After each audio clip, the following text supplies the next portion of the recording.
Story 1. My parents said they couldn't help with my newborn's hospital bills while I worked 2 jobs to cover the $23,000. 3 days later, they gave my sister and her husband an $80,000 down payment for a new house. Now they're texting daily asking why I'm suddenly distant and why they can't see their grandchild. 3 weeks ago, I gave birth to my daughter Emma after 36 hours of labor that ended in an emergency C-section. The kind where they wheel you into surgery so fast your husband doesn't even have time to put on scrubs. The kind where you wake up groggy and grateful, holding this perfect little human who cost you $23,000 just to bring safely into the world. $23,000. Even with insurance. I'm telling you this because what happened next is so absurd, so perfectly calculated to destroy a family, that I'm still processing it. And maybe if I write it all down, I'll figure out how to stop shaking every time my phone buzzes with another text from them. The hospital bills started arriving while I was still bleeding through postpartum pads and learning how to breastfeed. Thick envelopes with those clear plastic windows that might as well have had skull and crossbones printed on them. Each one another gut punch, anesthesiology, neonatal intensive care monitoring, surgical fees, extended stay fees because Emma's blood sugar dropped and they had to keep us an extra 2 days. I spread them across our kitchen table like a losing poker hand. $23,462. The number felt obscene next to the tiny onesies drying on our dish rack. "We'll figure it out," Marcus kept saying, but I could see the panic behind his eyes. We'd already burned through our savings on the nursery and maternity leave. I was going back to work in 6 weeks, had to because we needed my health insurance and every penny we could scrape together. That's when I called my parents. I want you to understand something about my family first. My dad owns 3 car dealerships. 3. My mom hasn't worked since 1987 and spends her days redecorating their house and planning elaborate dinner parties. They live in a subdivision where the homeowners association fines you if your grass is the wrong shade of green. When my sister Jenny got married 2 years ago, they spent $40,000 on her wedding. $40,000. For one day. They rented out the entire country club, hired a string quartet, and flew in flowers from Ecuador because Jenny decided she absolutely had to have blue orchids. So when I called asking for help with Emma's medical bills, I wasn't asking for charity. I was asking family to help family during a crisis. "Honey," my mother said in that tone she uses when she's about to disappoint you gently. "Your father and I talked about this, and we just can't swing that kind of money right now. You know how tight things have been." Tight things. I almost laughed. Their idea of tight was buying the BMW instead of the Mercedes. "We could maybe help with 1,000, Dad added when he picked up the extension. "But 23,000? That's just not realistic for us right now." $1,000? Like I was asking them to cover a nice dinner out, not the medical bills for their first grandchild's birth. I hung up feeling hollow. Not surprised, exactly, but hollow. Like someone had reached inside my chest and scooped out everything warm. Marcus found me crying over the bills an hour later. "What did they say?" "They can maybe help with $1,000. He stared at me. "1,000? Your dad bought a new fishing boat last month." "I know. It cost more than our car?" "I know. But here's the thing about family disappointment, you expect it to hurt once, then fade into background noise. You don't expect it to punch you in the face 3 days later with surgical precision." I was pumping milk in our bedroom when my phone lit up with a text from Jenny. Just a photo at first, her and her husband Dave standing in front of a gorgeous colonial house with a red front door and mature oak trees in the yard. The kind of house you see in magazines about successful families. "Got the keys today. Thank you Mom and Dad for making our dreams come true. Red heart emoji, red heart emoji, red heart emoji." I stared at the photo until my eyes went dry. Then I called her. "Jenny, congratulations on the house. It's beautiful." "Thank you. I'm so excited I can barely think straight. We never thought we'd be able to afford something like this, but Mom and Dad surprised us with a down payment. $80,000. Can you believe it?" The room went very quiet. Even Emma seemed to sense something was wrong because she stopped fussing in her bassinet. $80,000, I repeated. "I know, right? They said they'd been saving it as a surprise. Dave and I have been looking at houses for 2 years, but everything decent was just out of reach. Then Mom called yesterday and said they wanted to help us get started in life." I literally cried for an hour. My throat felt like I'd swallowed glass. "When did they give you the money?" "They transferred it this morning. The realtor said we could close by next Friday if we wanted to." "Oh my gosh, Sarah, We're going to be homeowners. That's wonderful, I managed. I have to go. Emma's crying. She wasn't crying. She was sleeping peacefully, her tiny fists curled near her face like she was ready to fight the world. But I was about to start screaming, and I needed to get off the phone before Jenny heard it happen. $80,000. 3 days after telling me they couldn't afford to help with Emma's medical bills, they'd handed my sister enough money to buy a house. I sat on our bed holding my silent phone, doing math that made me sick. 23,000 versus 80,000. The cost of my daughter's birth versus the cost of my sister's dreams. The worst part? I could hear my mother's voice in my head, the tone she'd used when she said they just couldn't swing that kind of money. Like she was genuinely sorry? Like she'd really tried to find a way to help but just couldn't make it work. I called them back. Mom answered on the second ring, her voice bright and cheerful. Sarah. How's my grandbaby doing? I just talked to Jenny. Silence. Then a careful, oh? She told me about the house. About the $80,000 down payment you gave her. More silence. I could hear Dad in the background asking who was on the phone. Sarah, honey, that's different. That was an investment in their future. And Emma's medical bills aren't an investment in her future? That's not the same thing at all. Medical bills are just expenses. The house is something that will appreciate in value. It's smart financial planning. I laughed. Actually laughed because the alternative was throwing my phone through the window. You're right, Mom. Keeping your granddaughter healthy is just an expense. How silly of me to think it might be important.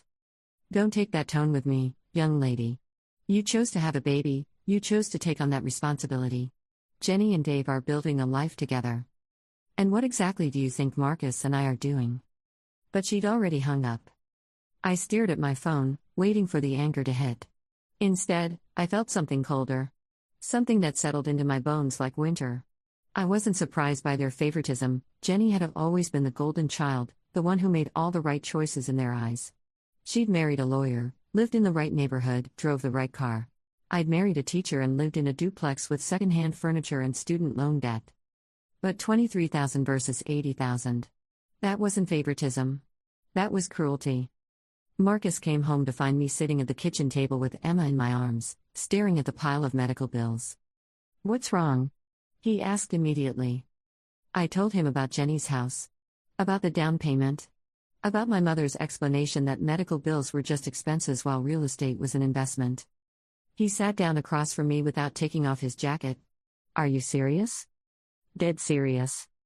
$80,000. $80,000. He was quiet for a long time, just watching Emma sleep in my arms. Then he said, "We don't need them." Marcus, no, listen to me. We don't need them. We'll figure out payment plans with the hospital. We'll pick up extra shifts. We'll sell stuff if we have to. But we don't need people in our lives who think our daughter's health is less important than their other daughter's real estate portfolio. I wanted to argue with him. Wanted to say that family was family, that we had to find a way to work through this. But looking at Emma's perfect little face, I realized he was right. I didn't call them back. For 3 days, my phone stayed quiet. Then the text started. Sarah, I hope you're not upset about the misunderstanding the other day. Call me. Mom, your mother says you're not returning her calls. What's going on? Dad, Sarah, this is silly. We're family. Let's talk this through. Mom, I don't know what your problem is, but you're being ridiculous. Call your mother. Dad, each message made my chest tighter. Not because I missed them, but because they genuinely couldn't understand why I was upset. In their minds, they'd done nothing wrong. They'd helped one daughter buy a house and told another daughter they couldn't help with medical bills.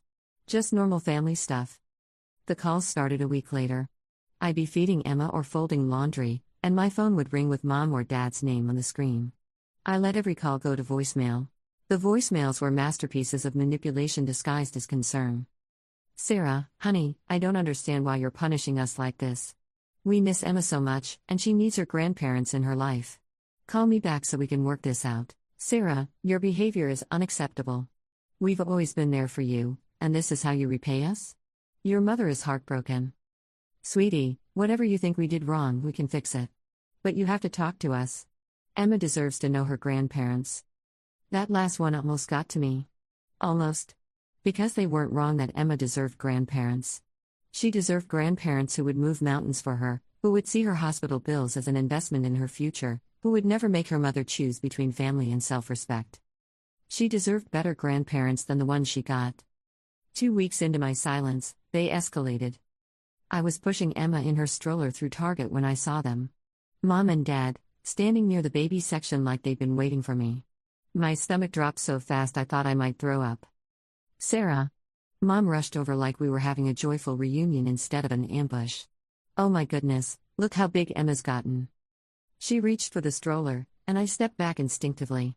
Don't. Honey, this has gone on long enough. We're here to clear the air. Dad appeared beside her, using his sales voice. The one that had convinced thousands of people to buy cars they couldn't afford. Your mother's right. This family feud needs to end. Emma needs stability. Emma has stability, I said quietly. She has parents who put her first. Sarah, that's not fair. Mom's voice cracked with practiced emotion. We've always put you first. Everything we've ever done has been for you and Jenny. Including giving Jenny $80,000 3 days after telling me you couldn't help with Emma's medical bills? They exchanged a look. The kind of look that confirmed they'd rehearsed this conversation. That money was earmarked for Jenny's house, Dad said. It was a specific investment we've been planning for months.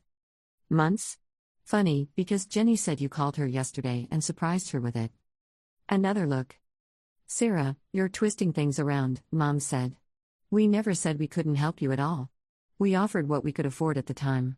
$1,000? $1,000 is a lot of money. I laughed. Right there in Target, pushing my 3-week-old daughter in a stroller, I laughed loud enough that other shoppers turned to look. You spent $40,000 on Jenny's wedding flowers, but $1,000 is a lot of money when it comes to your granddaughter's medical bills. Those were different circumstances. Stop. I held up my hand. Just stop. I'm not doing this anymore. I turned the stroller around and walked away. They followed. Sarah, wait. Please. Mom's voice was getting higher, more desperate. We can work this out. Tell us what you want us to do. I stopped walking. Turned around. Looked at these people who'd raised me, who taught me to ride a bike and helped me with homework and celebrated every birthday with elaborate parties. I want you to go home and think about the fact that you prioritized real estate over your granddaughter's health. I want you to think about what that says about your values. And I want you to think about whether that's the legacy you want to leave. Sarah, I'm done talking. I walked away again. This time they didn't follow. But the text got worse. You're destroying this family over money. Is that really what you want? Dad, Jenny is heartbroken that you won't talk to us. You're hurting everyone. Mom, your grandmother is asking why she can't see Emma. What am I supposed to tell her? Mom, this is getting out of hand. We're coming over tomorrow to see our granddaughter whether you like it or not. Dad, that last one made me take screenshots and send them to Marcus at work. He called me immediately. They threatened to come over? That's what it sounds like. Okay. I'm leaving now. Don't answer the door if they show up before I get home. But they didn't show up. Instead, Jenny called. Sarah, what the heck is going on? Mom is crying every day, and Dad is talking about lawyers. Lawyers? My blood went cold. Grandparents' rights lawyers. He thinks you're keeping Emma from them illegally. I sat down hard on our couch. He said that? He's desperate, Sarah. They both are. They don't understand why you're so angry. They don't understand why I'm angry that they gave you $80,000 3 days after telling me they couldn't afford to help with Emma's medical bills. Silence. Then, quietly, when you put it like that, it does sound bad. It doesn't just sound bad, Jenny. It is bad. But they've always helped us both. No, they've always helped you. There's a difference. More silence. Then, what do you want me to do? Nothing. This isn't your fault. But I need you to understand that I'm not punishing them. I'm protecting my daughter from people who think her health is less important than your real estate investments. That's not fair, isn't it? Tell me one time they chose me over you. One time they prioritized my needs over yours. I waited. She couldn't answer because there wasn't an answer. I have to go, she finally said. After she hung up, I sat in our quiet living room holding Emma and thinking about lawyers. About grandparents' rights. About whether my parents were narcissistic enough to take me to court for the right to see their granddaughter after refusing to help pay for her medical care. Spoiler alert, They were. The letter arrived on a Tuesday. Legal letterhead, certified mail, the works. A formal demand that I allow my parents reasonable visitation with Emma, along with a threat of legal action if I didn't comply within 10 days. I called the number on the letterhead and asked to speak to the attorney who'd signed the letter. Mrs. Thompson, I represent Robert and Linda Morrison. They're very concerned about their ability to maintain a relationship with their granddaughter. Mr. Patterson, are you aware that my parents refused to help with my daughter's medical bills 3 days before giving my sister $80,000 for a house down payment? I'm aware there's been a family dispute over financial matters, yes. And you think forcing visitation through legal threats is going to improve family relationships? Mrs. Thompson, my clients have rights as grandparents. They're not asking for custody, just reasonable access to their granddaughter. Their granddaughter whose medical bills they wouldn't help pay. That's not relevant to their grandparental rights. I hung up. Marcus found me that night sitting at the kitchen table with a letter spread out in front of me, Emma sleeping in my arms. They're serious about this, I said. He read the letter twice. They're threatening to sue us for the right to see Emma after refusing to help pay for her birth. Apparently grandparents have rights. Yeah, well, so do parents. So do babies who deserve grandparents that actually care about their well-being. We hired a lawyer. A family attorney who specialized in grandparents' rights cases and charged $300 an hour we couldn't afford. But the alternative was worse. The good news, our lawyer said during our first meeting, is that grandparents' rights in this state are limited. They have to prove that denying visitation would harm the child's best interests. And the bad news? They have money for a protracted legal battle, and you don't. I wanted to throw something. So they can force us into court just because they can afford it? Unfortunately, yes. The legal system doesn't always account for financial disparity between parties. We couldn't afford a protracted legal battle. We couldn't afford any legal battle. We were already behind on everything because of Emma's medical bills, and now we had to pay a lawyer to defend our right to protect our daughter from toxic family members. That night, I called my parents. Mom answered immediately. Sarah. Oh, honey, I'm so glad you called. We can work this out. You threatened to sue me. We didn't threaten anything. We just want to see our granddaughter. By hiring a lawyer and sending certified letters. Your father thought it might get your attention. I closed my eyes. It got my attention, all right. It got my attention that you're willing to spend money on lawyers to force visitation but not on your granddaughter's medical bills. Sarah, those are two completely different. No, they're not. They're both about Emma. They're both about what kind of grandparents you want to be. And you've made it very clear that you want to be the kind who sue their daughter instead of helping their granddaughter. We're not suing you. We're just trying to establish our rights. Your rights? What about Emma's rights? What about her right to grandparents who put her welfare first? We do put her welfare first. Really? Because from where I'm sitting, it looks like you put your ego first, Jenny's house second, and Emma somewhere way down the list after legal fees and hurt feelings. The conversation devolved from there. Mom cried. Dad yelled. I hung up feeling worse than before I called. But something interesting happened over the next few days. Word got out about the legal threat. Jenny called, horrified that our parents were suing me.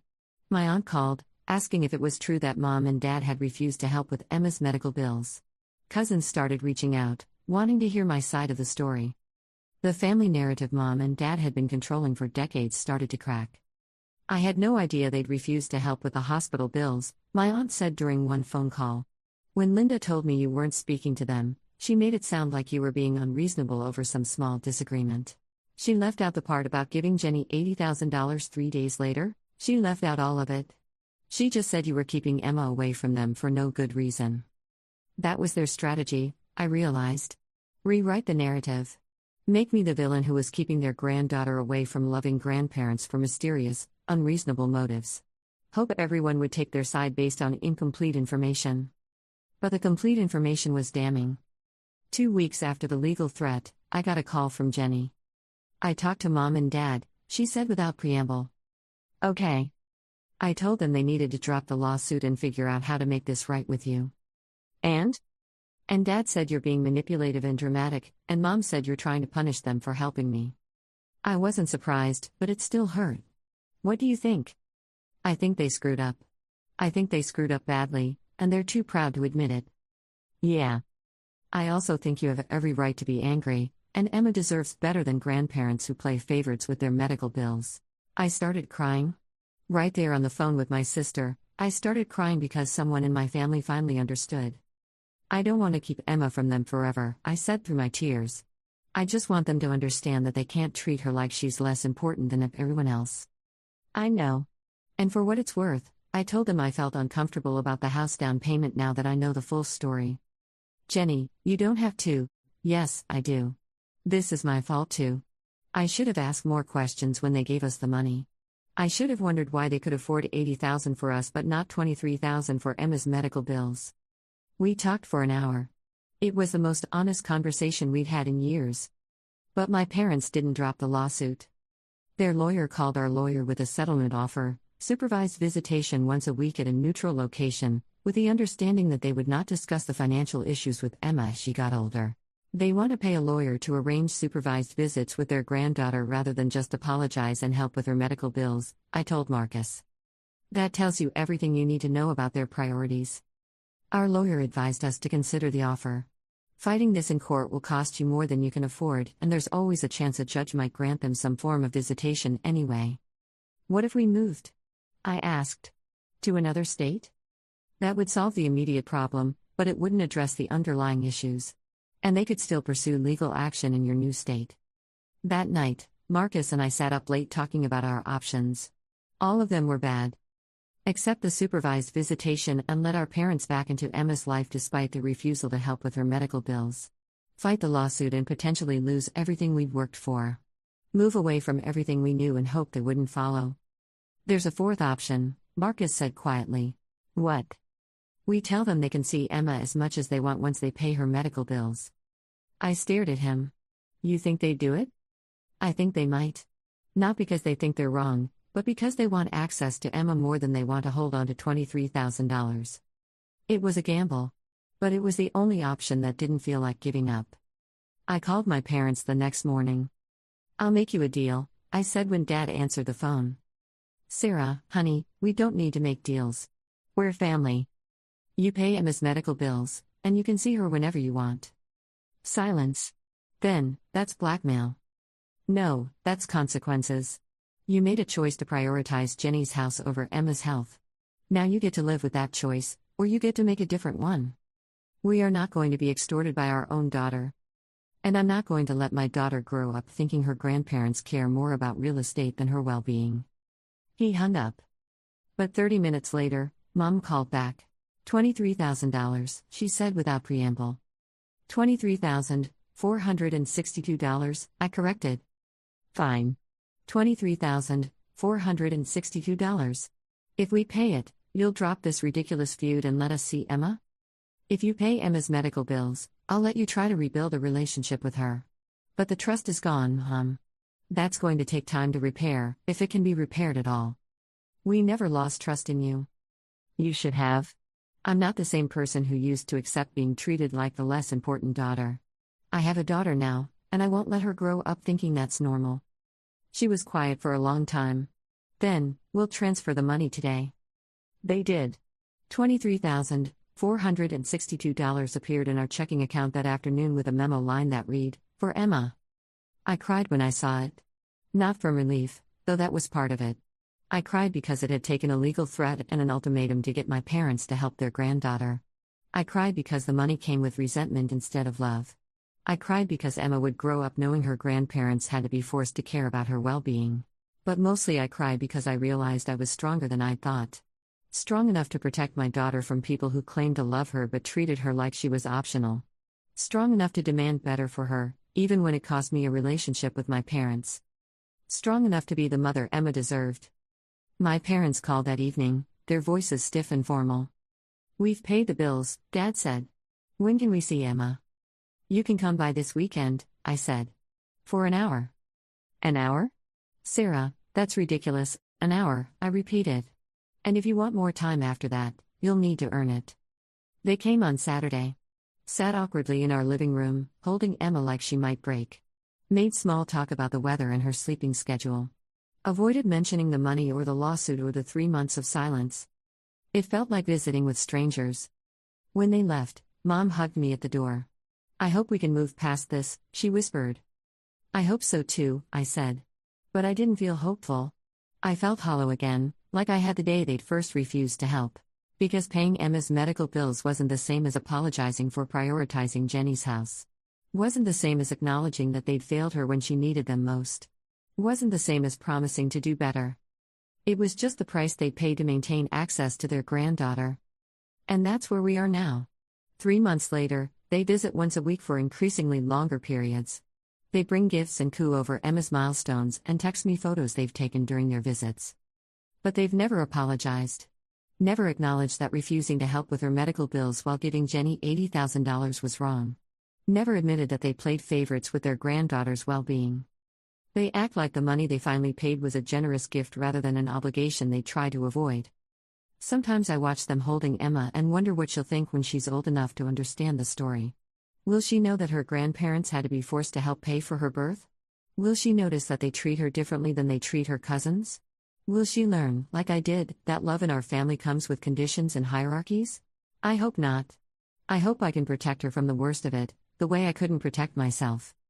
But if she does figure it out, I hope she'll also know that her parents fought for her. That we refused to accept good enough when it came to how she was treated. That we were willing to blow up relationships and face legal threats and start over from scratch rather than let her grow up thinking she was less important than anyone else. Because she's not less important. She's everything. And if that makes me the villain in my parents' story, I can live with that. Emma deserves a mother who's willing to be the villain when necessary. The texts still come daily. Updates about their lives, photos of things they think Emma would like, invitations to family gatherings I haven't attended since this all started. Thanksgiving is in 2 weeks, Mom texted yesterday. We'd love to have you and Emma join us. I haven't responded yet. I'm not sure I will. Because here's what they still don't understand. Paying Emma's medical bills didn't fix what they broke. It just bought them access. Trust has to be rebuilt from the ground up, and that requires admitting you did something wrong in the first place. They're not there yet. Maybe they never will be. But Emma and I? We're going to be just fine. We have Marcus, who would sell everything we own before he'd let our daughter go without medical care. We have each other. We have a small but growing chosen family of people who understand that love is unconditional, that children's needs come first. That family means showing up when it matters. We have enough. And sometimes, when Emma smiles at me with her toothless grin, I think she already knows she's loved unconditionally. That she'll never have to wonder whether she's the favorite, whether her needs are important enough, whether the people who claim to love her will actually be there when she needs them. She'll know, because I'll make sure she knows. That's worth more than any down payment. Worth more than any house. Worth more than maintaining relationships with people who had to be forced to care about her well-being. It's worth everything, but life has a way of testing your resolve when you least expect it. 2 weeks after I decided not to respond to Mom's Thanksgiving text, Emma got sick. Not just sniffles sick, fever of 103, refusing to eat, that terrifying baby lethargy that makes your blood turn to ice water. Marcus was at a conference 3 states away, wouldn't be back until the next day, and I was alone with a baby who felt like she was burning up in my arms. The pediatrician's office was closed. The after-hours clinic had a 2-hour wait. So I did what every terrified new mother does. I drove to the emergency room at 11:30 on a Wednesday night, Emma crying weakly in her car seat, my hands shaking so hard I could barely grip the steering wheel. 4 hours later, we were finally seen. Ear infection, they said. Common in babies. Antibiotics and she'd be fine in a few days. The relief made me dizzy, but then came the bill estimate, another $800 for an emergency room visit that lasted 20 minutes. I was sitting in my car in the hospital parking lot at 4 in the morning, Emma finally sleeping peacefully in her car seat, when my phone rang. Sarah? Honey, what's wrong? It was my mother. I'd forgotten that I'd updated my emergency contacts when Emma was born, listed both parents even though we weren't speaking. The hospital must have called them when they couldn't reach Marcus. Nothing, I said automatically. Emma had a fever, but she's fine now. You're at the hospital? We're leaving now. Alone? Where's Marcus? Conference. He'll be back tomorrow. Silence. Then, Sarah, you shouldn't have to handle this by yourself. Something in her voice broke open the wall I'd built around my heart. Not the manipulation I'd grown used to, not the practiced concern. Just a mother recognizing another mother's exhaustion. I'm fine, I said, but my voice cracked on the words. No, you're not. You sound terrified. I was terrified. Terrified that I'd missed something important, that the doctor was wrong, that Emma's fever would come back and I wouldn't know what to do. Terrified that I was failing at the most important job I'd ever had. She was so hot, I whispered. I thought something was really wrong. Oh, honey. The first time Jenny got a fever like that, I called 911. The paramedics were very kind about explaining that children run higher fevers than adults. I almost smiled despite everything. You called 911? At 2 in the morning. Your father was convinced I was overreacting, but I was sure she was dying. They checked her over right there in our living room and told me she had a virus. I felt ridiculous. We sat in silence for a moment, connected by something deeper than our recent fights. The universal terror of being responsible for a tiny human's well-being. Sarah, Mom said quietly, I know things have been difficult between us. But you shouldn't have to go through this alone. I'm not alone. I have Marcus. Marcus isn't here right now. I'm not calling you every time Emma gets sick. I'm not asking you to call me. I'm saying you don't have to carry everything by yourself. After I hung up, I sat in the parking lot watching the sun come up over the hospital, thinking about the conversation. For 5 minutes, we'd just been two mothers talking about sick children. No lawyers, no bills, no resentment. Just shared experience and understanding. It scared me how much I'd missed that. Emma recovered quickly, like babies do. The fever broke the next day, and by the weekend she was back to her normal happy self. But something had shifted in me during those terrifying hours in the emergency room. Some recognition that parenting was going to be full of moments when I felt completely out of my depth, when I'd need support from people who understood what I was going through. I started thinking about Thanksgiving again. Not because I'd forgiven my parents, forgiveness felt like a luxury I couldn't afford yet. But because Emma deserved to know her extended family, even if that family was complicated. Because I didn't want her to grow up with the same bitter family dynamics that had shaped my childhood. Because maybe, if I was careful, I could give her the good parts while protecting her from the rest. I called Jenny first. Are you going to Mom and Dad's for Thanksgiving? I asked. Of course. Why? I'm thinking about bringing Emma. Silence. Then, really? Sarah, that's wonderful. They've been hoping. I'm not doing it for them. I'm doing it for Emma. And there are going to be conditions. What kind of conditions? No one mentions the lawsuit. No one mentions the medical bills. No one acts like everything is fine between us, because it's not. And if anyone makes Emma feel unwelcome or uncomfortable, we leave immediately. Emma's 6 months old. How would she feel unwelcome? You'd be surprised how early children pick up on family tension. Jenny was quiet for a moment. Are you sure you're ready for this? No.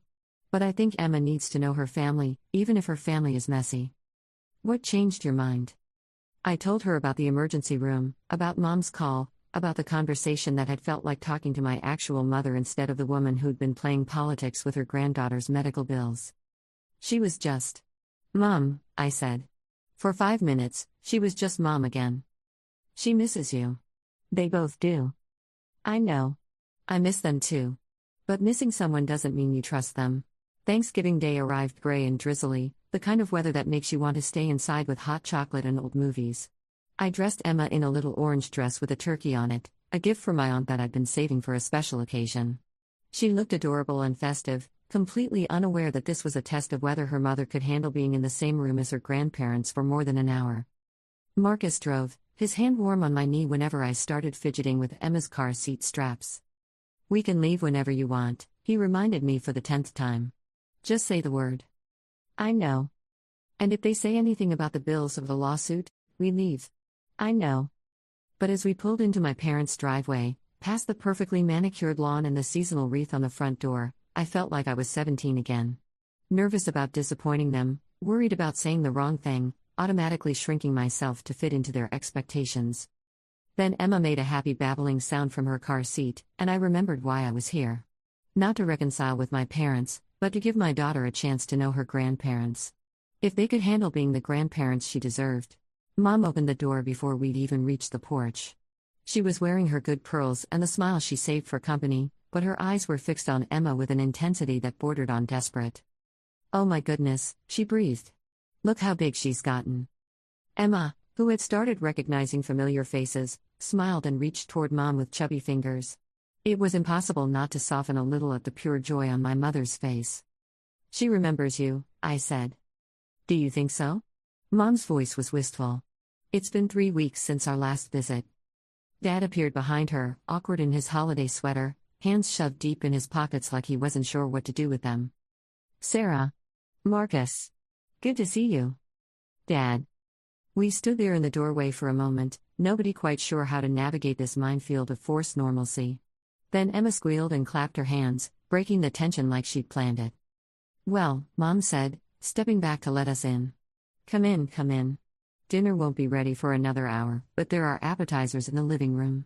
The house smelled like turkey and stuffing and the vanilla candles Mom always lit for holidays. Jenny and Dave were already there, sitting on the couch with matching glasses of wine, looking like they'd rather be anywhere else. "Sarah."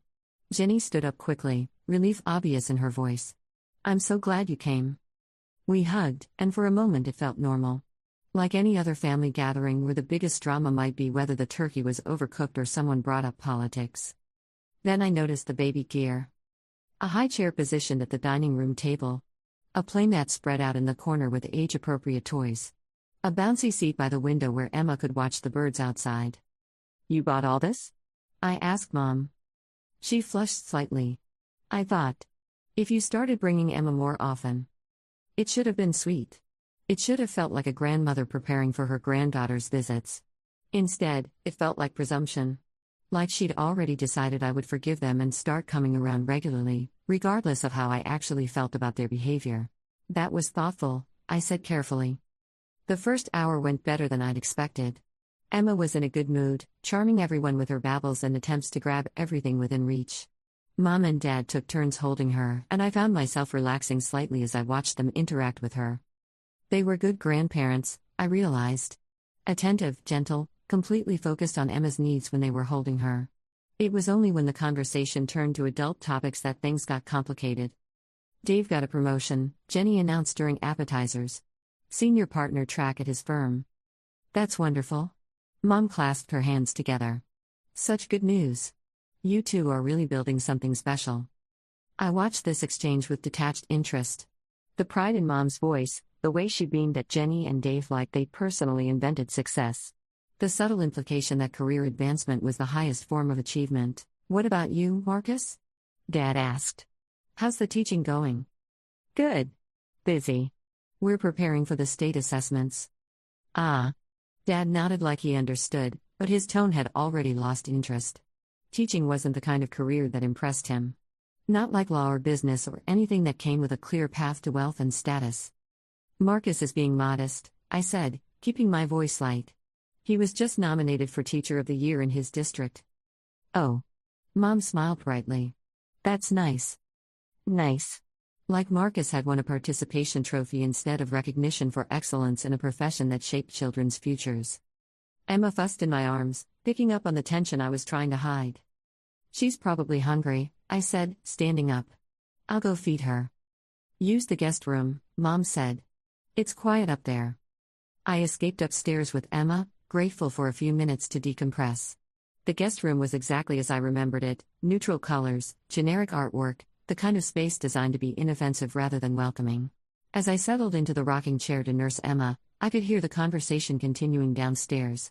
Jenny talking about house renovations, Dave discussing a big case he was working on, my parents asking follow-up questions that showed genuine interest and engagement. The kind of questions they'd never asked about Marcus's work or my life or Emma's development milestones. When I came back downstairs, they were all laughing about something. The conversation stopped abruptly when I entered the room, the way it does when people have been talking about you. "Everything okay?" Jenny asked. "Fine. What were you all discussing?"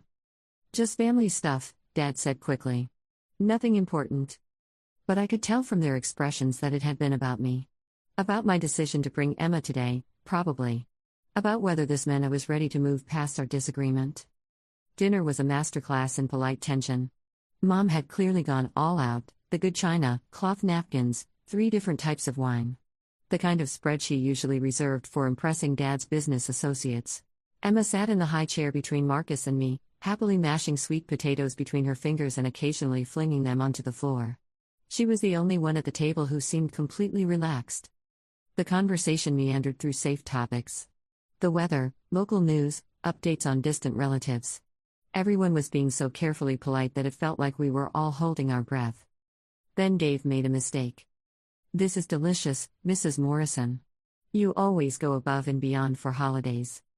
"Oh, it's nothing," Mom said, but she was glowing from the praise. "I just want everyone to feel welcomed and loved when they're here."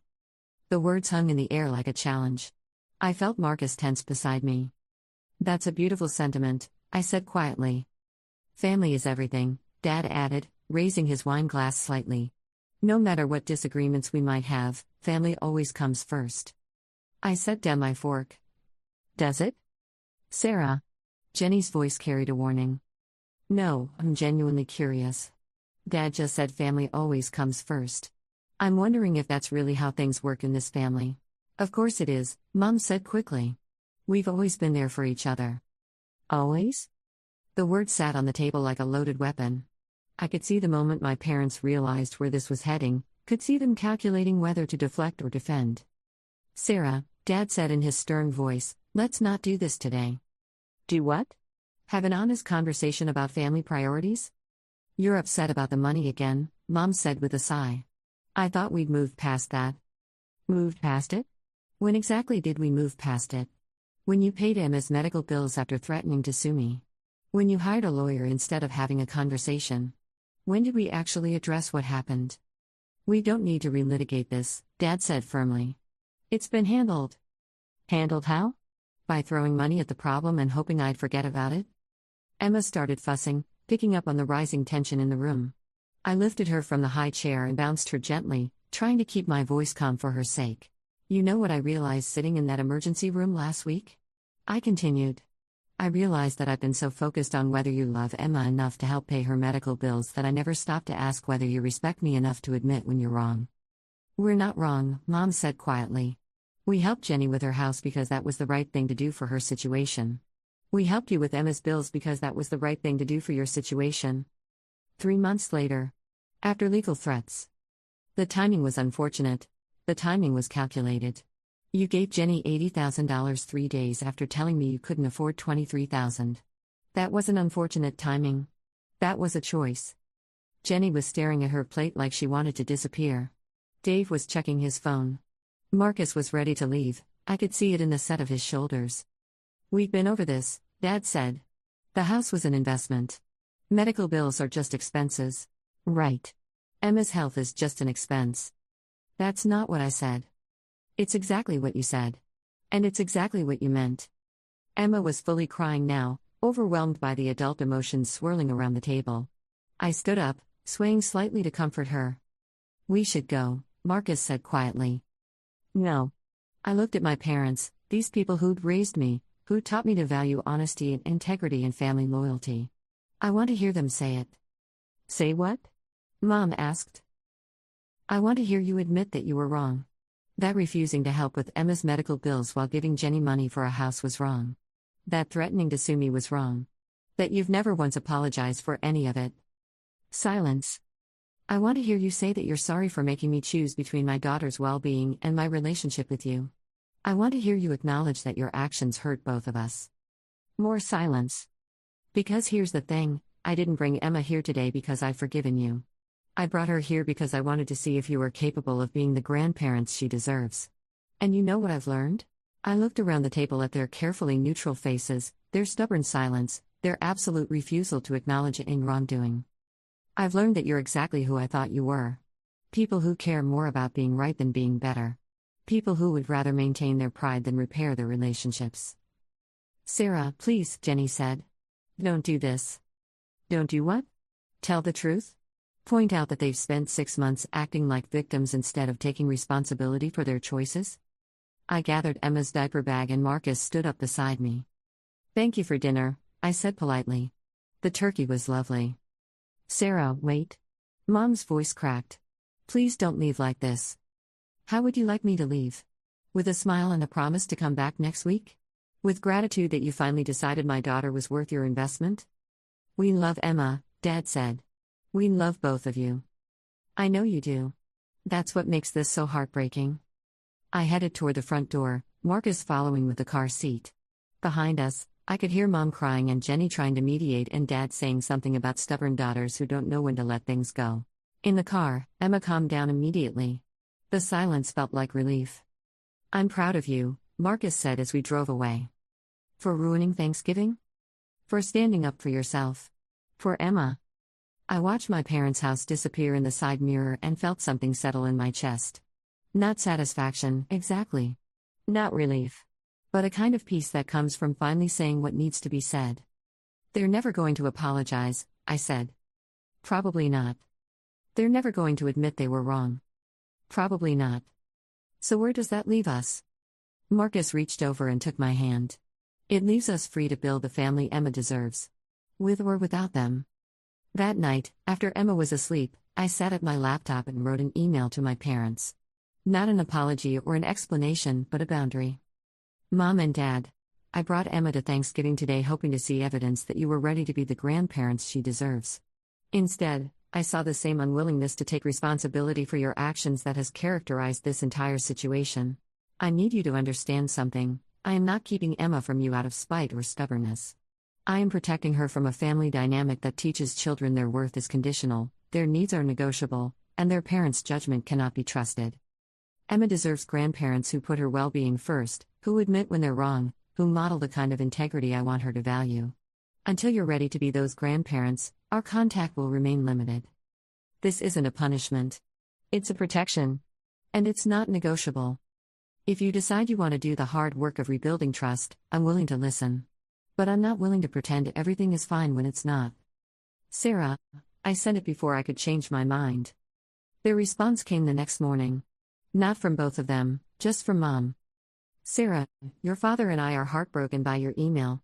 We have done nothing but love and support you throughout this entire ordeal, and we cannot understand why you continue to punish us. We hope that someday you will realize that family forgiveness goes both ways, and that holding grudges helps no one. We will always be here when you're ready to move forward. Love, Mom." I read it twice, then deleted it. Because that's the thing about toxic family dynamics, they count on your love for them to override your need for respect. They count on your desire for relationship to outweigh your requirement for basic human decency. They count on you to be so desperate for their approval that you'll accept breadcrumbs instead of insisting on a full meal. But I'm not desperate anymore. I'm not 17 and hungry for their validation. I'm 32 and responsible for protecting a little girl who deserves better than conditional love and manipulative grandparents. I'm Emma's mother first, their daughter second. And that changes everything. 6 months have passed since Thanksgiving. My parents still send gifts for Emma, still text occasionally with updates about their lives. But we haven't seen them, and I haven't responded to their messages.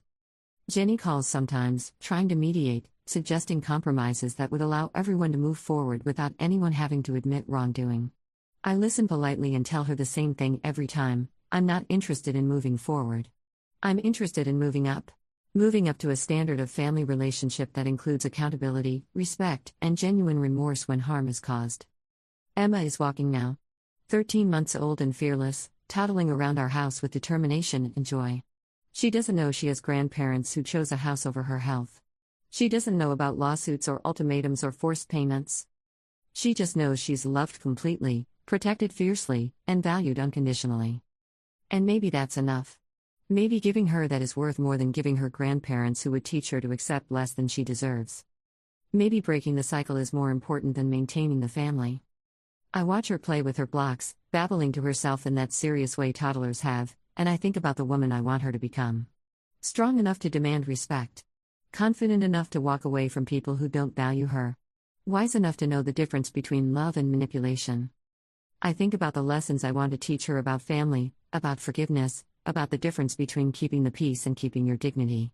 And I know I'm making the right choice. Even when it hurts. Even when it's lonely. Even when well-meaning people tell me that family is family and I should just let it go. Because Emma is watching. Emma is learning. And I want her to learn that she's worth fighting for. Even if the people you're fighting are the ones who are supposed to love you most. Story 2. Don't bother showing up for Christmas this year, my sister sneered over the phone. Nobody wants a loser like you around anyway. I didn't argue. I didn't defend myself.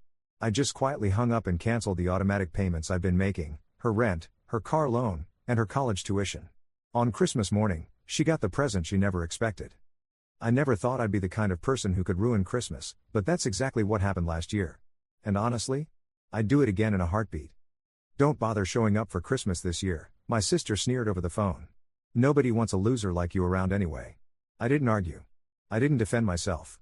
I just quietly hung up and canceled the automatic payments I'd been making, her rent, her car loan, and her college tuition. On Christmas morning, she got the present she never expected. Let me back up. My name's Daniel Reed, and until last December, I was the family fixer. The reliable one. The human ATM. I'd spent my entire adult life making sure everyone else's problems disappeared while mine piled up in the corner like dirty laundry. All my life, I believed that being needed was the same as being loved. It wasn't. The call came on December 14th, exactly 11 days before Christmas. I was standing in my kitchen, stirring a pot of soup I'd made from scratch, one of those recipes that takes all day, the kind where you roast the bones first and let it simmer until your entire apartment smells like comfort. The sky outside had darkened early, the way it does in winter, and fat snowflakes drifted past my window. My phone buzzed against the counter, and when I saw Melissa's name, I felt that familiar mix of hope and dread. I answered on the third ring. Hey, Mel. A heavy sigh greeted me. Daniel, we need to talk about Christmas. Her voice already had that edge to it, the one that meant I was about to disappoint her somehow. Sure, I said, turning down the heat on the stove. What about it? Mom and Dad want to know what you're bringing. She didn't ask if I was coming. In my family, holidays weren't optional. You showed up, you played your part, you endured the subtle digs and not so subtle comparisons. I leaned against the counter. I was thinking of making Grandma's apple pie. Maybe that roasted vegetable dish from last year that Dad liked. I was already mentally calculating how much time I'd need to prep everything, how early I'd have to wake up on Christmas morning to make the drive to our parents' house upstate. The silence stretched a beat too long. Actually, Melissa said, her voice suddenly cooler, that's what I wanted to discuss. We were thinking. Maybe this year should be different. My stomach tightened. Different how? Well, with Jason's promotion and the new house, we thought we'd host Christmas this year. Jason was her husband of 3 years, a corporate lawyer with perfect teeth and a habit of explaining things to me that I already understood. It's going to be a small gathering. More intimate. I stirred the soup, waiting for the invitation that should have followed. It didn't come. And? I prompted. And it's important that everything goes perfectly.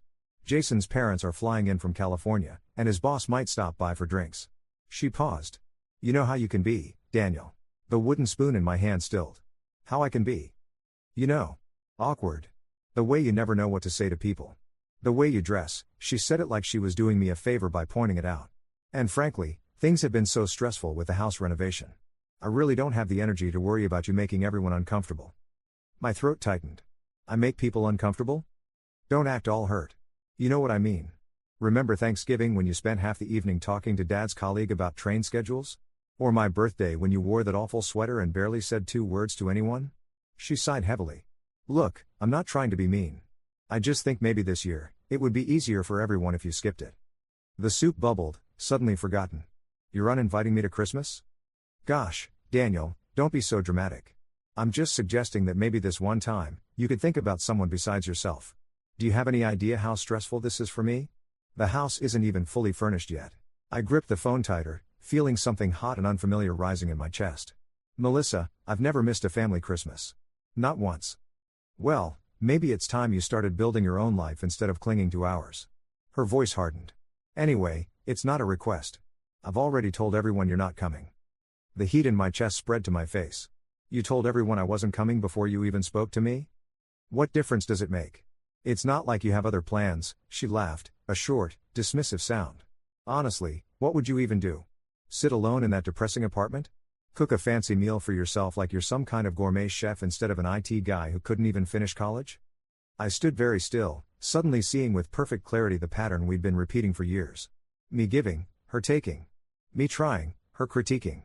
Me showing up, her finding me lacking. You know, I said quietly, I pay your rent. A beat of silence. What's that supposed to mean? It means I've been covering your rent for the past 2 years. And your car loan. And your tuition for that master's degree you keep putting on hold. So? Her voice went defensive. You offered. And it's not like you need the money, living in that shoebox apartment. Besides, you know Jason's salary mostly goes to the mortgage on the new house. We agreed this was temporary. We did, I agreed. 2 years ago. Look, if this is about money, It's not about money, Melissa. My voice remained calm, though my hand had started to shake. It's about respect. Respect? She scoffed. That's rich coming from you. When have you ever done anything to earn anyone's respect? You're 34 years old and what do you have to show for it? No wife, no kids, no house. Just a sad little job and a sadder little life. I closed my eyes, letting the words wash over me like I always did. But instead of absorbing them, something shifted. I saw myself through her eyes, a pathetic figure, useful only for what I could provide. The family wallet. The reliable disappointment. You know what, Melissa? You're right. I am? She sounded surprised, then pleased. Well, good. I'm glad you're being reasonable for once. Don't bother showing up for Christmas this year, she continued, her voice gaining confidence. Nobody wants a loser like you around anyway. It'll be better for everyone this way. The final blow, delivered with casual cruelty. I could almost picture her expression, slightly bored, checking her perfect manicure, already moving on to the next item on her list. Okay, I said simply. Okay? That's it? She sounded almost disappointed by my lack of resistance. That's it. Merry Christmas, Melissa. I ended the call before she could respond. For a moment, I just stood there in my kitchen, the scent of the soup suddenly cloying. Then I walked to my laptop on the coffee table, opened it, and navigated to my banking app. I stared at the screen, at the list of automatic payments scheduled for the coming week. Melissa's rent, $2,100. Her car payment, $450. The tuition installment for next semester, $4,700. A total of $7,250 that disappeared from my account each month with no acknowledgement, no gratitude. Money I'd been sending for so long it had become invisible to her, expected, like oxygen. I hovered the cursor over the cancel button for each payment. I thought about the new house she and Jason had bought in the wealthy suburb. The renovations she'd been bragging about on social media. The catered parties. The weekends away. All while I covered her basic expenses so she could live the lifestyle she believed she deserved. I thought about her words, loser. About being uninvited to Christmas and how she'd already told everyone I wasn't coming. About the casual way she'd dismissed my entire existence. I clicked cancel on all 3 payments. Then I closed my laptop, went back to the stove, and finished making my soup. The first text came 3 days later. Did you forget to pay my rent this month? No hello. No how are you? Just the assumption that I'd made a mistake, because the alternative, that I'd chosen not to pay, was inconceivable to her. I didn't respond. 2 hours later, another text, Daniel, my landlord called. The rent is late. Did you change banks or something? I placed my phone face down on my desk and continued working. It was a Wednesday, and I was deep in coding a security update for one of our client systems. My job might have been sad and little to Melissa, but it paid well enough to support 2 households, until now. By evening, the text had escalated. Daniel, this isn't funny. Call me back right now. My landlord is threatening late fees. You need to fix this today. Are you seriously ignoring me? What is wrong with you? Around 8 p.m., my phone rang. Melissa. I let it go to voicemail. She called again immediately. And again. And again. On the 5th call, I picked up but said nothing. Daniel? Daniel. I know you're there. What is going on? My rent is 4 days late, and the landlord is being a complete jerk about it. I took a slow breath. I'm not paying it. What? What do you mean you're not paying it? Of course you're paying it. You always pay it. Not anymore. A beat of stunned silence, then, is this because of Christmas? Are you seriously that petty? It's not petty to stop giving money to someone who doesn't respect you. Respect? She nearly screeched the word. This isn't about respect. This is about family. This is about the agreement we made. The agreement was for 6 months, Melissa. While you got back on your feet after the divorce. That was 2 years ago. So you're just going to throw me to the wolves? Let me get evicted right before Christmas? No, I said calmly. I'm going to let you be an adult and pay your own bills. With what money? Her voice cracked. You know I'm still finishing my degree. You know the job market is terrible. You know Jason and I are house poor right now. Jason makes 6 figures. You have a part-time job that pays above minimum wage. You take 3 vacations a year. You just renovated your kitchen for more than I paid for my car. I kept my voice level. You have money. You just choose to spend it on other things because you know I'll cover the essentials. I can't believe you're doing this to me.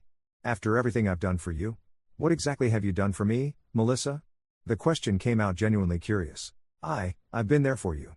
I include you in family events. She trailed off, seemingly unable to complete the thought. You uninvited me from Christmas and called me a loser, I reminded her. I didn't mean it like that. I was stressed. You know how I get when I'm stressed. I do know. You get cruel. You always have. Another silence, longer this time. When she spoke again, her voice had changed tactics, softened to the pleading tone she used when she wanted something. Danny, please. I'm sorry if I hurt your feelings. You know I love you. You're my brother. We're family. Families fight sometimes, but they don't cut each other off financially without warning. I'm not cutting you off. I'm just not paying your bills anymore. It's the same thing. You know I can't afford. You can afford it. You choose not to. Daniel, please. I have no one else to turn to. What about mom and dad? I asked, though I already knew the answer. She scoffed. You know they're barely getting by on their pension. They can't help. What she meant was, they wouldn't help. Our parents had always been careful with their money, saving diligently for retirement. They could have helped Melissa if they wanted to, but they'd long ago established boundaries that I never had. What about Jason's parents? They're wealthy, aren't they? I am not asking his parents for money. She sounded horrified at the suggestion. What would they think of me? Probably the same thing you think of me, I said quietly. The line went quiet for a moment.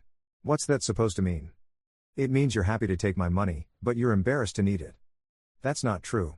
It's different with you. You're my brother. It's your job to help me. Is it? Because a moment ago you didn't even want me at Christmas. A sharp intake of breath. Fine. You've made your point. I apologize for what I said. It was wrong and hurtful. You're officially invited to Christmas. Will that fix this? This isn't a negotiation, Melissa. I'm not withholding money until you're nice to me. I'm done subsidizing your life. For now or forever? Her voice had gone small. I don't know yet. It was the honest answer. I need some time to think. While I get evicted? While my car gets repossessed? While I get kicked out of my program? The hysteria was creeping back into her voice. You can't do this to me, Daniel. You can't. I've transferred enough money to you over the past 2 years to buy a house, I said. What happened to all of it? Life happened. Expenses happened. You know how expensive everything is these days. Yes, I do know. I've been paying for 2 households on 1 salary. So what am I supposed to do now? Pull money out of thin air? You could ask Jason to help. He is your husband. A telling silence. Melissa? Does Jason even know I've been paying your bills? She didn't answer right away, which was answer enough. He knows you help sometimes. Sometimes? Look, it's complicated, okay? Jason's salary mostly goes toward the mortgage and our lifestyle. He has an image to maintain. His colleagues all live a certain way. We have to keep up, at my expense. It's not like that. What's it like, then? Explain it to me. But she couldn't. Or wouldn't. Instead, she switched tactics again. How am I supposed to come up with nearly $8,000 by next week? It's impossible. The same way I did. Work for it. I'm begging you, Daniel. Just this month. Just until after the holidays.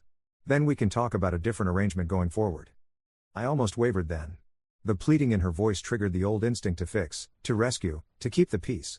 But under that was something new, a quiet certainty that this cycle needed to end. I can't do that, Melissa. You mean you won't? Yes. I won't. A long silence, followed by a cold, you'll regret this. The line went dead. The call started the next day. Not from Melissa, but from our parents. Daniel, what's going on? Your sister called us hysterical, my mother began, no greeting, no preamble. Did she tell you why? She said you're suddenly refusing to help her financially. After you promised you would. I closed my eyes, counting to 5 before responding. I promised to help her for 6 months, Mom. It's been 2 years. Well, these things take time. You know how hard it's been for her since the divorce. It's been 3 years since her divorce. She's remarried. She lives in a $500,000 house. Which they're still settling into. You know how tight money can be when you first buy a house. I do know. I bought my apartment alone. With no help. My mother sighed, the sound so familiar it made my chest ache. Disappointment. Always disappointment. Why are you being difficult about this, Daniel? It's not like you're struggling. You've always been good with money. Your sister. She has different talents. Different talents. That was our family's euphemism for Melissa's habit of spending beyond her means and expecting others to cover the gap. She was artistic. Free-spirited. Living her best life. While I was rigid. Boring. Too practical. Mom, I've given Melissa over $150,000 in the past 2 years. A startled silence. That can't be right. I can show you the bank statements. Well, I'm sure she planned to pay you back. She's never mentioned paying me back. Not once. Daniel, she's your sister. Family helps family. Does it? She uninvited me from Christmas. She called me a loser. She said nobody wants me around. Another silence. I'm sure she didn't mean it. You know how she gets when she's upset. Yes, I do know. She gets cruel. And everyone excuses it because it's easier than expecting her to be better. That's not fair. None of this is fair, Mom. It hasn't been fair for as long as I can remember. My mother's voice hardened slightly. Life isn't fair, Daniel. We do what we must for the people we love. Even when they don't love us back? Of course she loves you. How can you even say that? I didn't answer immediately, trying to find the words to explain the revelation I'd had while standing in my kitchen, soup cooling on the stove. That love without respect isn't love at all. That I'd confused being useful with being valued. I can't do this anymore, Mom. Can't or won't? She threw Melissa's words back at me. Both, I admitted. I can't keep pretending this is healthy, and I won't keep financing her life at the expense of my own. So you'll let her suffer? Right before Christmas? The guilt tactic, as familiar as the disappointment. I've been raised on a steady diet of both. She's not suffering, Mom. She's facing consequences. I never thought I'd see the day when you'd turn your back on family, she said coldly. Your father will be very disappointed. Of course he would. He always was. I love you, Mom. I'll talk to you soon. I ended the call before she could respond, then turned off my phone. I needed space to think, to breathe, to remember that I wasn't the villain in this story, despite how desperately my family wanted to cast me in that role. For the first time in years, I felt something close to peace. The next week passed in a blur of escalating texts, voicemails, and eventually, emails. Melissa cycling through rage, pleading, guilt-tripping, and back to rage. My parents alternating between stern disappointment and emotional manipulation. Even Jason called. Once, his voice stiff and formal as he explained that there must have been a misunderstanding about my temporary assistance to Melissa. I let the storm rage around me. I went to work. I came home. I cooked elaborate meals for myself. I started a new book. I did not engage. 6 days after my conversation with Melissa, a knock came at my door. I wasn't expecting anyone, and a glance through the peephole revealed my sister standing in the hallway, looking simultaneously angry and desperate. I opened the door but didn't invite her in. What are you doing here, Melissa? She pushed past me into the apartment, her designer handbag clutched like a shield. We need to talk face to face. You can't keep ignoring everyone. I closed the door and turned to face her, keeping my distance. I'm not ignoring everyone. Just the people trying to manipulate me. She flinched but recovered quickly, her eyes darting around my apartment. This is ridiculous, Daniel. You know that, right? This whole thing has gone too far. Has it? Because from where I'm standing, it hasn't gone far enough. What's that supposed to mean? She dropped her bag on my coffee table and crossed her arms. It means that for the first time in my adult life, I'm setting a boundary with you, and you're responding exactly how I expected, by trying to steamroll right over it. A boundary? She gave a hollow laugh.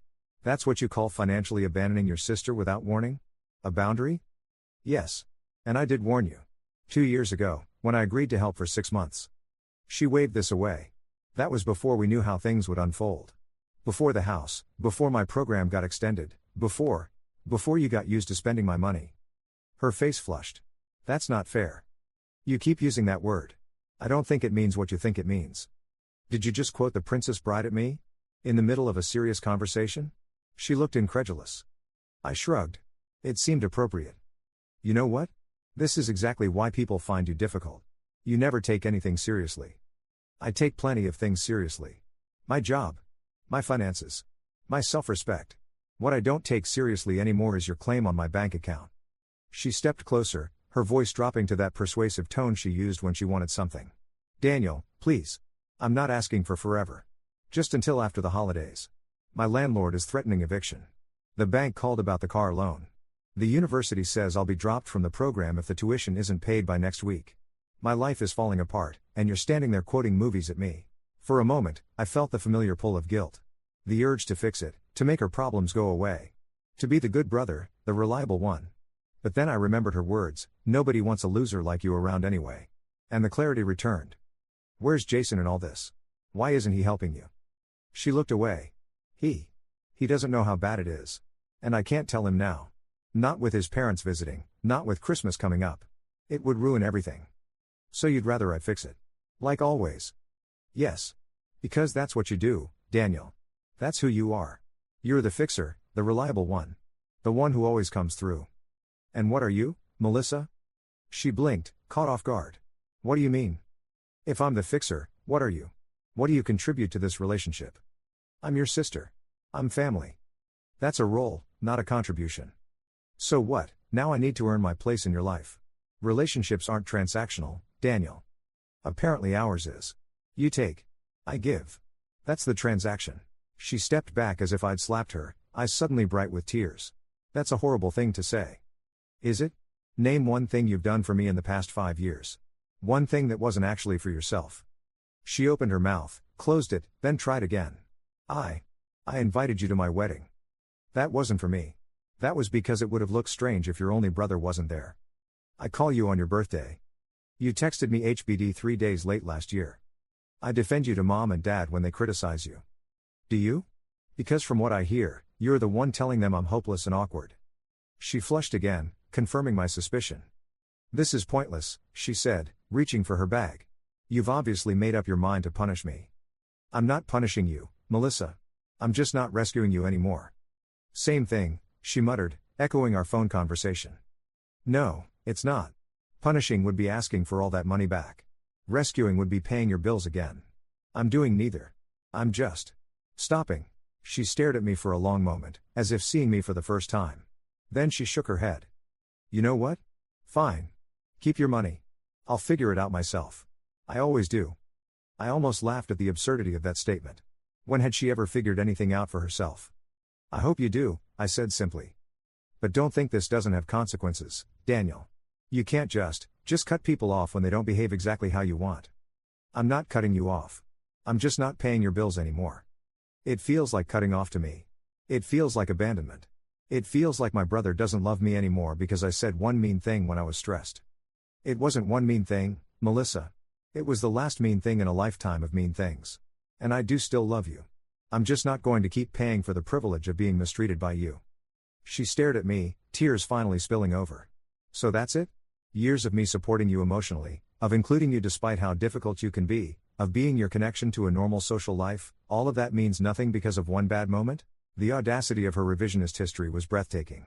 In her mind, she'd been doing me a favor all along. The golden sister, graciously tolerating her awkward brother.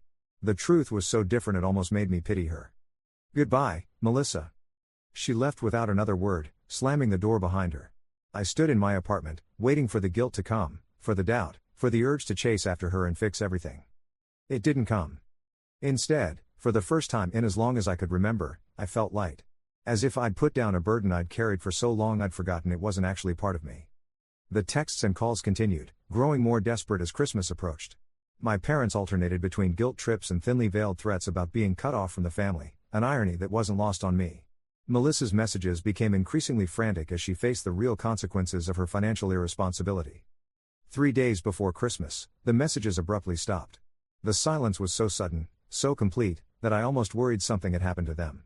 But a quick check of Melissa's social media revealed the truth. A smiling photo of her, Jason, and his parents in front of their Christmas tree, captioned, "So blessed to have family who support us unconditionally. Hashtag Merry Christmas, hashtag grateful." I zoomed in on her face, searching for signs of strain, but found none. Either Jason's parents had stepped in to cover her bills, or she'd found another solution. Either way, the crisis seemed to have passed. I should have felt relieved. Instead, I felt hollow. Not because I missed being needed, I didn't, but because the ease with which I'd been replaced confirmed what I'd suspected all along. I'd never been valued for myself, only for what I could provide. On Christmas Eve, I bought a small tree, decorated it with lights and ornaments I found at a local shop, and placed beneath it the gifts I'd already purchased for my family before everything fell apart. Gifts I knew I wouldn't give now. A leather wallet for Dad. A cashmere scarf for Mom. A first edition of Melissa's favorite childhood book, a generous peace offering I'd ordered months ago, when I still believed in the possibility of reciprocity. I made myself a feast, roast duck with all the trimmings, Grandma's apple pie, a bottle of good wine. I ate at my small table, watching the snow fall outside my window, Christmas music playing softly in the background. It wasn't a sad meal, despite being solitary. There was a kind of peace in it, a freedom I'd never allowed myself to feel before. After dinner, I opened my laptop and checked my bank account. The money I hadn't sent to Melissa sat there, suddenly available. Enough for a decent down payment on a house. Enough to start a small business. Enough to travel for months. Enough to change my life in whatever way I chose. The possibilities made me dizzy. I closed the laptop and went to bed, falling into the deepest sleep I'd had in years. Christmas morning dawned bright and cold. I made coffee, opened the single gift I'd bought for myself, a vintage watch I'd been admiring for months, and settled on the couch with a book, determined to enjoy the quiet day. At precisely 10:37 a.m., my phone rang. Melissa. I hesitated, then answered. Merry Christmas, Mel. A sob greeted me. Daniel. I sat up straight, alert. What's wrong? Are you okay? No. Nothing is okay. Nothing will ever be okay again. Her words dissolved into incoherent crying. Take a breath. Tell me what happened. She gulped, trying to compose herself. They know. Everyone knows. Knows what? That I've been lying. About money. About everything. Another sob. Jason's parents were going to help with a gift. They asked to see our finances. All of our finances. I closed my eyes, suddenly understanding. And they saw the truth. Yes. The word was barely audible. Jason was humiliated. His parents were disgusted. We had this huge fight. They all left. They're staying at a hotel now. Jason isn't answering my calls. His mother told me I wasn't the person she thought I was. I'm sorry, Melissa. And I was, genuinely. Not for withholding money, but for the pain she was feeling. It's all ruined. Christmas. My marriage. Everything. Her voice cracked. And it's all your fault. The accusation, so predictable yet still surprising, hit me like a slap. My fault? How is this my fault? If you just paid the bills like you always do, none of this would have happened. We could have dealt with it after the holidays. Now Jason might leave me, and I'll lose the house, and I'll have to drop out of school, and I'll be all alone, and... Melissa, I interrupted firmly. This is not my fault. These are the consequences of your own choices. How can you be so cold? I'm falling apart here. I know. And I'm sorry you're hurting. But I won't take responsibility for this. Then what good are you? She hissed. What kind of brother abandons his sister when she needs him most? The old guilt stirred, but weakly, like an echo. I'm not abandoning you. I'm here, talking to you right now. I'm just not enabling you anymore. Enabling? Is that what your therapist calls it? She spat. Did she tell you to destroy my life to protect your precious boundaries? I don't have a therapist, though maybe I should. I kept my voice steady. And your life isn't destroyed, Melissa. It's just changing. You have options. Like what? Moving into a homeless shelter? Begging on the street? Like being honest with your husband about your finances. Like selling the house you can't afford. Like getting a full-time job to support yourself while you finish school. Those aren't options. Those are punishments. No, they're realities. The same realities everyone else lives with. She was quiet for a moment, then asked in a small voice, Are you enjoying this? Seeing me suffer? No, Mel. I take no pleasure in your pain. Then why won't you help me? Just one last time. Help me fix this, and I swear I'll never ask for anything again. I almost believed her. Almost. I can't do that. Can't or won't? Her voice hardened again. Both. I can't keep enabling behavior that hurts both of us, and I won't set myself on fire to keep you warm anymore. Wow. You really have changed. She didn't make it sound like a compliment. Yes, I agreed. I have. Well, congratulations on your personal growth. Bitterness dripped from every syllable. I hope it keeps you warm tonight while I'm sitting alone in this empty house with my life in ruins. Melissa. No. I'm done. I get it now. You don't care about me. You never did. All that talk about family and love was just talk. When it really matters, you chose money over your own sister. That's not what happened, and you know it. It's exactly what happened. You got some twisted idea in your head that I was using you, and you decided to punish me for it. Well, mission accomplished, Daniel. You've ruined everything. The line went dead before I could respond. I sat there for a long time, phone in hand, staring at the small Christmas tree with its twinkling lights. Had I done the right thing? Had I been too harsh, too sudden in my withdrawal?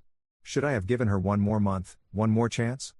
Then I remembered the years of subtle put-downs, of being excluded then blamed for not fitting in, of giving until I had nothing left only to be told it wasn't enough. I remembered her words, nobody wants a loser like you around anyway. No, I had done the right thing. The necessary thing. For both of us. I put down the phone and returned to my book, to my quiet Christmas, to the life I was finally allowing myself to build. 3 days later, my parents called. Daniel, my mother began without preamble, we need to talk about your sister. I steeled myself. What about her? She's staying with us now. Jason asked her to leave the house while they Work things out. I'm sorry to hear that. Are you? Because from where I'm sitting, it looks like you deliberately set out to destroy her marriage. I took a deep breath. Mom, I didn't do anything to Melissa's marriage. I simply stopped paying her bills. Which exposed her lies. Which humiliated her husband. Which ruined Christmas for everyone. Her lies exposed her lies, Mom. Not me. You could have waited. Just a few more weeks. Was that so much to ask? It would have just prolonged the inevitable. My father's voice suddenly came on the line. Daniel, this has gone far enough. Your sister is in pieces. Your mother and I are exhausted trying to pick them up. Whatever point you were trying to make, you've made it. Now it's time to fix this. I can't fix this, Dad. This isn't about me anymore. Everything is always about you, isn't it? His voice held that familiar edge of disappointment. Your feelings. Your boundaries. Your money. Never mind that your sister is suffering. Melissa is experiencing the natural consequences of her actions. That's not the same as suffering. Dear God, listen to yourself. When did you become so cold? So calculating? This isn't how we raised you. No, it wasn't. They'd raised me to be the fixer. The responsible one. The one who made problems go away so everyone else could continue their comfortable delusions. I'm sorry you're disappointed in me, Dad. But I'm not going to change my mind about this. Then you leave us no choice. His voice turned formal, distant. Your mother and I have decided that until you make this right with your sister, we can't have a relationship with you. The words hit harder than I expected. Despite everything, despite the years of feeling like an outsider in my own family, being officially cut off still hurt. Are you disowning me? We're giving you a choice. Your money or your family. The simplicity of it, the absolute reduction of our complex relationship to this binary, was breathtaking. That's not a choice, Dad. That's an ultimatum. Call it whatever you want. The fact remains, until Melissa's bills are paid and she's back on her feet, you're not welcome in this family. I closed my eyes, feeling a curious mix of pain and liberation. I understand. Do you? Do you understand what you're throwing away? Decades of history, of connection, of love? I do. But I also understand what I'm keeping. My self-respect. My future. My right to be treated with basic dignity. Your sister said you'd say something like that. All wrapped up in therapy talk and boundaries, he sighed heavily. I never thought I'd see the day when my son would abandon his family over money. I'm not abandoning anyone. I'm right here. I'll always be here, for conversations, for emotional support, for genuine connection. The only thing I won't do anymore is pay Melissa's bills. Like I said. You've made your choice. His voice had gone flat. Goodbye, Daniel. The line went dead. I sat in the silence of my apartment, letting the finality of that goodbye wash over me. It should have crushed me. Instead, I felt oddly peaceful. As if the last tether to an old, painful life had finally been cut, allowing me to float free. I looked around my small but comfortable home. At the books I loved, the space I'd created for myself, the life I'd built despite always putting others first. What might that life become now that I was finally putting myself first? What dreams might I pursue with the energy and resources I'd been pouring into Melissa's bottomless needs? The possibilities stretched before me like an open road. 1 month later, on a crisp January evening, my phone rang with an unfamiliar number. I almost didn't answer, wary of yet another confrontation, but something made me pick up. Hello? Is this Daniel Reed? A woman's voice, professional, unfamiliar. Yes, it is. Mr. Reed, my name is Sarah Chen. I'm a counselor at Hillside Family Services. I'm calling because your sister Melissa Reed Wilson has listed you as her emergency contact. My heart stuttered. Is she okay? Physically, yes. She's been attending our financial counseling program for the past 2 weeks, and today she had, well, something of a breakthrough. Or a breakdown, depending on how you look at it. What happened? She became very emotional during group and asked if she could call you. Normally, we'd respect client privacy, but she was quite insistent, and frankly, I think it might be beneficial. I hesitated, remembering the accusation in my sister's voice the last time we spoke. The blame. The refusal to take responsibility. Was I ready to step back into that dynamic? Mr. Reed? Are you still there? Yes. I'm here. Would you be willing to speak with her? She's here in my office now. I took a deep breath. Yes. Put her on. A rustling sound, then, Daniel? Melissa's voice sounded different. Smaller. Less certain. Hey, Mel. I didn't think you'd answer. Why wouldn't I answer? Because I've been horrible to you. Because I said terrible things. Because I blamed you for everything. I stayed silent, waiting. I've been in this program for a few weeks now, she continued hesitantly. At first, it was just because the court ordered it after I tried to max out Jason's credit cards when he froze our joint accounts. Oh, Melissa. I know.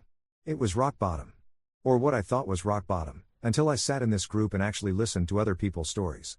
She paused. People like me. People who use money, other people's money, to fill something empty inside themselves.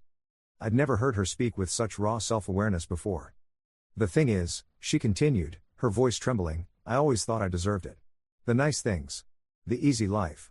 I thought I was special somehow, exempt from the rules that everyone else has to follow. What changed? I asked softly. Everything crashed down. Jason filed for divorce. The house is being sold.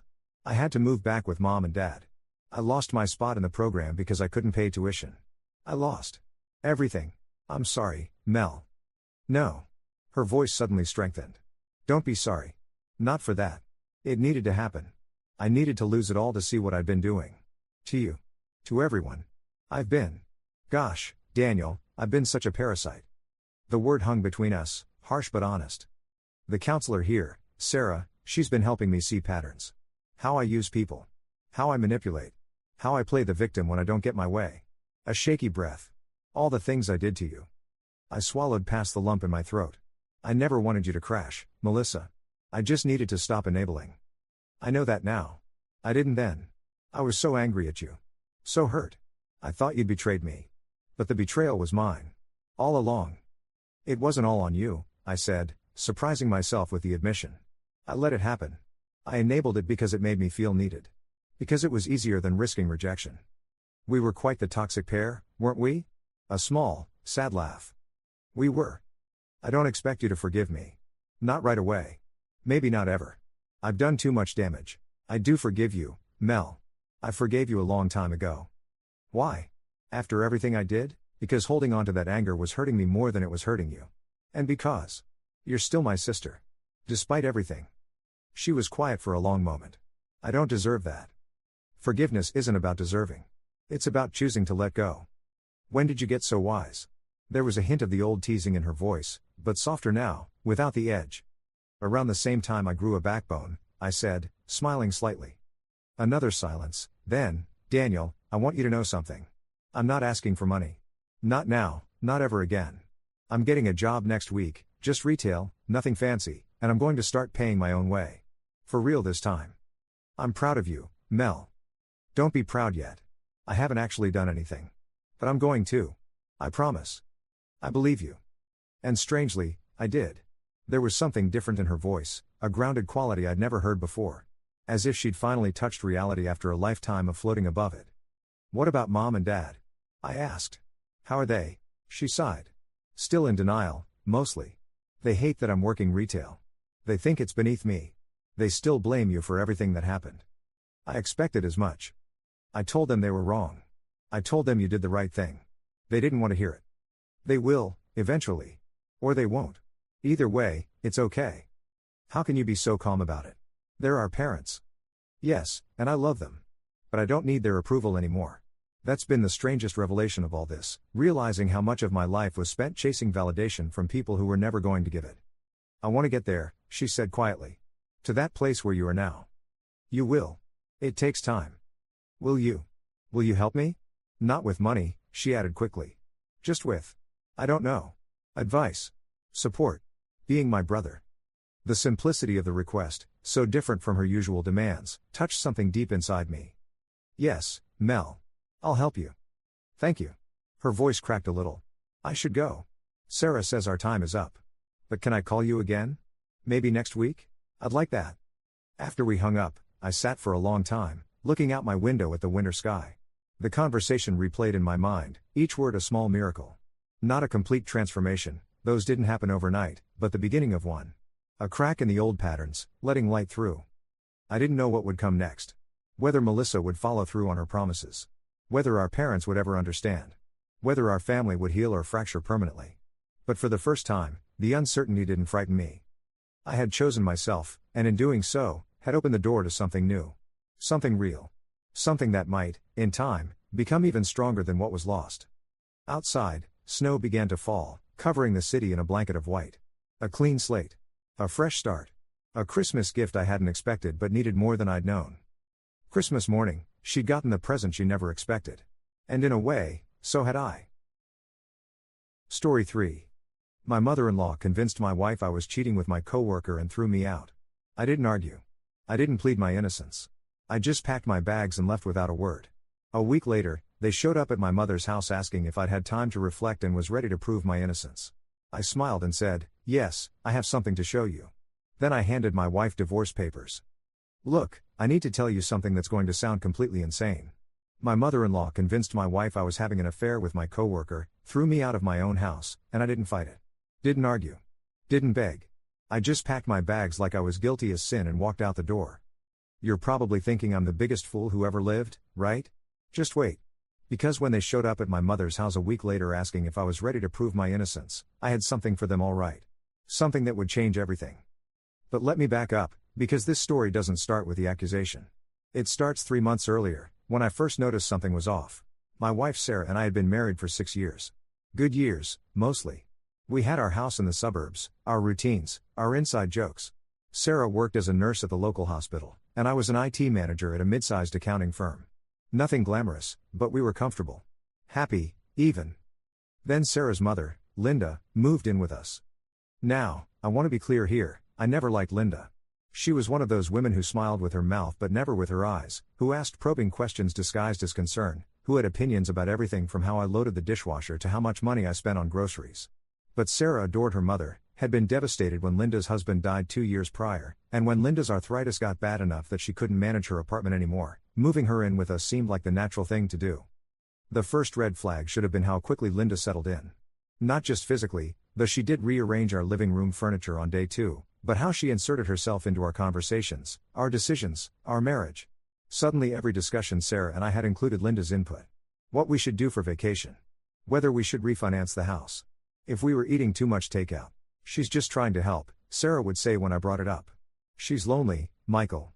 This is all new for her. I bit my tongue. A lot. The second red flag was how Linda watched me. I'd catch her studying my face when I came home from work, like she was searching for signs of something. When my phone buzzed with notifications, her eyes would dart to it immediately. When I stayed late at the office for a project deadline, she'd make these little comments to Sarah. "Working late again? That's 3 times this week. Must be some important project keeping him so busy. I hope he's not pushing himself too hard. You know how men can be when they're overwhelmed." That last one made my skin crawl. The way she said overwhelmed made it sound like a euphemism for something darker. But the real warning sign, the one I should have paid attention to, was how she talked about her own marriage.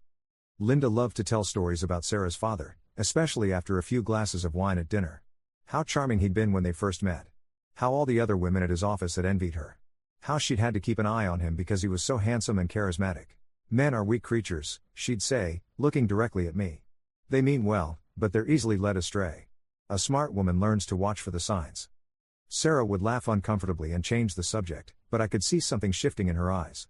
Seeds being planted. The coworker thing started innocently enough. Jessica had joined our team 6 months ago, fresh out of college with a computer science degree and an enthusiasm that honestly made me feel ancient at 32. She was smart, quick to learn, and had this habit of staying late to work on projects that weren't even assigned to her yet. "You don't have to prove yourself on day 1, I told her during her second week. "Pace yourself." She laughed. "My dad always said if you're not early, you're late. Besides, I like the quiet.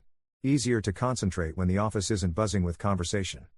I started staying later too, partly to help her get up to speed and partly because, if I'm being honest, it was nice to have someone around who was genuinely excited about the work.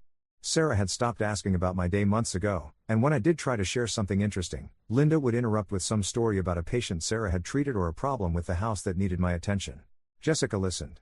When I explained a particularly complex network configuration, she asked follow-up questions. When I mentioned a frustration with upper management, she offered thoughtful suggestions. It was refreshing. We started getting coffee together in the mornings, just the 2 of us before the rest of the team arrived. Nothing romantic, I want to be absolutely clear about that. We talked about work, about her adjustment to the city, about my ideas for improving our department's efficiency. She was easy to talk to in a way that reminded me of the early days with Sarah, before life got complicated with mortgages and in-laws and all the small compromises that slowly erode conversation. I should have seen where this was heading.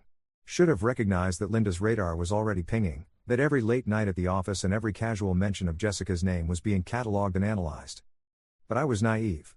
I thought I was just helping a new colleague and enjoying some intellectual stimulation. I had no idea I was walking into a trap that had been 3 months in the making. The explosion came on a Tuesday evening in October. I walked through the front door at 7:30, which was later than usual but not unreasonably so. Jessica and I had been troubleshooting a server issue that had taken longer than expected, and I'd texted Sarah to let her know I'd be late. The house felt wrong the moment I stepped inside. Too quiet. Too still. Like the air itself was holding its breath. Sarah was sitting at the kitchen table with Linda beside her. Both of them were staring at me with expressions I couldn't immediately read. Sarah's eyes were red-rimmed, like she'd been crying. Linda looked grimly satisfied, like a cat that had finally cornered its prey. "We need to talk," Sarah said. Her voice was flat, drained of its usual warmth. I set down my briefcase and took off my jacket, trying to project calm. "Okay. What's going on? Where were you tonight?" Linda asked before Sarah could respond. The question was sharp, prosecutorial. "At work. I texted Sarah about the server issue. Until 7:30? Linda's eyebrows shot up. "That's quite a long server issue." Something cold slithered down my spine. It was complicated. These things happen in IT. You can't always predict how long a fix will take. "And who was helping you with this complicated fix?" Linda's tone made it clear she already knew the answer. "Jessica. She's on my team." The silence that followed was deafening. Sarah's face crumpled, and she buried her face in her hands. Linda reached over and rubbed her daughter's shoulder with the smugness of someone who had just proven a long-held theory.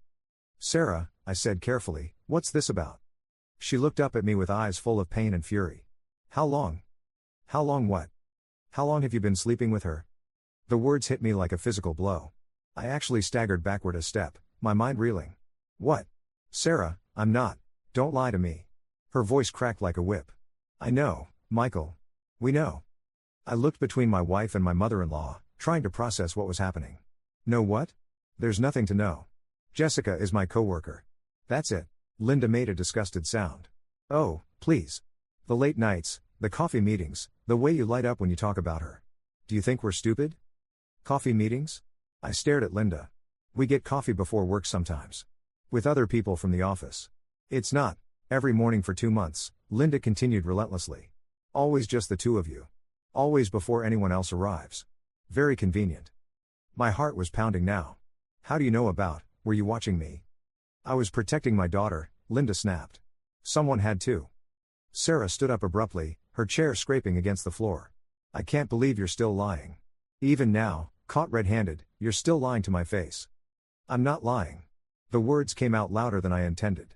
"Sarah, you know me. 6 years of marriage, and you think I'd 6 years of marriage, and this is what I get." Tears were streaming down her face now. "My mother was right. She warned me about the signs, and I ignored them because I trusted you. Because I loved you." Loved. Past tense. The word hit me like a punch to the gut. "What signs?" I asked desperately. "What could she possibly have seen that would make you think? The way you've been distant lately," Sarah said. "Coming home late, distracted during dinner, always on your phone. And then there's her." "Who?" "Jessica," Sarah spat the name like it tasted bitter. "You talk about her constantly. How smart she is, how dedicated, how easy she is to work with. When's the last time you said any of those things about me?" I opened my mouth to respond, but she held up a hand. "Don't. Just don't. I've heard enough lies for one night." Linda stood up and put her arm around Sarah. "Sweetheart, why don't you go upstairs? I'll handle this." Sarah nodded and walked toward the stairs without looking at me. At the bottom step, she paused. "I want you out of here tonight," she said without turning around. "Take whatever you need and go. We'll figure out the rest later." Then she was gone, and I was alone with Linda. The woman who had just destroyed my marriage was looking at me with unconcealed triumph. "Well," she said pleasantly, "I suppose that went better than expected." I stared at her. "You did this." "I protected my daughter from a cheating husband. Any mother would do the same." "I'm not cheating." My voice was barely above a whisper. "You know I'm not cheating." Linda tilted her head, studying me like I was an interesting specimen. "Do I? Or do I know a guilty man trying to cover his tracks? You've been watching me. Following me. Looking for any excuse to what? Save my daughter from heartbreak? Yes, I have. And I found exactly what I expected to find." "You found nothing because there's nothing to find." "I found a man who stays late at work to spend time with a younger woman. A man who meets that woman for private coffee dates. A man who talks about her more than his own wife. Linda's voice was calm, reasonable. What would you call that, Michael? I'd call it friendship. I'd call it being a good mentor to a new employee. I'd call it an affair. The certainty in her voice was chilling. She wasn't guessing or suspecting. She had decided, and nothing I said would change her mind. Why? I asked. Why are you doing this to me? To Sarah? Because I love my daughter. Because I've seen what men like you do to women like her. Because I won't let her make the same mistakes I made. There was something in her tone that made me look at her more closely. Something bitter and personal. This isn't about me at all, is it? I said slowly. This is about your husband. Linda's face went very still. Don't. He cheated on you. That's why you're so paranoid about signs and watching for red flags. You're seeing your own marriage in ours. Get out. Her voice was ice cold. That's it, isn't it? He had an affair, and you spent years wondering how you missed the signs, and now you're determined to catch it early this time. Even if there's nothing to catch. Get out of my house. It's not your house, I said. It's mine and Sarah's house. You're just living here. The slap came so fast I didn't see it coming. 1 second I was standing there talking, and the next my cheek was stinging and Linda was standing inches from my face with her hand raised for another strike. It's Sarah's house now, she said softly. And Sarah doesn't want cheaters living under her roof. I packed my things in silence. Not everything, just enough clothes for a week, my laptop, some personal items. The whole time, I kept expecting Sarah to come downstairs, to ask me to explain, to give me a chance to defend myself. She never did. Linda watched me from the kitchen doorway as I loaded my car. When I came back inside for my phone charger, she was still standing there with that satisfied expression. This could have been easier, she said. If you'd just admitted it, shown some remorse, maybe Sarah would have considered counseling. Working through it. I stopped in the middle of coiling the charging cable. Are you serious? You want me to confess to something I didn't do? I want you to take responsibility for your actions. What actions? Having coffee with a coworker? Staying late to fix computer problems? Talking to someone who actually listens when I speak? Having an emotional affair? Leading a young woman on? Breaking your marriage vows? I laughed, but there was no humor in it. You know what the really sick part is? You actually believe this. You've convinced yourself so thoroughly that I'm guilty that you can't see any other possibility. The evidence doesn't lie. What evidence? Circumstantial observations twisted to fit your predetermined conclusion? Linda shrugged. Call it what you want. Sarah believes it. That's all that matters. I finished packing the charger and headed for the door. At the threshold, I turned back to look at her one more time. You know, I said, I actually feel sorry for you. You're so damaged by whatever your husband did that you can't see a normal working relationship without assuming the worst. That's no way to live. Better safe than sorry, Linda replied. Better suspicious than betrayed. Better alone than happy, apparently. I walked out of my house, my home, and didn't look back. But as I drove away, I could see Linda in the rearview mirror, standing in the doorway like a sentry guarding her victory. I ended up at my mother's house, which felt like admitting defeat but was really my only option on short notice. Mom had always liked Sarah, had never said a word against Linda despite clearly disliking her, and she listened to my explanation without interruption. That woman is poison, was her only comment when I finished.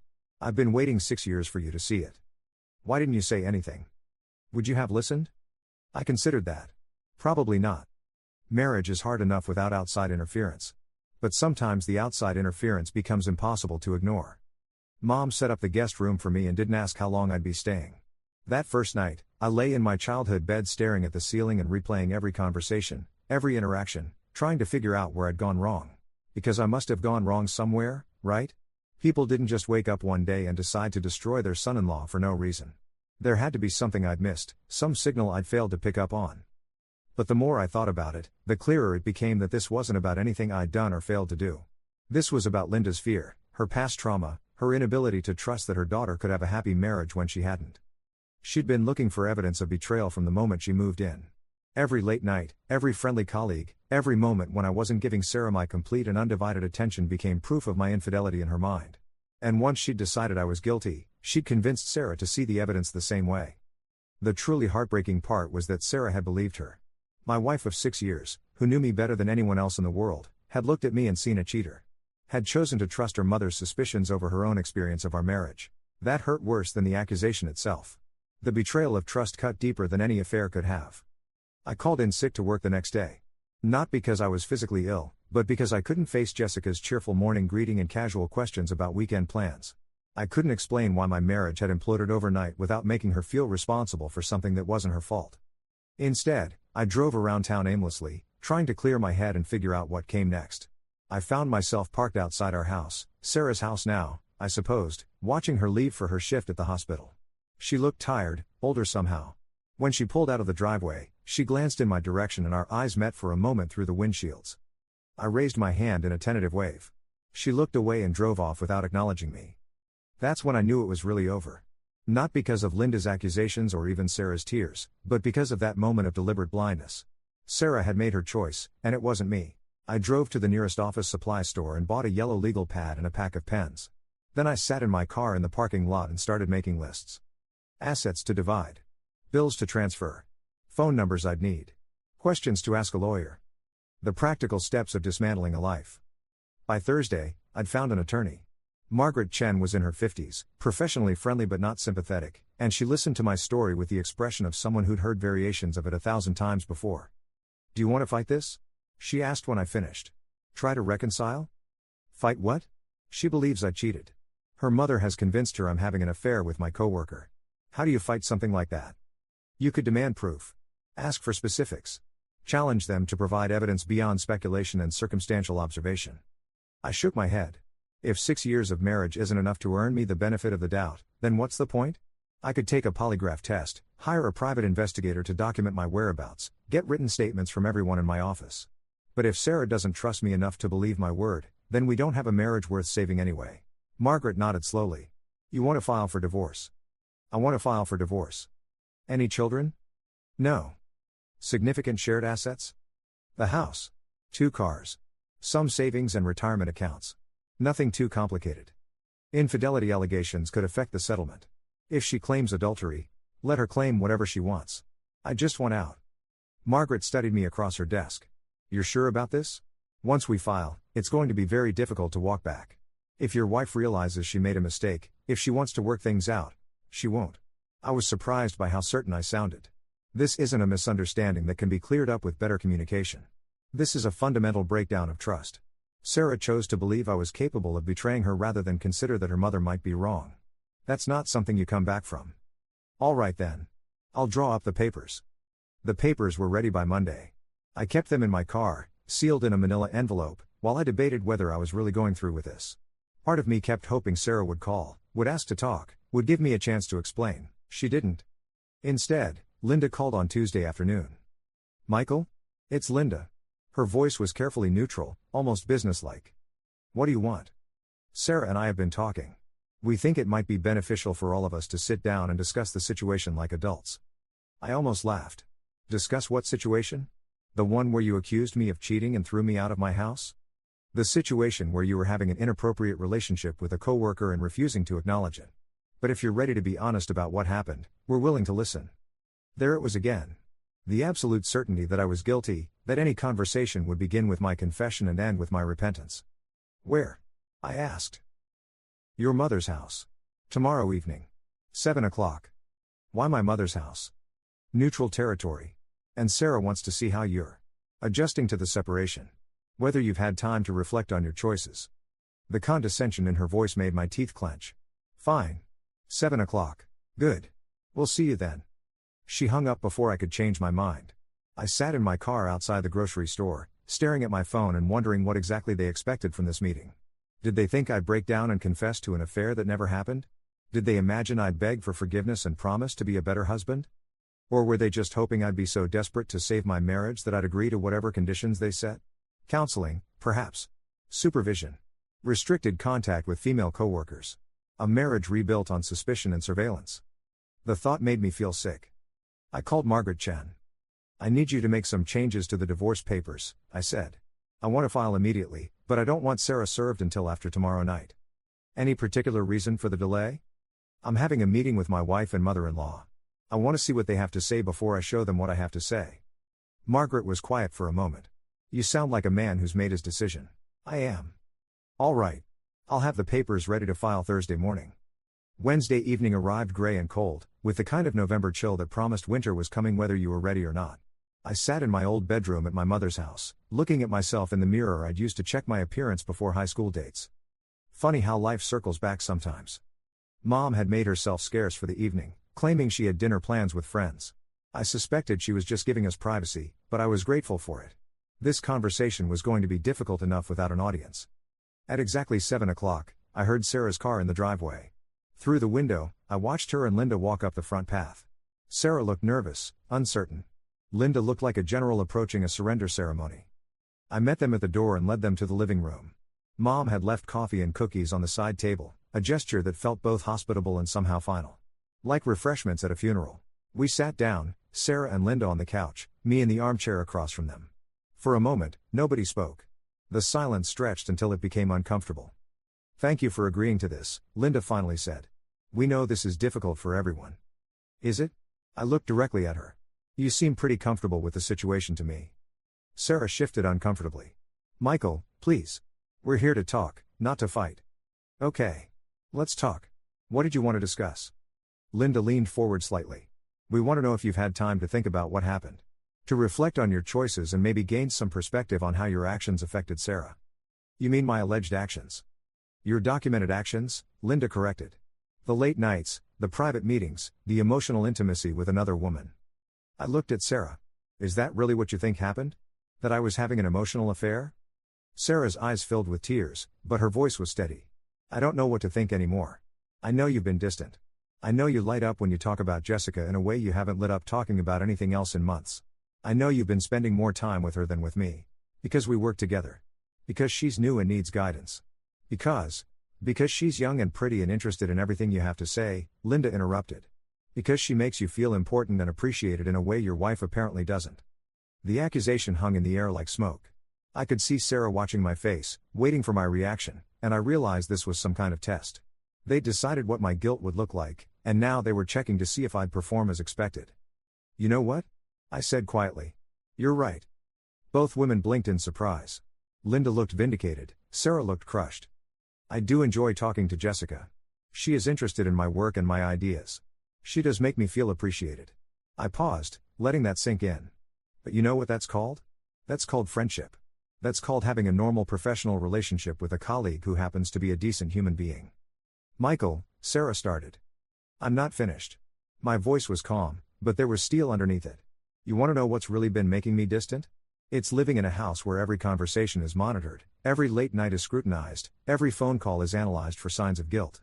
It's having a mother-in-law who watches me like I'm a criminal waiting to be caught. It's having a wife who believes her mother's paranoid fantasies over 6 years of marriage." Linda's face was flushing red. "Those aren't fantasies. They are exactly fantasies. Projections. You've taken a normal working relationship and twisted it into evidence of betrayal because you can't imagine any other possibility. Because your own marriage was destroyed by infidelity, and you're determined to see the same patterns everywhere you look." "That's not. It is exactly that." I stood up and walked to the window, looking out at the street where I'd learned to ride a bike, where I'd waited for prom dates, where I'd thought I'd bring Sarah to meet my parents for the first time. You moved into our house and immediately started looking for problems. Every normal interaction became suspicious. Every friendship became a threat. You've been building a case against me for months, and the only evidence you needed was your own certainty that all men are cheaters. I turned back to face them. Sarah was crying openly now, but Linda looked defiant. "And you," I said to Sarah, "you let her convince you. Your husband of 6 years, who has never given you any real reason to doubt his fidelity, and you chose to believe the worst possible interpretation of everything I did." "She showed me the patterns," Sarah whispered. "The signs were all there." "The signs of what? Of me having a job? Of me being friendly with my coworkers? Of me staying late to fix problems that couldn't wait until morning?" "The signs of you pulling away from our marriage," Linda said firmly. "The signs of you investing your emotional energy in another woman. I pulled away because you made our home feel like a prison. I invested energy in my work because it was the only place I could have a conversation without being interrogated about my motives." The room fell silent except for Sarah's quiet sobbing. I felt something break loose inside my chest, a knot of tension I'd been carrying for months. "Do you want to know the really tragic part?"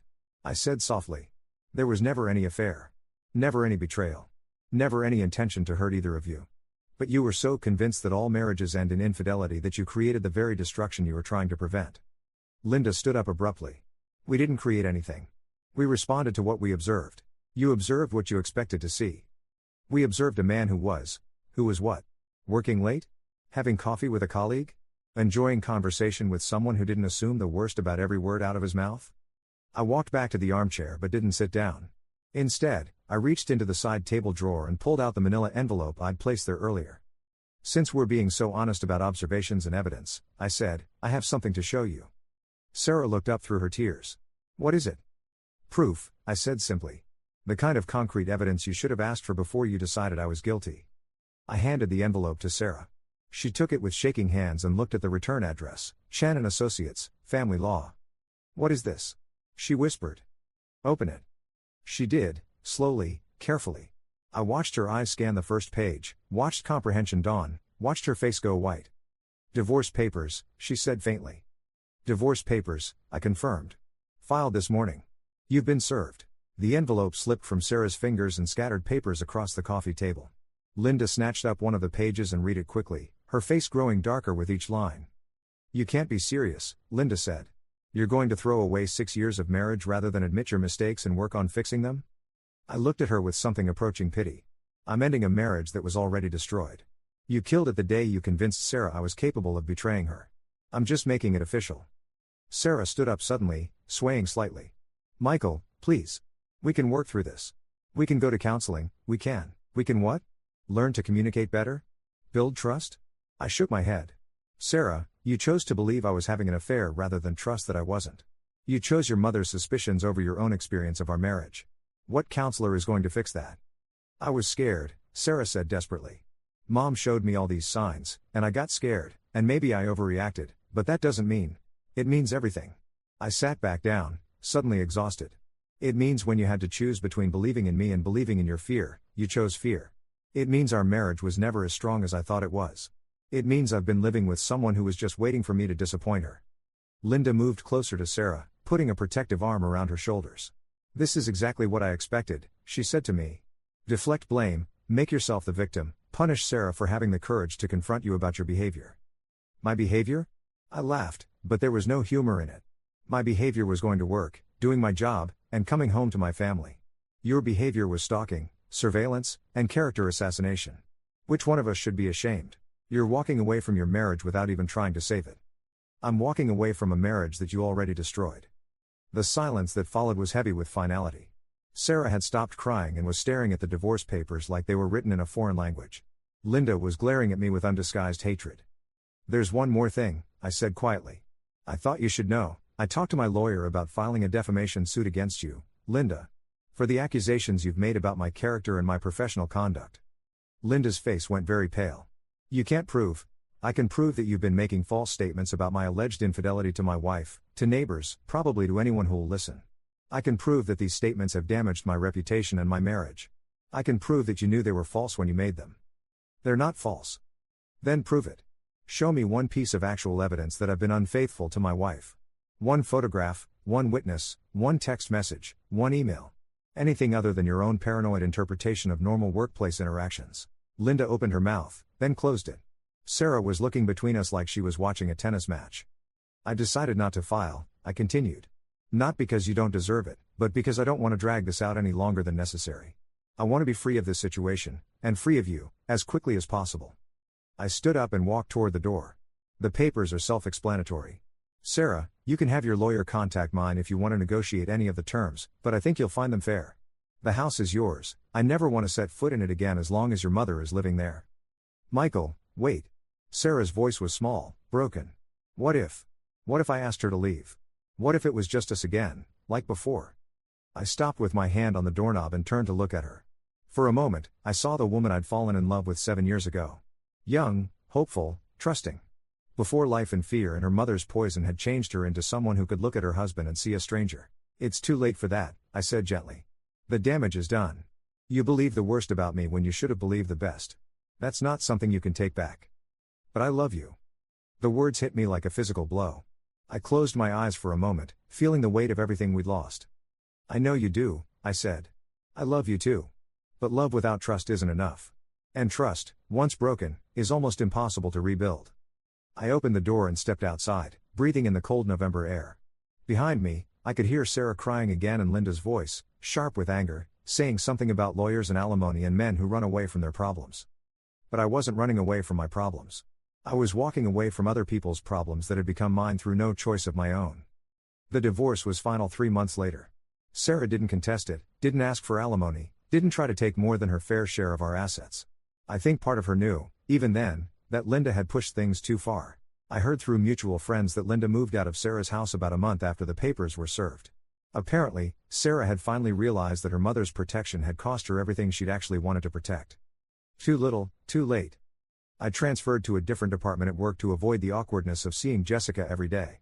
Not because I felt guilty, I hadn't done anything wrong, but because I didn't want her to feel responsible for the destruction of my marriage. She sent me a thoughtful email when word got around about the divorce, expressing regret and hoping I didn't blame her for what had happened. I wrote back that none of it was her fault, that she'd been nothing but professional and kind, and that I hoped she'd continue to find success in her career. I meant every word. My mother never said "I told you so," but I could see the satisfaction in her eyes when I signed the lease on my new apartment.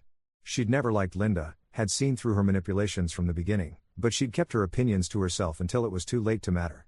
"Some people are just poison," she said one evening as we sat on her front porch, watching the sunset. "They can't be happy unless they're making everyone around them miserable. The only defense is to stay away from them." I should have seen it sooner. Hindsight is always clearer. "And you loved Sarah. Love makes us blind to things we should see." I nodded, thinking about the woman I'd married and the woman she'd become under her mother's influence. "Do you think there's any chance we could have worked it out? If I'd tried harder to fight for us?" Mom was quiet for a long moment. "I think some people are too damaged to trust, and some situations are too poisoned to save. You made the right choice, Michael. It just doesn't feel right yet." She was wrong about that, though. It did feel right. Not good, ending a marriage is never good, but right. Like finally setting down a weight I'd been carrying for so long I'd forgotten what it felt like to stand up straight. I saw Sarah one more time, about 6 months after the divorce was final. I was leaving the grocery store, and she was walking in. We stopped and looked at each other across the parking lot, two people who used to share everything now reduced to awkward strangers. She looked older, sadder. There were lines around her eyes that hadn't been there before, and her smile was hesitant, uncertain. "Hi," she said. "Hi. How are you doing?" "I'm doing well. You?" "I'm adjusting." She shifted her purse from one shoulder to the other, a nervous gesture I remembered from our dating days. "Michael, I wanted to apologize. For everything. For not trusting you. For believing." She trailed off, unable or unwilling to name what she'd believed. "It's okay," I said, and meant it. "We both made mistakes." "No." Her voice was firm. "I made mistakes. You were just trying to live your life and do your job. I should have trusted you. I should have told Mom to back off. I should have fought for us instead of against you." I felt a pang of something, not regret, exactly, but sadness for what we lost. Maybe in another life, things would have been different. Maybe. She smiled then, the first genuine smile I'd seen from her in months before the divorce. "Are you happy?" The question surprised me. I thought about it seriously before answering. "I'm peaceful," I said finally. For the first time in years, I'm not walking on eggshells or second-guessing my every action. I'm not being watched or analyzed or suspected of crimes I didn't commit. So yes, I think I'm happy. Sarah nodded, tears threatening but not quite falling. "I'm glad. You deserve to be happy. So do you." "I'm working on it." She looked toward the grocery store, then back at me. "Mom doesn't live with me anymore. In case you were wondering." I heard. "How is that going?" "It's lonely sometimes. But it's honest. I'm learning to trust my own judgment again, to make my own decisions. It's harder than I expected." I wanted to tell her that it would get easier, that learning to trust yourself was worth the difficulty, that she was better off without Linda's toxic influence. But those were conversations for someone else to have with her now. Someone who hadn't been falsely accused and thrown out of his own home. "Take care of yourself, Sarah." "You too, Michael." I walked to my car and drove away without looking back. In my rearview mirror, I saw her standing in the parking lot for a long moment before finally going inside. That was 2 years ago now. I've been promoted twice at work, bought a small house in a different part of town, and started dating again, carefully, slowly, but with genuine hope for the future. The woman I'm seeing now, Angela, is a teacher at the local elementary school. She's kind, funny, and refreshingly direct about her feelings and expectations. When I told her about my divorce, about Linda's accusations and Sarah's betrayal of trust, she listened without judgment and then said, "Some people are so afraid of being hurt that they hurt themselves first. It sounds like your ex-wife was one of those people." That's probably the most insightful thing anyone has said about the whole situation. I don't think about Sarah much anymore, don't wonder what might have been or whether I made the right choice. The divorce papers I handed her that night were my declaration of independence from a marriage that had become a prison and a family dynamic that was slowly destroying my sanity. Sometimes people ask if I regret not fighting harder for my marriage, not trying to prove my innocence, not demanding that Sarah choose between me and her mother's paranoia. The answer is no. A marriage that requires you to prove your innocence isn't a marriage worth saving. Trust that has to be earned anew every day isn't trust at all. I learned something important from that whole nightmare: you can't love someone into trusting you, and you can't logic someone out of believing something they want to believe. Linda wanted to believe I was cheating because it confirmed her worldview. Sarah wanted to believe her mother because it was easier than confronting the toxic dynamic that was slowly poisoning our home. When someone shows you who they really are, when they show you that their fear is stronger than their love, that their suspicions matter more than your history together, believe them. Don't waste years of your life trying to change their mind. The divorce papers were the best gift I ever gave myself. They freed me from a situation that was never going to get better, from people who were never going to see me as anything other than a threat to be monitored and controlled. Looking back now, I think Linda did me a favor. She exposed the fundamental weakness in my marriage before I wasted any more years trying to build something meaningful on a foundation of suspicion and fear.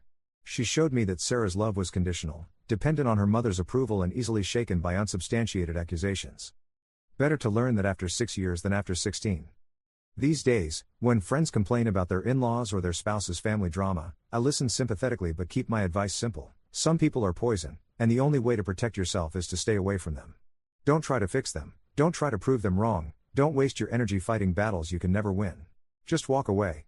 Pack your bags, file your papers, and walk away. It's the only way to win a game that was rigged against you from the start. And sometimes, walking away is the strongest thing you can do. Story 4. My mother demanded I buy my brother a new Tesla because he crashed his drunk driving. I said, no, moved 4 states away, and started a new career. 5 hours later, my brother texted, always acting so entitled, you haven't changed, while Dad threatened, buy him one now or be legally disowned. I replied with a single laughing emoji. By nightfall, I'd closed every joint account they could access, including the family business accounts they'd forgotten I controlled. 67 missed calls by morning, and a text from my lawyer, they're begging to speak with you. My name is Sarah, I'm 28, and until recently, I thought my family was just difficult. You know, the kind of difficult where your mom guilt trips you into paying for family dinners and your dad makes passive-aggressive comments about your career choices. Normal family dysfunction, right? Wrong. So incredibly, spectacularly wrong. It started on a Tuesday morning when my phone rang at 6:47 a.m. Mom's contact photo, her holding our old golden retriever, Max, both of them squinting in harsh sunlight, flashed across my screen. I almost didn't answer because, honestly, nothing good ever comes from pre-7 a.m. phone calls. Sarah, honey, we have a situation. Her voice had that particular quality I'd learned to dread over the years, syrupy sweet with razor-sharp edges underneath. I rubbed sleep from my eyes, already feeling my stomach clench. What kind of situation, Mom? Your brother had a little accident last night. The way she said little accident made my skin crawl. Like the time she called his 3-day disappearance in high school a spontaneous adventure while police officers sat in our living room. Is he okay? I asked, because despite everything, Marcus is still my brother. Oh, he's fine, sweetheart. Just a few bruises. But his Tesla is. Well, it's completely totaled. I waited for more information, but silence stretched between us like a taut wire. Outside my apartment window, Denver was waking up, coffee shop lights flickering on, early commuters hurrying past with their breath visible in the crisp morning air. Mom, how did he crash his car? Another pause. Longer this time. He'd been out with friends, and you know how these things happen. Was he drinking? Sarah, that's not the point right now. My blood pressure spiked so fast I could feel it behind my eyeballs. Actually, that's exactly the point. Was Marcus drinking and driving? We can discuss the details later. What's important is that he needs a new car for work and his insurance. Well, they're being difficult about the claim.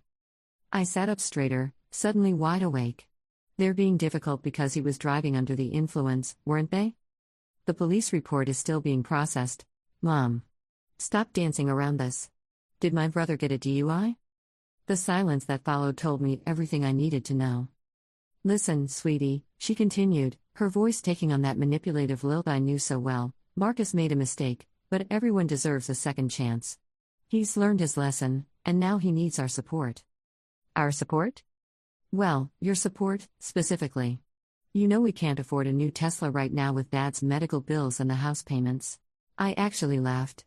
Not a happy laugh, the kind of bitter, disbelieving sound that escapes when someone's audacity reaches cosmic levels. You're calling me at 6:47 in the morning to ask me to buy Marcus a new Tesla because he destroyed his current one while driving drunk? Don't use that tone with me, young lady. Family helps family. Family helps family. The same word she'd used when Marcus needed bail money in college. The same phrase that guilted me into co-signing his apartment lease after he'd been evicted twice. The identical manipulation tactic that had convinced me to lend him $12,000 for investment opportunities that somehow never materialized into actual returns. Mom, Marcus is 31 years old. He's a grown man who made a dangerous, illegal decision that could have killed someone. The natural consequence of that decision is losing his car and dealing with the legal ramifications himself. You sound just like your father when he gets all high and mighty. That stung because Dad and I had been having our own issues lately. Ever since I'd started questioning some of the family business decisions, he'd been treating me like an ungrateful outsider rather than the daughter who'd been helping manage his accounts for the past 5 years. This isn't about being high and mighty. This is about basic accountability. Accountability? Her voice sharpened to a blade. You want to talk about accountability? Who paid for your college when you changed majors 3 times? Who covered your rent when you were finding yourself after graduation? Who supported you through every single one of your quarter-life crises? The guilt hit exactly where she aimed it. Mom had always been a surgical striker when it came to emotional manipulation. That's different, and you know it. I never endangered anyone's life. I never broke the law. And I paid back every cent you loaned me. Money isn't everything, Sarah. Sometimes family loyalty matters more than being technically correct. Technically correct. As if not wanting to enable my brother's destructive behavior was some kind of petty technicality. I'm not buying Marcus a Tesla. You haven't even heard how much. I don't care if it's $50 or $50,000. I'm not rewarding him for nearly killing someone. He didn't kill anyone. You're being dramatic. He got behind the wheel of a 2-ton vehicle while intoxicated. The fact that he didn't kill anyone is pure luck, not good judgment. Mom's breathing changed, becoming sharper, more deliberate. You know what? I should have expected this from you. Ever since you moved to Denver, you've been acting like you're better than the rest of us. And there it was. The real underlying resentment that had been poisoning our relationship for months. Moving to Denver for my career doesn't mean I think I'm better than anyone. Doesn't it? You barely call anymore. You miss Marcus's birthday party. You haven't been home for a single family dinner since Christmas. Each accusation landed with practiced precision. She'd clearly been building this arsenal for a while. I missed Marcus's birthday party because it was on a Tuesday night and I had to work. I haven't been to family dinners because every single one turns into a guilt session about how I need to contribute more money to various family emergencies. That's not true. Really? Because last time I was there, you spent 45 minutes explaining why I should help pay for Marcus's credit card debt because his business ventures hadn't panned out yet. He's trying to build something meaningful. He's 31 and has never held a job for more than 8 months. His business ventures are get-rich-quick schemes that he abandons the moment they require actual work. I could hear her sharp intake of breath through the phone. You used to be such a caring person, Sarah. I don't know what happened to the daughter I raised. The daughter she raised. Like I was some kind of defective product that had failed quality control. The daughter you raised learned to set boundaries with people who take advantage of her generosity. So that's what we are to you now? People who take advantage? My throat tightened. Despite everything, hurting my mom still felt terrible. That's not what I meant. I think it's exactly what you meant. You've made your position very clear. Mom, I love you and Marcus and Dad. But I'm not going to enable destructive behavior just because we share DNA. Fine. But don't expect us to keep pretending everything is normal when you've obviously chosen to prioritize strangers over your own family. Prioritize strangers? Your job, your new friends in Denver, whatever life you think is so much better than the one that gave you everything you have. The accusation hit like a physical blow. Everything I have? I'd worked 60-hour weeks for 3 years to build my marketing consulting business. I'd saved every penny, sacrificed social events, and pushed myself to exhaustion to achieve financial independence. The implication that my success was somehow handed to me felt like a complete negation of everything I'd accomplished. Mom, I need to go. I have a client meeting in an hour. Of course you do. Work always comes first for you now. She hung up before I could respond. I sat on my bed, phone still pressed to my ear, listening to dial tone and trying to process what had just happened. The morning light streaming through my windows felt harsh and uninviting. My stomach churned with a mixture of anger, guilt, and something else I couldn't quite identify. Dread, maybe. The feeling that this conversation had shifted something fundamental between us. I showered and got dressed for my client meeting, trying to shake off the emotional residue of Mom's call. But as I drove through downtown Denver, her words kept replaying in my head. The accusation that I thought I was better than my family stung because, well, maybe there was a grain of truth in it. Not that I thought I was inherently superior to them as people. But I had worked hard to build a different kind of life. A life where problems got solved through planning and effort rather than emotional manipulation and financial bailouts. A life where actions had consequences, even when those consequences were uncomfortable. Maybe that did make me different from my family. Maybe that was exactly the problem. My client meeting went well. A local tech startup wanted help rebranding their image to attract venture capital funding. The kind of project that reminded me why I'd moved to Denver in the first place. The opportunity to work with innovative companies, to solve complex problems, to build something meaningful. But even as I discussed marketing strategies and brand positioning, part of my mind kept circling back to Mom's call. To the underlying accusation that I'd abandoned my family for selfish pursuits. Had I? By the time I got home that evening, I'd almost convinced myself to call Mom back. To apologize for being harsh and find some kind of middle ground. Maybe I could offer to help Marcus with job applications instead of buying him a car. Maybe I could visit home more often and try to rebuild those bridges. Maybe I was being too rigid about the whole accountability thing. Then my phone buzzed with a text message. Marcus, Mom told me about your conversation this morning. Real classy, sis. I stared at the message, feeling my resolve crystallize again.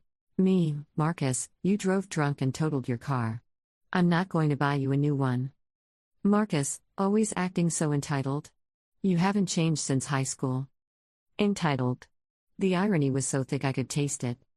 Me, entitled? You're asking me to spend my money to replace something you destroyed while breaking the law. Marcus, it's not about the money. It's about family loyalty. But I guess that concept is foreign to you now. Before I could respond, my phone rang. Dad's name flashed across the screen. I hesitated for a moment, then answered. Hi, Dad. Sarah. His voice was cold, formal. The way he spoke to business associates he didn't particularly like. Your mother is very upset. I'm sorry she's upset, but, no buts. This family has supported you through everything, and now when we need your help, you turn your back on us. The unfairness of it hit me like a sledgehammer. Dad, I'm not turning my back on anyone. I just don't think enabling Marcus's destructive behavior is helping him. Enabling? Is that what we call helping family now? When that help prevents someone from facing the natural consequences of dangerous decisions, yes. That's exactly what it's called. Your brother made a mistake that could have killed innocent people. But it didn't. And now he needs our support to get back on his feet. Our support. Always our support, never his responsibility. Dad, Marcus has been getting back on his feet for the past decade. At what point does he actually have to stand on his own? He's your brother, Sarah. This isn't about logic or fairness or whatever business principles you've learned in Denver. This is about loyalty. Loyalty works both ways. Where was Marcus's loyalty to this family when he risked going to prison? Where was his loyalty when he got behind the wheel drunk and could have destroyed everything we've all worked for if he'd hurt someone? Dad was quiet for a moment. Buy him the car, Sarah. No. Buy him the car, or consider yourself legally disowned from this family. The words hung in the air like smoke from an explosion. Excuse me? You heard me. We've tolerated your attitude and your superiority complex for months now. But this crosses a line. Either you support your brother through this difficult time, or you're no longer welcome in this family. My hands were shaking. Actually physically trembling as I held the phone. You're threatening to disown me because I won't buy Marcus a Tesla after he drove drunk? I'm giving you a choice. Family loyalty or selfish independence. Choose wisely. He hung up. I stood in my kitchen, phone still in my hand, feeling like the ground had just disappeared beneath my feet. In the span of 12 hours, My family had gone from guilt-tripping me about missing dinner to literally threatening to disown me for refusing to reward my brother's criminal behavior. The absurdity of it was breathtaking. I looked around my apartment, at the bookshelves I'd assembled myself, the artwork I'd carefully chosen, the plants I'd nursed from tiny seedlings into thriving green companions. This space that represented everything I'd built independently. Everything I'd accomplished through my own effort and decision-making. And suddenly, the choice Dad had presented didn't feel like a choice at all. I picked up my phone and typed a response to his ultimatum. A single laughing emoji. Then I set the phone aside and opened my laptop. If my family wanted to play hardball, they were about to discover I'd learned the game better than they had.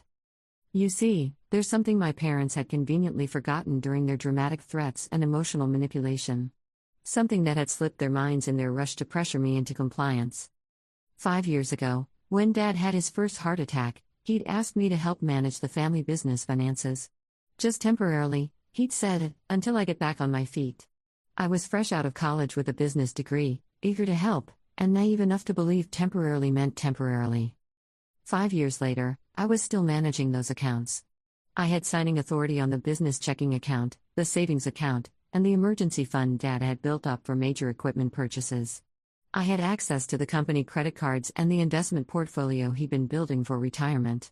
In their minds, I was just the dutiful daughter who handled the boring paperwork so Dad could focus on the actual business operations. They thought of me as a glorified bookkeeper, not as someone who actually controlled access to their financial lifeline. That was their first mistake.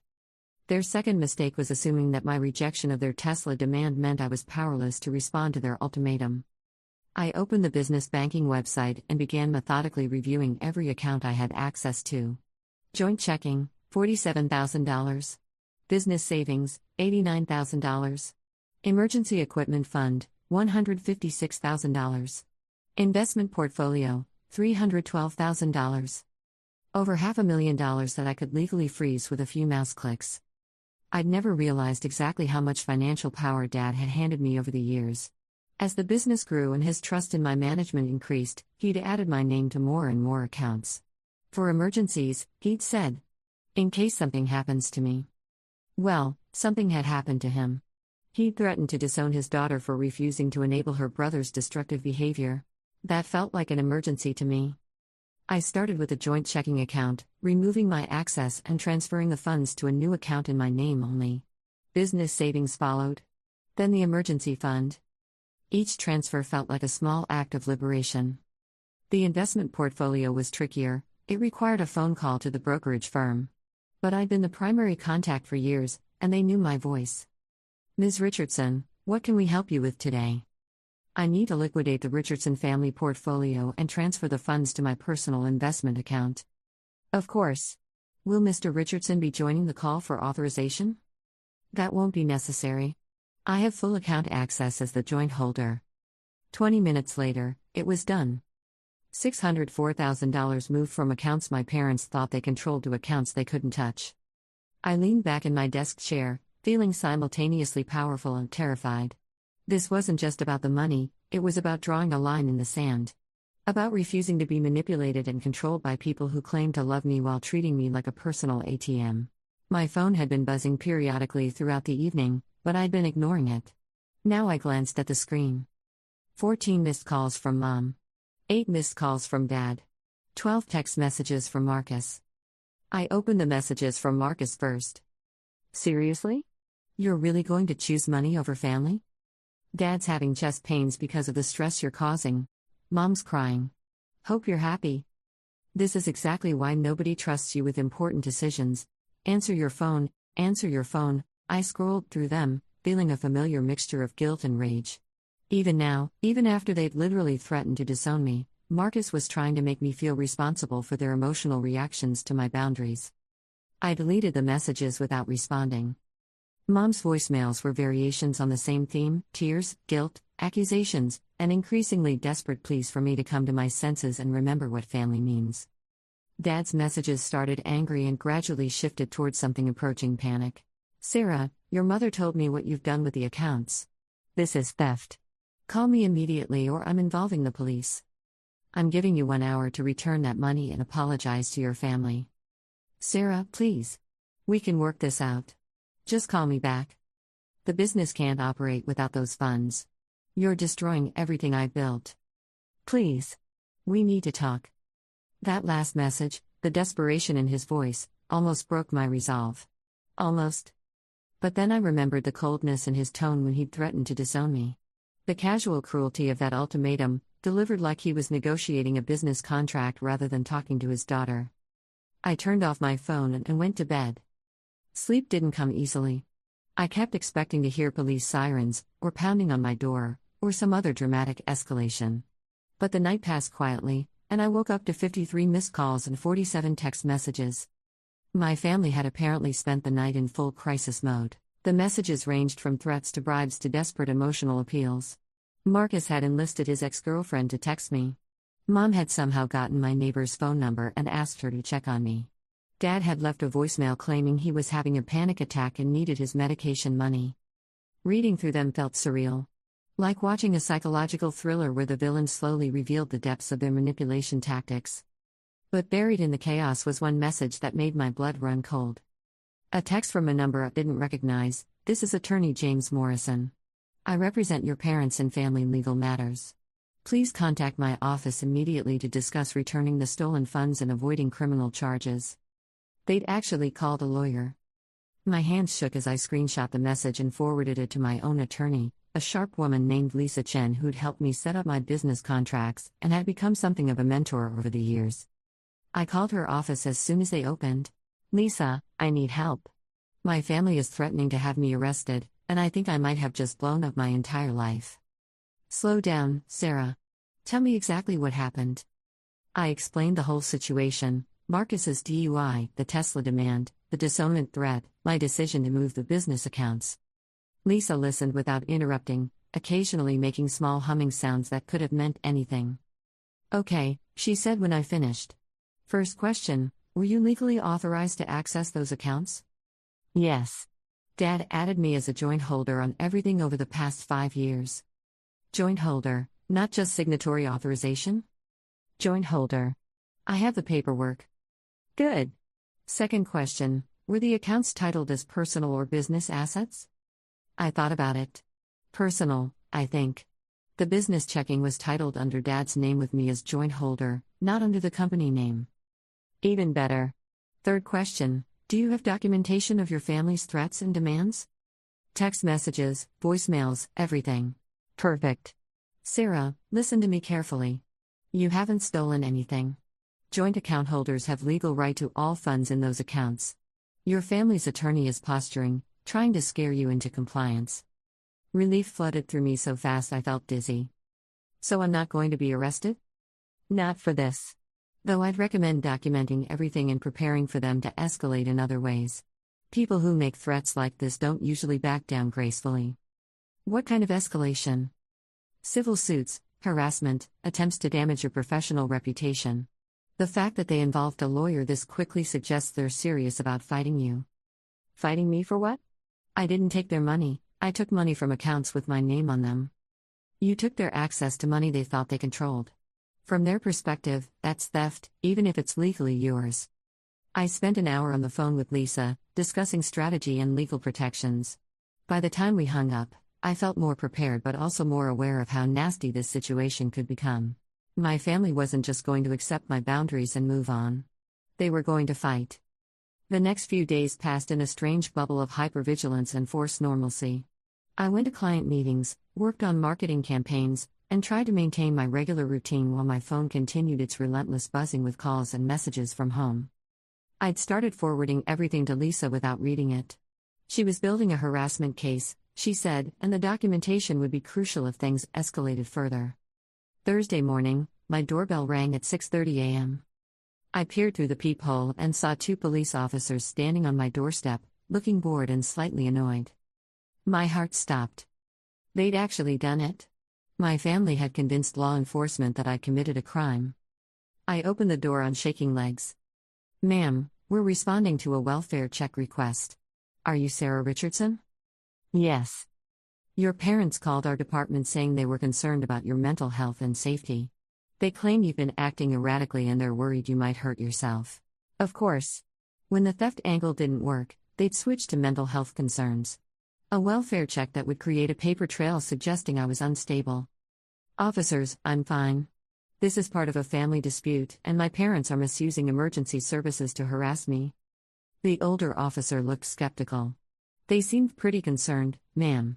Said you'd stolen money and weren't responding to their attempts to help you. I moved money from joint accounts that I'm legally entitled to access. This is a civil matter, not a criminal one. And I haven't responded to their calls because they threatened to disown me for refusing to buy my brother a new car after he got a DUI. The officers exchanged glances.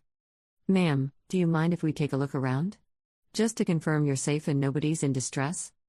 I wanted to refuse, but I also didn't want to escalate things with law enforcement. Lisa had warned me that appearing uncooperative could backfire. Of course. Would you like some coffee? They declined but walked through my apartment, noting the tidy condition, my calm demeanor, and the lack of any signs of distress or mental health crisis. Ma'am, you seem fine to us. But your parents are pretty insistent that something's wrong. Is there anything you want us to convey to them? That I'm safe, I'm not in crisis, and further welfare checks will be considered harassment. The younger officer made a note. We'll include that in our report. But ma'am, family disputes can get messy. You might want to consider reaching out to them and trying to work things out. Thank you for the advice, but I'm comfortable with my current boundaries. After they left, I called Lisa immediately. They're escalating faster than I expected, she said. Filing false welfare checks is a serious step. It suggests they're getting desperate. Desperate enough to do what? Hard to say. But Sarah, I think we need to prepare for the possibility that they're going to come to Denver. What do you mean, come to Denver? I mean pack bags and show up at your door. People who feel this entitled to control your decisions don't usually respect geographic boundaries. The thought sent ice through my veins. The idea of my family descending on my carefully constructed life in Denver felt like a violation I wasn't prepared for. What do I do if they show up? Document everything.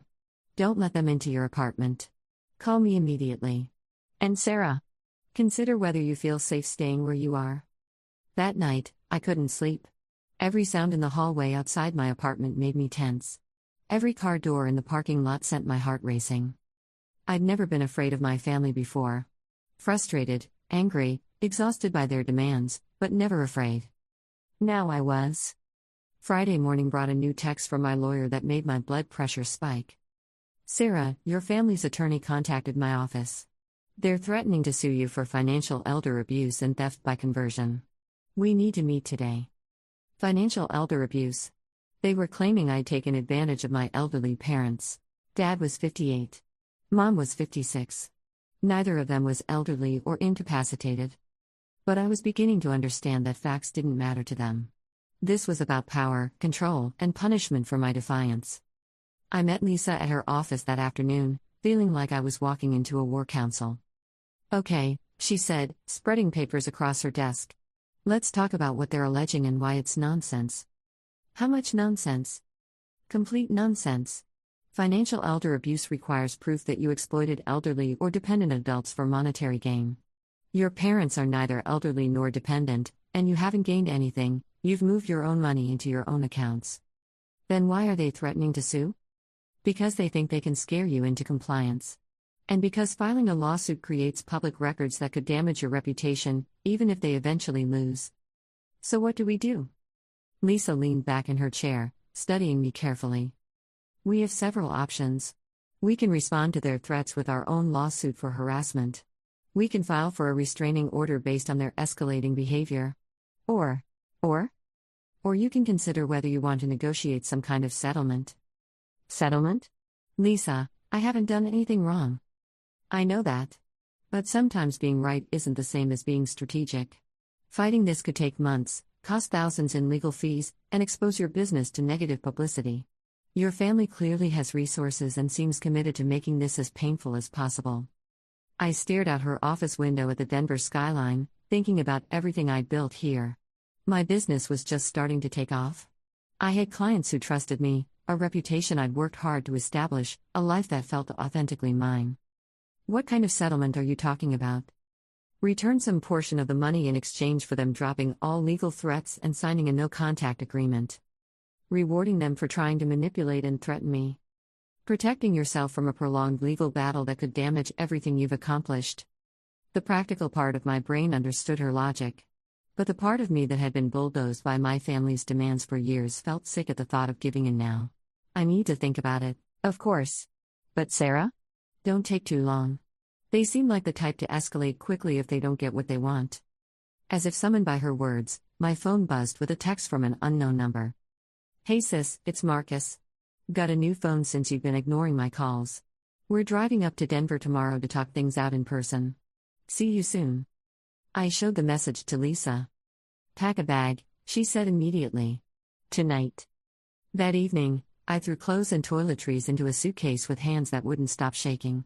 The rational part of my brain kept insisting I was overreacting, that my family wouldn't actually hurt me, that this was just intimidation tactics.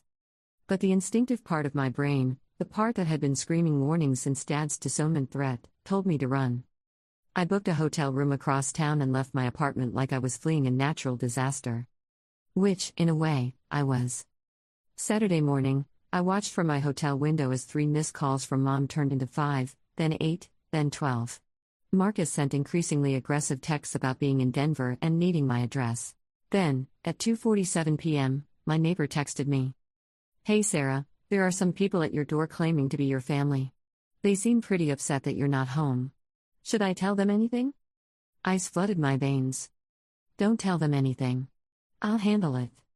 I called the apartment management office immediately. This is Sarah Richardson in Unit 237. My estranged family members are at my apartment making demands to see me.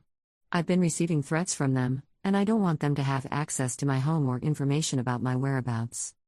Of course, Ms. Richardson. We'll make sure they're escorted off the property if they become disruptive. 2 hours later, Marcus texted again. Nice try hiding from us.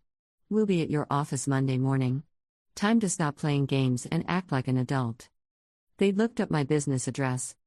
The violation I felt was physical, like someone had broken into my home and rifled through my personal belongings.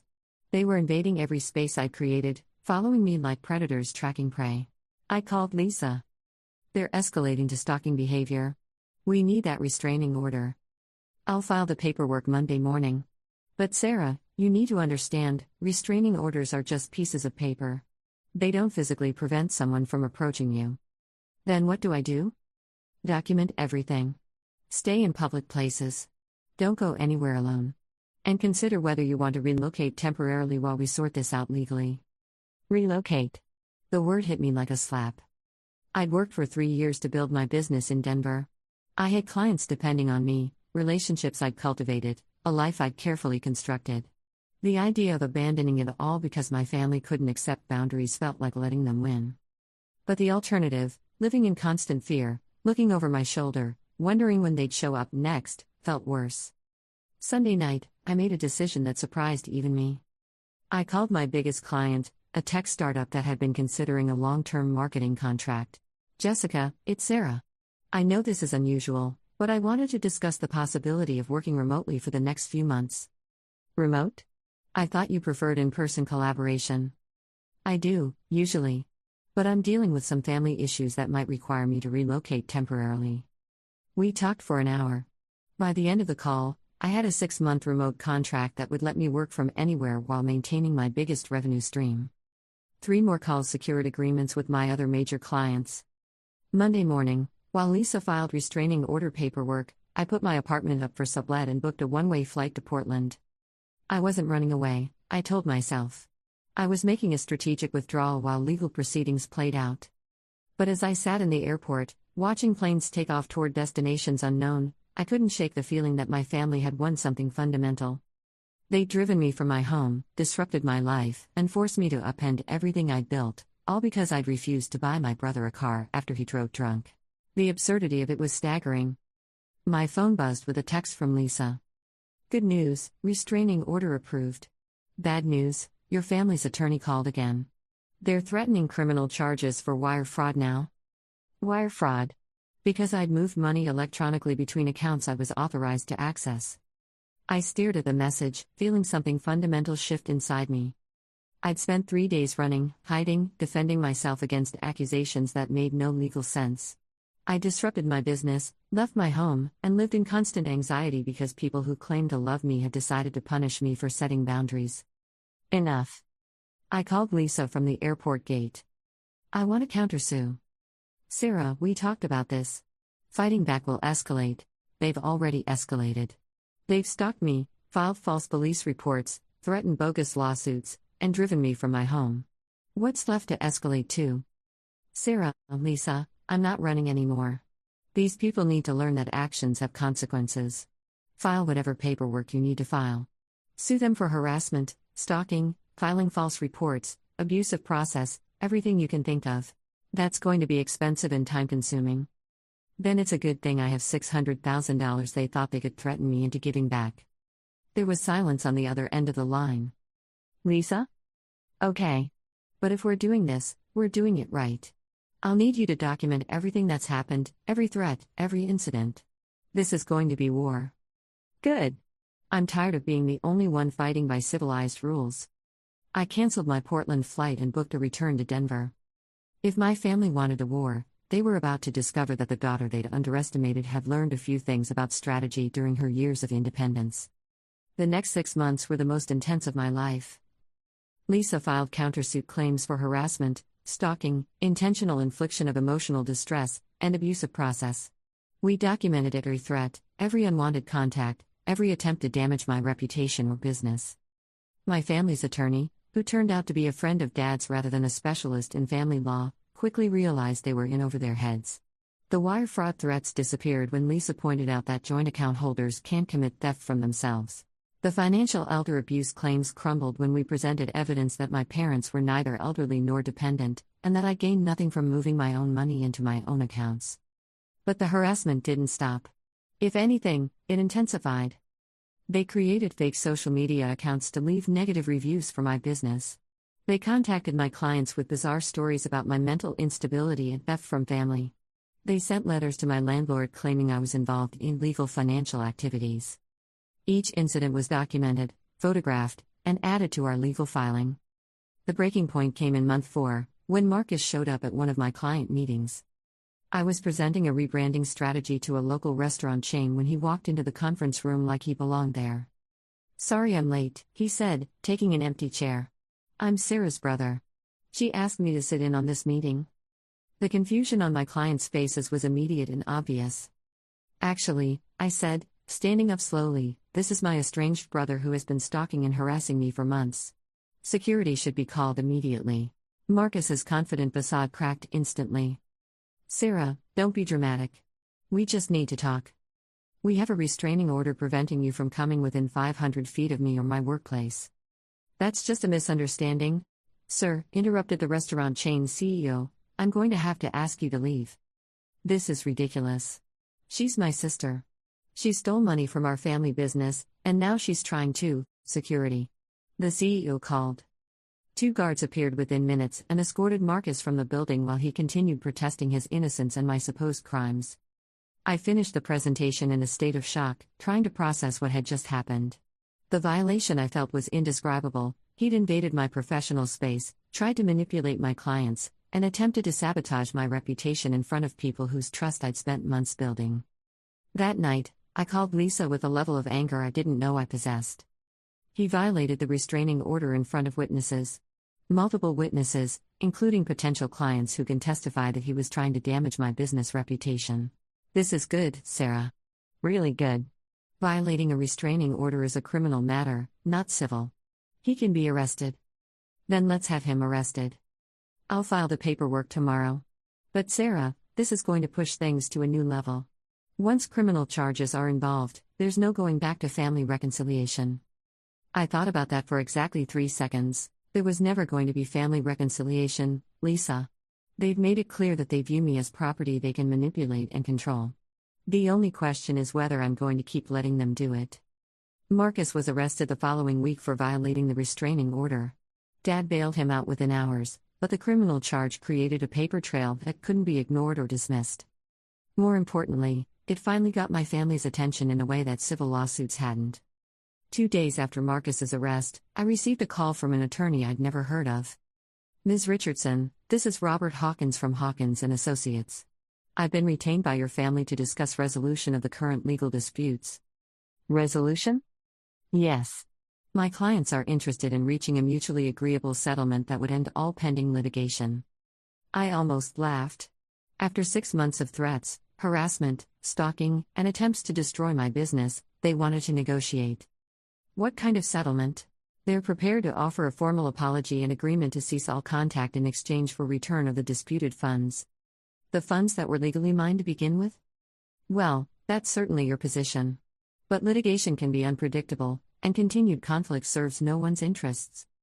Mr. Hawkins, let me make my position very clear. Your clients have spent 6 months terrorizing me, stalking me, trying to destroy my business, and generally behaving like criminals. The idea that I would give them money to stop acting like criminals is offensive. Ms. Richardson, I understand you're emotional about this situation. I'm not emotional. I'm strategic. And my strategy is to pursue every legal remedy available until your clients understand that actions have consequences. That seems unproductive. You know what was unproductive? Threatening to disown me for refusing to buy my brother a Tesla after his DUI. You know what was unproductive? Stalking me across state lines and trying to sabotage my career. Your clients created this situation through their own choices. There was a long pause. What would it take to resolve this matter? A public apology acknowledging their harassment. A legally binding agreement never to contact me again. And payment of my legal fees and business damages. They won't agree to pay damages. Then we'll see them in court. I hung up feeling simultaneously victorious and exhausted. The trial took place 8 months after that first phone call about Marcus's Tesla. Sitting in that courtroom, listening to lawyers argue about harassment and stalking and financial abuse, felt surreal. Like watching a movie about someone else's life. But when Lisa presented our evidence, hundreds of text messages, recorded voicemails, witness testimony about the stalking incidents, documentation of business interference, the pattern was undeniable. My family had conducted a systematic campaign of harassment designed to force me into compliance with their demands. The judge was unimpressed with their claims about family loyalty and financial elder abuse. The defendant was legally entitled to access joint accounts, he said during his ruling. The plaintiff's response to her refusal to purchase a vehicle for their adult son was disproportionate, escalatory, and crossed multiple legal boundaries. We won on every count. The monetary judgment was less important than the vindication. A court of law had looked at our family dynamics and determined that my behavior had been reasonable while theirs had been criminal. As we left the courthouse, Lisa turned to me with something approaching awe. You know, when this started, I thought you might be making a mistake. Taking on your whole family seemed like a losing proposition. What changed your mind? Watching them in court. The entitlement, the continued attempts to manipulate even under oath, the complete inability to accept responsibility for their actions. You didn't destroy your family, Sarah. You revealed who they really were. That night, I sat in my Denver apartment, which I'd reclaimed after the restraining order was issued, and tried to process everything that had happened. A year ago, I'd been a dutiful daughter who managed family business accounts and felt guilty about missing Sunday dinners. Now I was a woman who'd successfully defended herself against a coordinated campaign of family harassment. The transformation felt both liberating and lonely.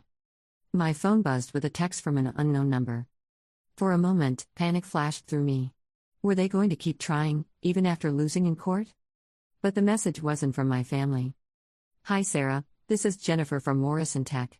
We heard about your legal victory and wanted to reach out about a potential consulting contract. We admire entrepreneurs who stand up for themselves. Word had gotten out about the case. Instead of damaging my reputation, my family's harassment campaign had somehow enhanced it. Clients saw me as someone who wouldn't be intimidated or manipulated, exactly the kind of person they wanted handling their business strategies. Within 3 months, my client roster had doubled. 6 months later, I was hiring employees. A year after that, I opened a second office in Seattle. My family's attempt to punish me for setting boundaries had accidentally launched me toward the biggest professional success of my life. The irony wasn't lost on me. I never heard from them again after the trial. The court ordered no contact agreement held, and apparently the legal consequences had finally convinced them that I was serious about my boundaries. Sometimes I wonder what would have happened if I'd just bought Marcus that Tesla. If I'd stayed in the pattern of enabling and accommodating and swallowing my objections for the sake of family peace. I probably would have remained the family's financial safety net forever, watching my own dreams shrink while my resources were steadily drained by Marcus's next crisis and the crisis after that. Instead, I learned something valuable about the difference between family loyalty and family exploitation. Real loyalty doesn't require you to sacrifice your values or enable destructive behavior. Real loyalty doesn't threaten disownment when you set reasonable boundaries. Real loyalty doesn't stalk you across state lines or try to destroy your livelihood when you refuse unreasonable demands. Real loyalty respects the word no. My family never understood that distinction. They confused control with love, manipulation with care, and compliance with loyalty. But I figured it out, eventually. And you know what? Despite everything they put me through, I'm grateful for that phone call about the Tesla. Because it forced me to choose between being controlled and being free. I chose freedom. And I've never regretted it for a single day. Though I do sometimes wonder what Marcus ended up driving after his insurance company dropped him. But that's his problem to solve now. Not mine. Never again mine. Story 5. My wife acted distant and avoided me for months, then one day said, "You're infertile, you can never get me pregnant. I'm leaving you." I didn't argue. I didn't beg her to stay. I just nodded and helped her pack. A week later, she showed up pregnant at my office party with my boss, both of them smirking. I smiled, said congratulations, and handed her an envelope, adding, "You forgot something." She opened it and started screaming. Here's something you probably don't expect to hear. I helped my wife pack her bags the day she told me she was leaving me for being infertile. Not because I'm some kind of saint. Not because I'm a pushover. But because I knew something she didn't. Let me back up. My name is David, and 3 months ago I thought I had the perfect marriage. Sarah and I had been together for 6 years, married for 4. She was beautiful, ambitious, worked in marketing at the same tech company where I'm a senior software engineer. We had this gorgeous house in the suburbs, 2 cars, the whole suburban dream package. Then something shifted. It started small. Sarah would come home late, claiming extra projects. She'd shower immediately after work, which she'd never done before. Her phone, which used to sit casually on counters and nightstands, suddenly became an extension of her hand. Always face down. Always with her. But the real tell? She stopped touching me. Not just intimately, though that dried up too, but the casual touches that married couples do without thinking.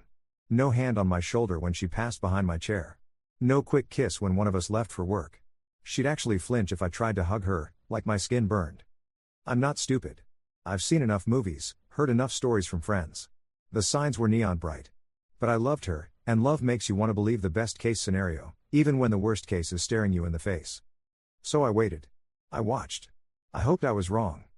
I wasn't. The final confrontation came on a Tuesday evening in October. I was in our home office, debugging some particularly stubborn code, when Sarah appeared in the doorway. She was still in her work clothes, a sharp black blazer that made her look powerful and untouchable. "David," she said, and her voice had this weird formality to it, like she was addressing a business partner instead of her husband. "We need to talk." My fingers stopped moving on the keyboard. The cursor blinked at me accusingly. "Okay," I said, spinning my chair to face her. "What's up?" She took a deep breath, and I could see her gathering herself, like an actress preparing for a difficult scene. That should have been my first clue that what came next was performance, not truth. "I've been thinking about us. About our future. About children." Children. We'd talked about kids before, in that vague way couples do when they're not quite ready but know they want them eventually. Sarah had always been the more eager one, talking about names and nursery themes. "And?" I prompted. "David, you're infertile." The words came out flat, matter of fact. Like she was telling me the weather forecast. "You can never get me pregnant. I can't live with that. I'm leaving you." The room went very quiet. Even my computer seemed to stop humming. What?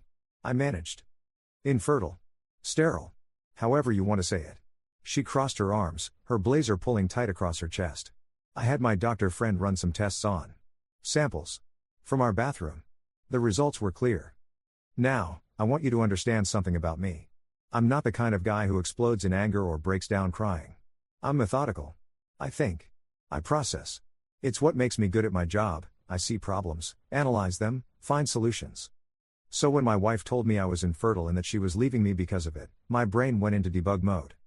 First question, when had I given samples? We hadn't been trying to conceive. We hadn't even been intimate in weeks. Second question, what doctor runs fertility tests on bathroom samples? That's not how any of this works. Third question, why was she lying? But I didn't ask any of these questions out loud. Instead, I just nodded. Okay, I said. She blinked. Okay? If that's how you feel, then okay. I'll help you pack. I watched confusion flicker across her face. She'd prepared for tears, for begging, for accusations.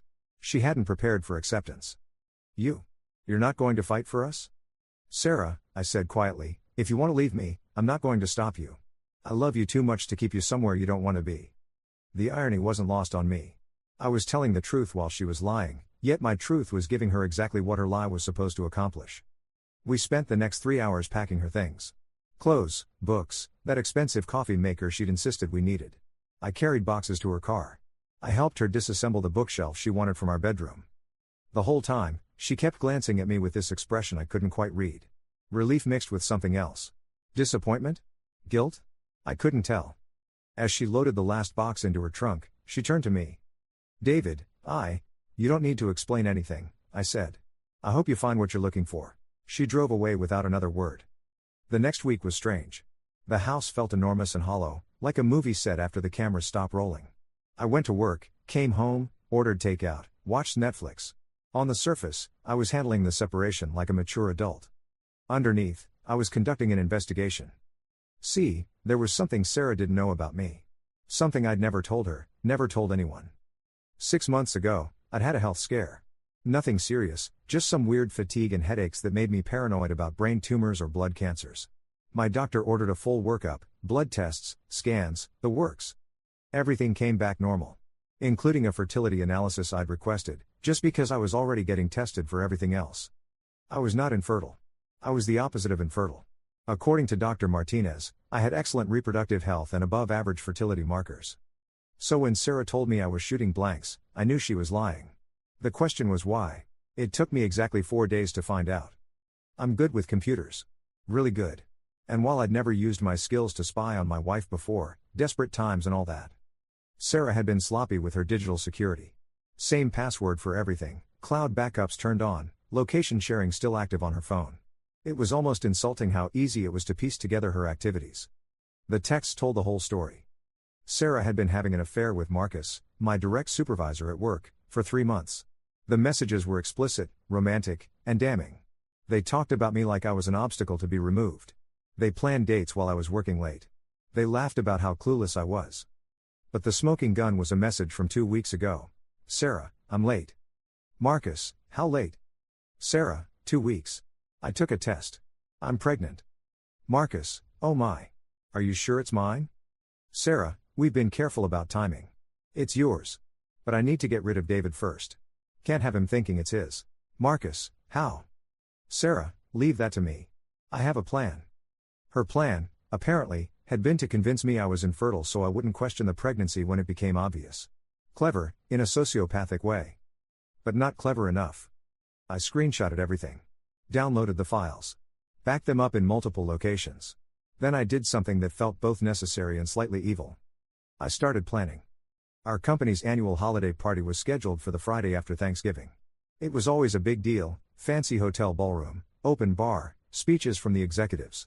Spouses and partners were invited. I RSVP'd for one. I spent the week before the party preparing. I bought a new suit, charcoal gray, perfectly tailored. I got a haircut. I even whitened my teeth.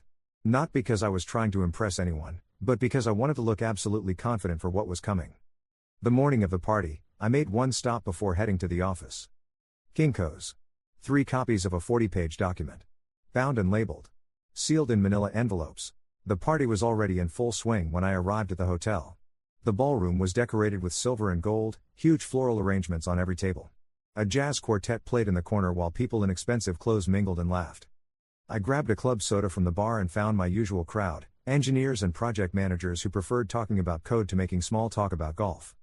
That's when I saw them. Sarah walked in wearing a red dress that hugged her curves, her hand resting possessively on Marcus's arm. Even from across the room, I could see the slight roundness to her belly that hadn't been there a month ago. They were beaming. Absolutely glowing with the kind of happiness that comes from believing you've gotten away with something. Marcus spotted me first. He whispered something to Sarah, and they both looked in my direction. I raised my glass in a small salute and smiled. The confusion on their faces was beautiful. They made their way over, weaving through clusters of coworkers. Sarah's smile was brilliant and sharp, like a knife reflecting light. "David," she exclaimed, loud enough for nearby conversations to pause. "What a surprise to see you here." "Why wouldn't I be here?" I asked mildly. "I work here." "Of course, it's just." She exchanged a glance with Marcus. "Well, given everything." "Given what?" Marcus stepped forward, his chest puffed out in that way insecure men do when they're trying to claim territory. "Given that Sarah and I are together now, congratulations," I said, and I meant it. "You two seem happy." Another exchange of glances. This wasn't going how they'd expected. "We have some news," Sarah said, her hand moving to her stomach in a gesture so rehearsed it screamed performance. "We're having a baby." The conversations around us had definitely stopped now. I could feel eyes turning toward our little drama, sense people leaning in to hear better. "That's wonderful," I said. "Really wonderful news." Sarah's smile faltered slightly. "You're not upset?" "Why would I be upset? You're pregnant, you're with someone who can give you the family you want. It all worked out for the best." "But," she started, then seemed to remember we had an audience. "Of course. Yes. It's perfect." Marcus wrapped his arm around her waist, his grip possessive and tight. "We're very happy together." "I can see that." I reached into my jacket pocket and pulled out one of the manila envelopes. "Actually, Sarah, I'm glad you're here. You forgot something when you moved out." I held the envelope out to her. She stared at it like it might bite her. "What is it?" "Just some paperwork. Nothing important." The ballroom had gone strangely quiet around us. Even the jazz quartet seemed to be playing more softly. Sarah took the envelope with trembling fingers. "David, what?" "Go ahead and open it," I said cheerfully. "I think you'll find it interesting." She looked at Marcus, who shrugged and nodded. With everyone watching, she had no choice but to tear open the envelope and pull out the bound document inside. I watched her face as she read the first page. Watched the color drain from her cheeks like water swirling down a drain. Her eyes moved frantically across the papers, screenshots of text messages, printed emails, photo evidence, medical records, bank statements. A complete timeline of her affair, documented with the thoroughness of a federal investigation. "Oh my gosh," she whispered. But she kept reading, flipping pages with increasingly frantic movements. By page 10, her hands were shaking visibly. By page 20, she was making small whimpering sounds. "Sarah?" Marcus said. "What is it? What's wrong?" She'd reached the final page. The piece de resistance. A letter from Dr. Martinez confirming my excellent fertility, dated 3 weeks before Sarah told me I was sterile. That's when she started screaming. Not words. Just pure, animalistic sounds of rage and panic and humiliation. The bound document fell from her hands and scattered across the marble floor. Marcus bent to gather the papers, and I watched his face change as he read. The smug confidence crumbled. His mouth opened and closed like a fish out of water. "You recorded our texts?" Sarah shrieked. "You spied on me?" "I documented your activities," I corrected. "After you lied to me about being infertile." "You son of a..." "Sarah." My voice was calm, but it cut through her hysteria like a blade. "You might want to keep it down. People are staring." And they were. The entire party had stopped to watch our little scene. Phones were out. Someone was definitely recording video. Sarah looked around the ballroom, finally realizing where she was and what she'd done. Her face went from red to gray. "Why?" she whispered. "Why would you do this to me?" "I didn't do anything to you," I said. "I just made sure the truth came out. You did this to yourself." Marcus was still reading, his face getting paler by the page. "Sarah, some of these texts.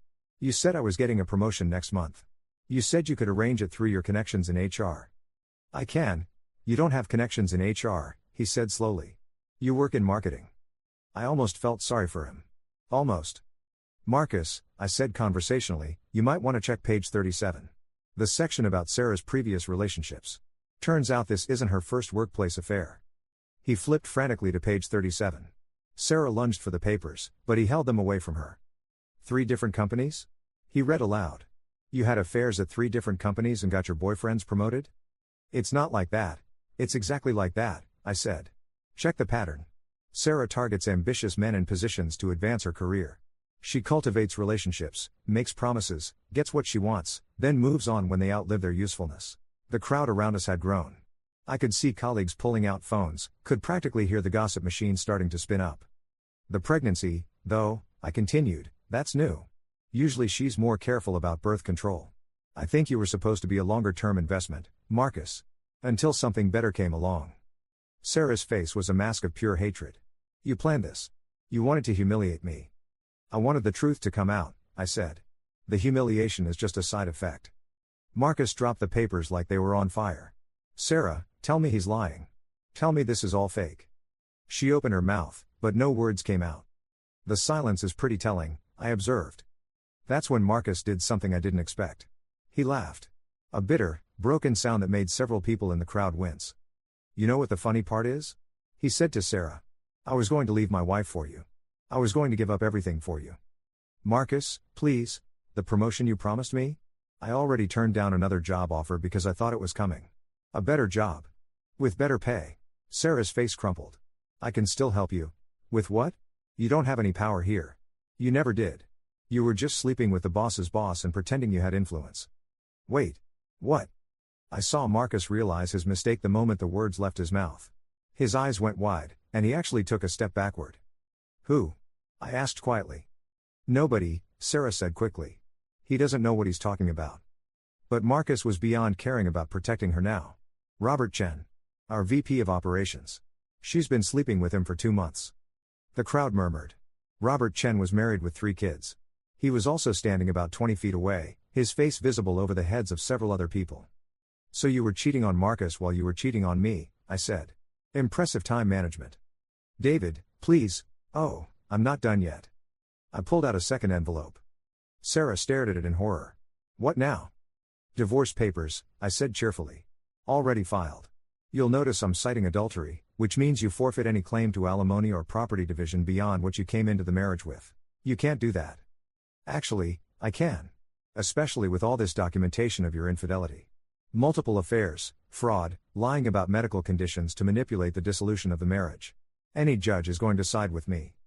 Marcus was backing away now, clearly wanting to distance himself from the escalating disaster. But Sarah grabbed his arm. You can't leave me, she hissed. I'm pregnant with your baby. Are you? I asked. Everyone froze. Are you pregnant with his baby, Sarah? Because according to your own text messages, you were being careful about timing. Which suggests you were tracking your cycle to make sure the baby would be his and not mine. I reached into my jacket and pulled out a third envelope. But here's the thing about being careful with timing, I continued. It leaves a digital trail. Calendar apps, period tracking apps, ovulation calculators. All backed up to the cloud. All timestamped. Sarah was backing away from me now, shaking her head. Based on your own data, Sarah, the baby you're carrying was conceived during a window when you were exclusively intimate with me. Not Marcus. Not Robert Chen. Me. The ballroom was dead silent except for the soft jazz music, which now seemed absurdly cheerful. So either you're having my baby and planning to lie to Marcus about it, I said, or you lied about the timing to make Marcus think it was his, or you're not pregnant at all and this is all an elaborate manipulation. Sarah's face went through about 6 different expressions in the span of 3 seconds. I need to go, she whispered. She turned to run, but Marcus caught her arm. Which is it? He demanded. Is the baby his or mine, or are you lying about being pregnant? Sarah looked around the ballroom, at all the faces staring at her, at all the phones recording her humiliation. Let go of me, she said. Answer the question. Let go of me. She yanked free and ran. Literally ran, in heels and a tight dress, toward the ballroom exit. The crowd parted like the Red Sea. Marcus started to follow her, then stopped and turned back to me. Is it true? He asked quietly. About the timing? I nodded. He stood there for a long moment, processing. Then he walked away without another word. The crowd began to disperse, people returning to their conversations with the kind of excited energy that comes from witnessing spectacular drama. I could already hear fragments of gossip spreading through the room like wildfire. I finished my club soda and checked my watch. The whole confrontation had taken less than 15 minutes. I wish I could say that was the end of it, but drama like this has a way of creating ripples. Sarah's affair with Robert Chen became public knowledge by Monday morning. Robert was quietly asked to resign by Wednesday. Sarah was terminated for violation of company ethics policies by Friday. Marcus never did get that promotion he was promised. He also never took the other job he'd turned down. Apparently, word of his involvement in the scandal made them rescind the offer. I felt bad about that.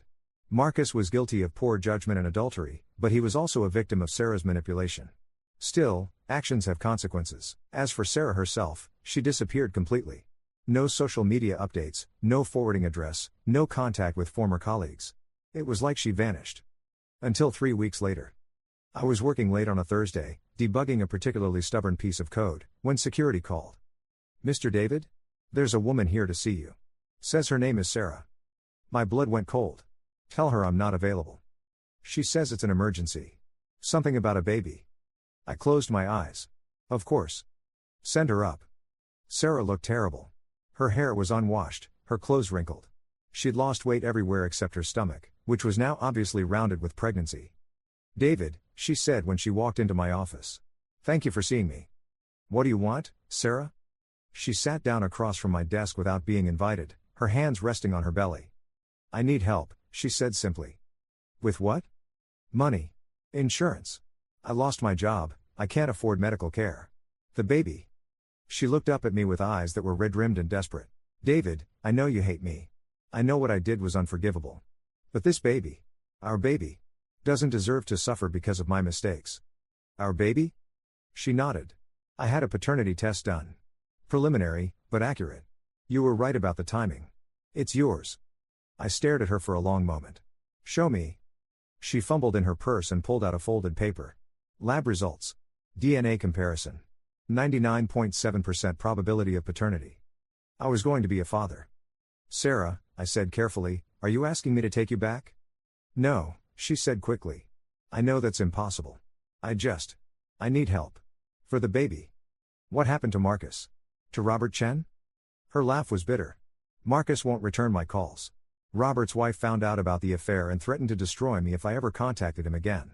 I'm alone, David. Completely alone. I looked at this woman who had been my wife, who had lied to me and betrayed me and tried to manipulate me, who was now carrying my child. I thought about the house that was too quiet, about the nursery we'd never started planning, about the family I'd wanted but thought I'd never have. Okay, I said. She blinked. Okay? I'll help. Not with you, but with the baby. I'll pay for medical expenses, insurance, whatever the child needs. David, but I have conditions. Her face fell. What conditions? Full custody after birth. You sign over all parental rights. I raise the child, you walk away completely. What? No. I can't. Sarah, let's be honest. You've made it very clear that you don't want to be tied to me. You've burned every bridge you had professionally and personally. You have no job, no prospects, no support system. I leaned forward. I, on the other hand, have a stable income, good insurance, a house, and an actual desire to be a parent. Which one of us is better equipped to raise a child? She was crying now, ugly tears that made her mascara run in dark tracks down her cheeks. You can't take my baby from me. I'm not taking anything. I'm offering you a choice. Let me raise our child properly, or struggle as a single mother with no resources and no help from me. That's not a choice. That's blackmail. No, Sarah. Blackmail is what you tried to do to me with the infertility lie. This is just consequences. She sat there crying for several minutes while I waited. Finally, she looked up at me. Can I visit? See the child sometimes? No. The word hung in the air between us like a blade. Sarah, you don't get to destroy someone's life and then ask for partial custody of the collateral. You made your choices. Now you live with them. She stood up abruptly, knocking over her chair. You're a monster, she whispered. No, I said calmly. I'm a father who's protecting his child from someone who's proven she can't be trusted. She left without another word. That was 6 months ago. Sarah signed the papers. Full custody, termination of parental rights, the works. She took the settlement money I offered, enough to start over somewhere else, and disappeared again. My daughter was born 3 weeks ago. Emma Rose. She has Sarah's nose in my eyes, and she's the most beautiful thing I've ever seen. The house isn't quiet anymore. It's full of crying and feeding schedules and tiny clothes drying on every surface. It's exhausting and overwhelming and absolutely perfect. Sometimes I wonder if I was too harsh. If Sarah deserved a chance to be a mother, to make amends for her mistakes. Then I remember the lies, the manipulation, the casual cruelty of her plan to convince me I was infertile. I remember how she laughed about me in her text messages, how she treated our marriage like a joke. And I look at Emma, sleeping peacefully in my arms, and I know I made the right choice. Because here's the thing about consequences, they're not punishment. They're just the natural result of the choices we make. Sarah chose to have an affair. She chose to lie about my fertility. She chose to humiliate me in public rather than have an honest conversation about our marriage. I chose to document everything. I chose to expose the truth. I chose to protect my daughter from someone who had proven she prioritized her own desires over everyone else's well-being. Those choices led us both to where we are now. Her somewhere else, starting over. Me here, changing diapers at 2 in the morning and wondering how someone so small can have such a powerful grip. Sometimes late at night, when Emma's finally asleep and the house is quiet again, I think about that envelope. About the moment Sarah opened it and realized her carefully constructed lies were crumbling around her. I don't feel guilty about it. But I don't feel triumphant either. I just feel like someone who finally told the truth after being lied to for too long. But the story doesn't end there. Because life has a way of refusing to stay neatly wrapped up, even when you think you've tied all the loose ends. Emma was 2 months old when the first letter arrived. I was bouncing her on my knee, trying to get her to burp after her morning feeding, when I heard the mail slot clatter. Bills, mostly. A credit card offer. And a plain white envelope with no return address. Inside was a single sheet of paper with 4 words written in shaky handwriting. She wasn't the first. No signature. No explanation. Just those 4 words that made my blood run cold. I stared at the paper while Emma gurgled contentedly in my lap, completely oblivious to the fact that her father's world had just tilted sideways again. She wasn't the first. What did that mean? The first what? The first affair? I already knew about Sarah's pattern of workplace relationships. The first lie? The first manipulation? Or something else entirely? I put the letter aside and focused on Emma, but those words kept echoing in my head. By the time I put her down for her nap, I'd decided I needed to know more. The envelope was postmarked locally, but the handwriting was unfamiliar. Whoever sent it knew where I lived, knew about Sarah, and wanted me to know something I didn't already know. That evening, after Emma was fed and settled for the night, I did what I do best. I investigated. I started with the most obvious lead, Sarah's previous employers. I'd documented her affairs at 3 different companies, but I'd focused on the pattern, not the details. Now I dug deeper. Trans Tech Solutions. Marketing Coordinator, 2018 to 2019. Left abruptly after 14 months. I found the company directory on LinkedIn and started reaching out to former colleagues. Most didn't respond. A few sent polite but evasive replies. But one woman, Jennifer Mills, agreed to a phone call. I remember Sarah, Jennifer said when I called her Tuesday evening. Beautiful girl. Very ambitious. There were rumors. What kind of rumors? A long pause. You said you were her ex-husband? Yes. We divorced recently. I'm trying to understand some things about her past. Okay. Well, the rumors were that she was sleeping with Tom Bradley, our director of business development. Married guy, 3 kids. This matched what I already knew. Did anything come of it? Tom got promoted to VP about 6 months after Sarah started. Then she left suddenly. One day she was there, the next day her desk was cleaned out. Why did she leave? Another pause. There was an incident. Tom's wife found out about the affair.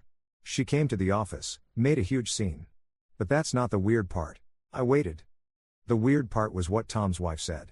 She claimed Sarah had done this before. To her brother-in-law. Same pattern, affair, manipulation, destruction. My hands tightened on the phone. Did she say which brother-in-law? Or when?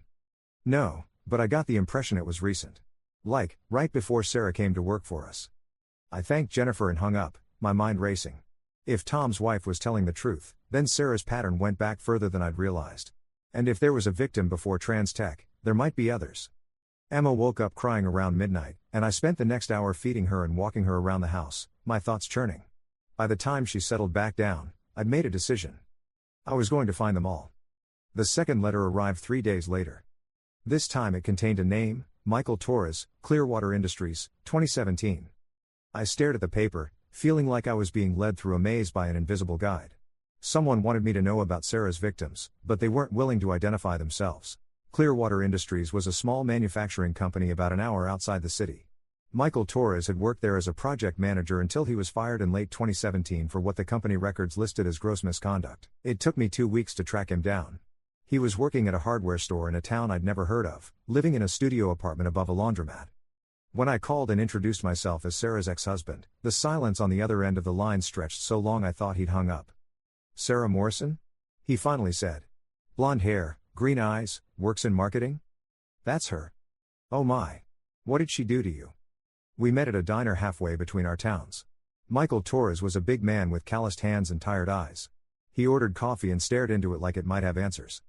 She destroyed my life, he said without preamble. Completely destroyed it. Tell me what happened. He laughed bitterly. You sure you want to know? It's not a pretty story. I'm sure.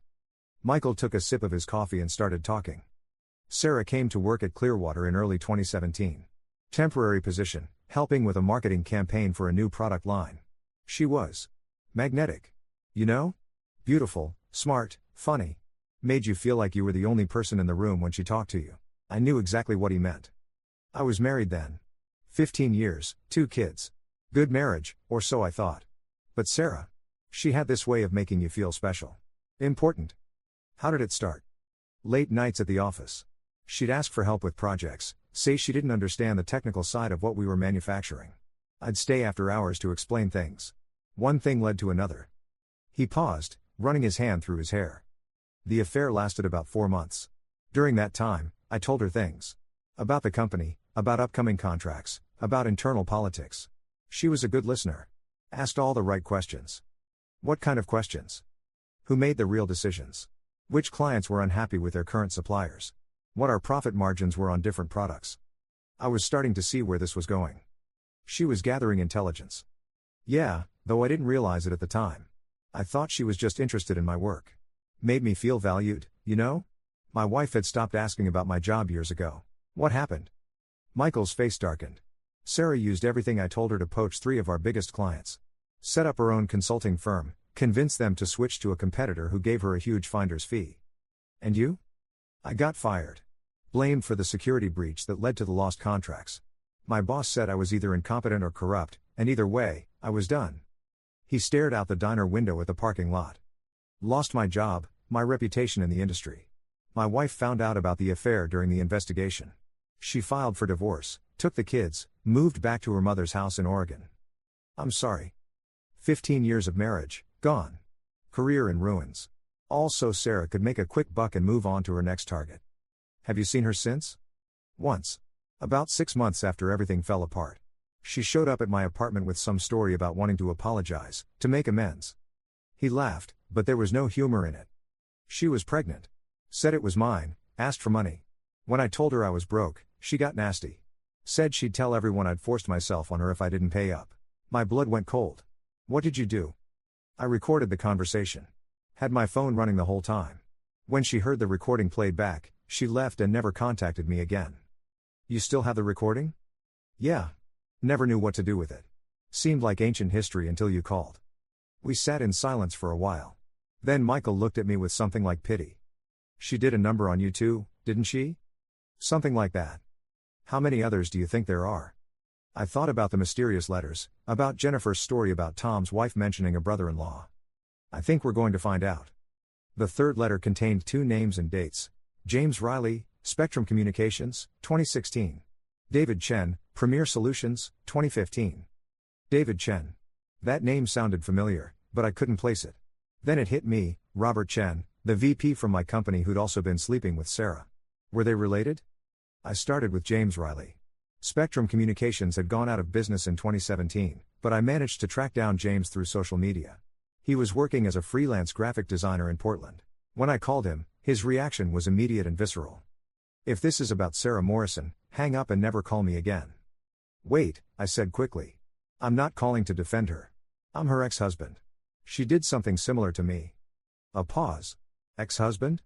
She had an affair with my boss, tried to convince me I was infertile, left me for him. Turned out she was pregnant with my child and planning to pass it off as his. Oh my gosh. She's still at it? It seems like it. I'm trying to understand the pattern. How many people she's hurt? James was quiet for a long moment. Can you come to Portland? This isn't something I want to discuss over the phone. I arranged for Mrs. Henderson, my elderly neighbor, to watch Emma for the weekend. She'd been a lifesaver since Emma was born, a retired nurse who'd raised 5 children of her own and seemed genuinely happy to help with the baby. Portland was gray and drizzling when I arrived. James met me at a coffee shop in the Pearl District, a thin man with prematurely gray hair and shadows under his eyes. Sarah destroyed my company, he said as soon as we sat down. Not just my job, my company. I own Spectrum Communications. How?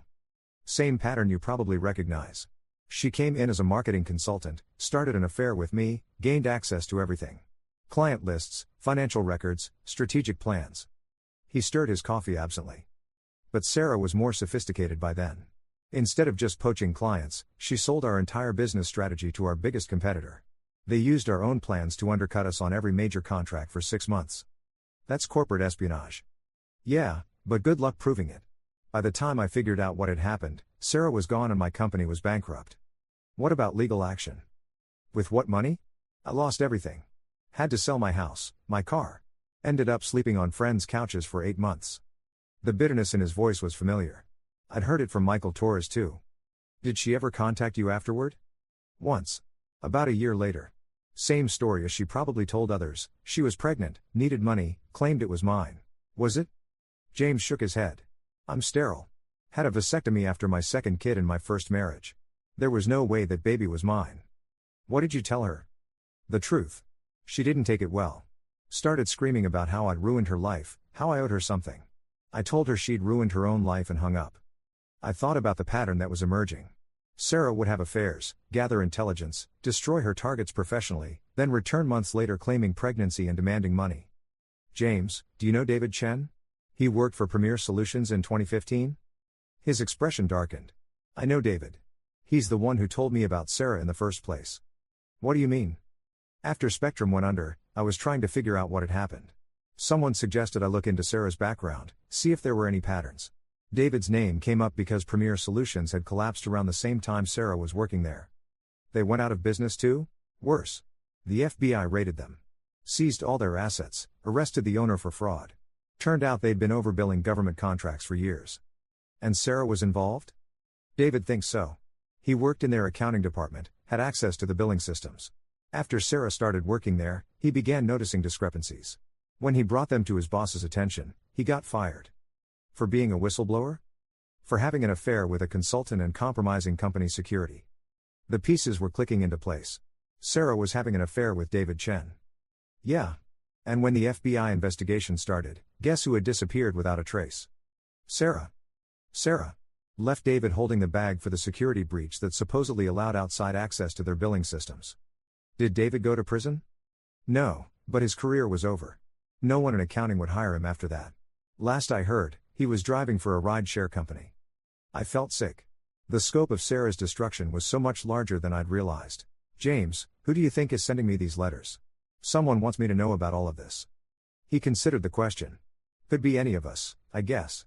Or someone who knows about all of us. Someone who's been tracking Sarah's victims? Makes sense. She's left a lot of wreckage in her wake.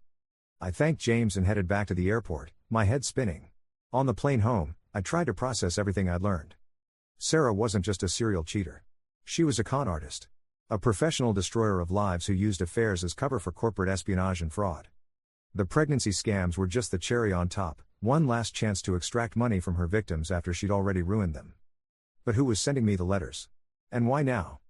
Emma was fussy when I got home, probably picking up on my stress. Mrs. Henderson assured me she'd been fine all weekend, but babies have a way of sensing when their parents are upset. I spent the evening feeding her and walking her around the house, trying to calm both of us down. It wasn't until she finally settled around midnight that I noticed the new envelope on my kitchen counter. Mrs. Henderson must have brought in the mail while I was gone. This envelope was different, thicker, heavier. Inside were photocopies of documents.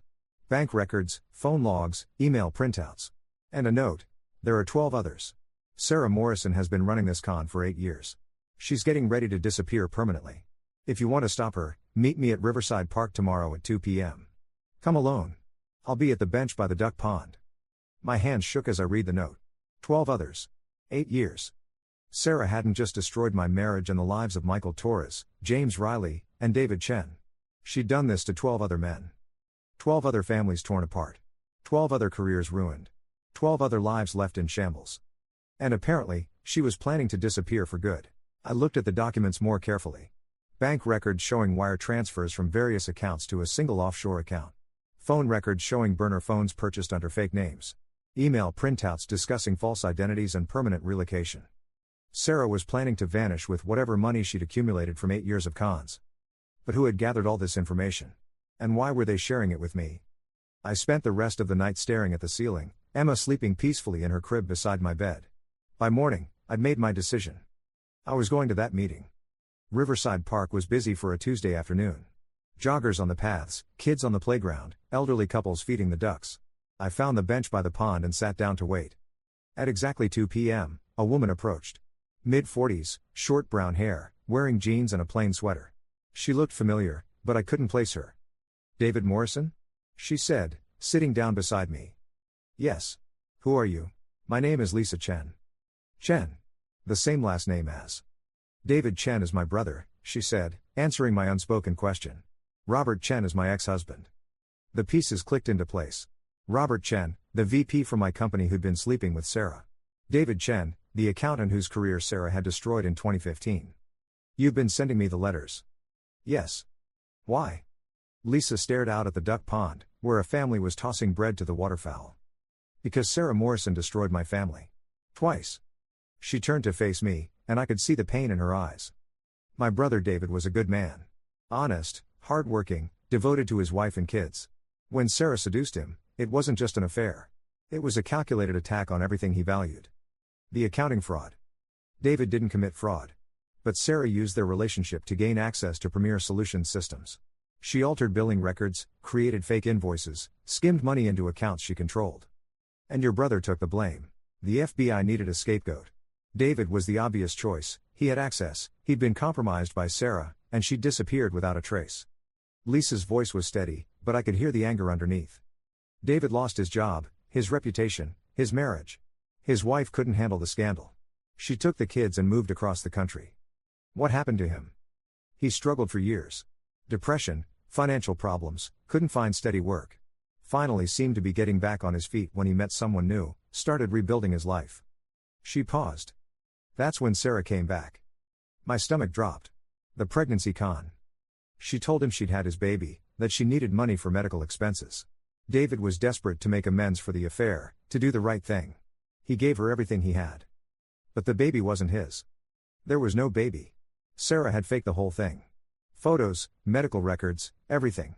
By the time David figured it out, she was gone and he was broke again. Lisa's hands were clenched in her lap. David never recovered from that. The hope of having a child, of being able to make something good come from the disaster of his life. When that was taken away, he just gave up. I'm sorry. He killed himself last year. The words hit me like a physical blow. I thought about Michael Torres in his studio apartment, James Riley with his prematurely gray hair and haunted eyes. David Chen had walked the same path, but he hadn't survived the journey. Sarah Morrison murdered my brother as surely as if she'd put a gun to his head, Lisa continued. And then she moved on to Robert. Your ex-husband. We'd been married for 18 years. 3 kids, good life, solid marriage. Or so I thought. When did you find out about the affair? When you exposed it at that party. I felt a wave of guilt. Lisa, I'm sorry. I didn't know. Don't apologize. You did what needed to be done. Robert made his choice when he started sleeping with that woman. She was quiet for a moment, watching the ducks paddle around the pond. But the affair was just the beginning. While Robert was having his midlife crisis, Sarah was gathering information about our finances, our investments, our children's college funds. She stole from you? Systematically. Small amounts at first, taken from accounts Robert managed. Then larger transfers disguised as business expenses. By the time I figured out what was happening, she'd drained nearly $200,000. Did you go to the police? Robert refused to press charges. Said it would destroy his career, embarrass the family. He was more worried about his reputation than our children's future. Lisa's voice was bitter now. That's when I started investigating Sarah myself. I hired a private detective, traced her history, found her other victims.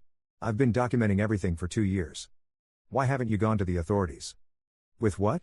Sarah's good at covering her tracks. She uses different names, fake identities, offshore accounts.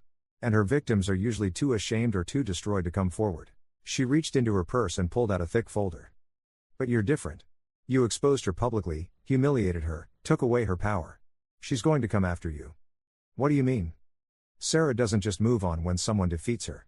She retaliates. And now that she has your child. Ice ran through my veins. Emma. Sarah's planning something. My detective has been tracking her movements. She's been watching your house, your workplace. She's hired someone to help her.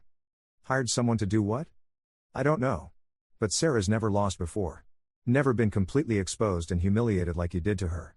She's not going to let that stand. Lisa handed me the folder. Everything's in there. 8 years of documentation, 12 victims, financial records, false identities. Enough to put Sarah away for a very long time. Why are you giving this to me? Because you're the only one who's ever fought back successfully. Because you have something to protect now. She nodded toward the folder. And because my brother deserves justice. I opened the folder and saw page after page of evidence. Bank records, victim statements, photographs, timeline analyses. It was a prosecutor's dream. Lisa, this is incredible work. It's been my life for 2 years. But I can't finish it alone. I need someone who understands what Sarah's capable of, someone who has as much reason to stop her as I do. What are you asking me to do? Help me get this to the right people. FBI, State Attorney General, whoever will listen. And in the meantime. She stood up and looked down at me. Watch your back. Sarah's coming for you, and she's not planning to play fair this time. Lisa walked away, leaving me alone on the bench with a folder full of evidence and the terrifying realization that my battle with Sarah was far from over. It was just beginning.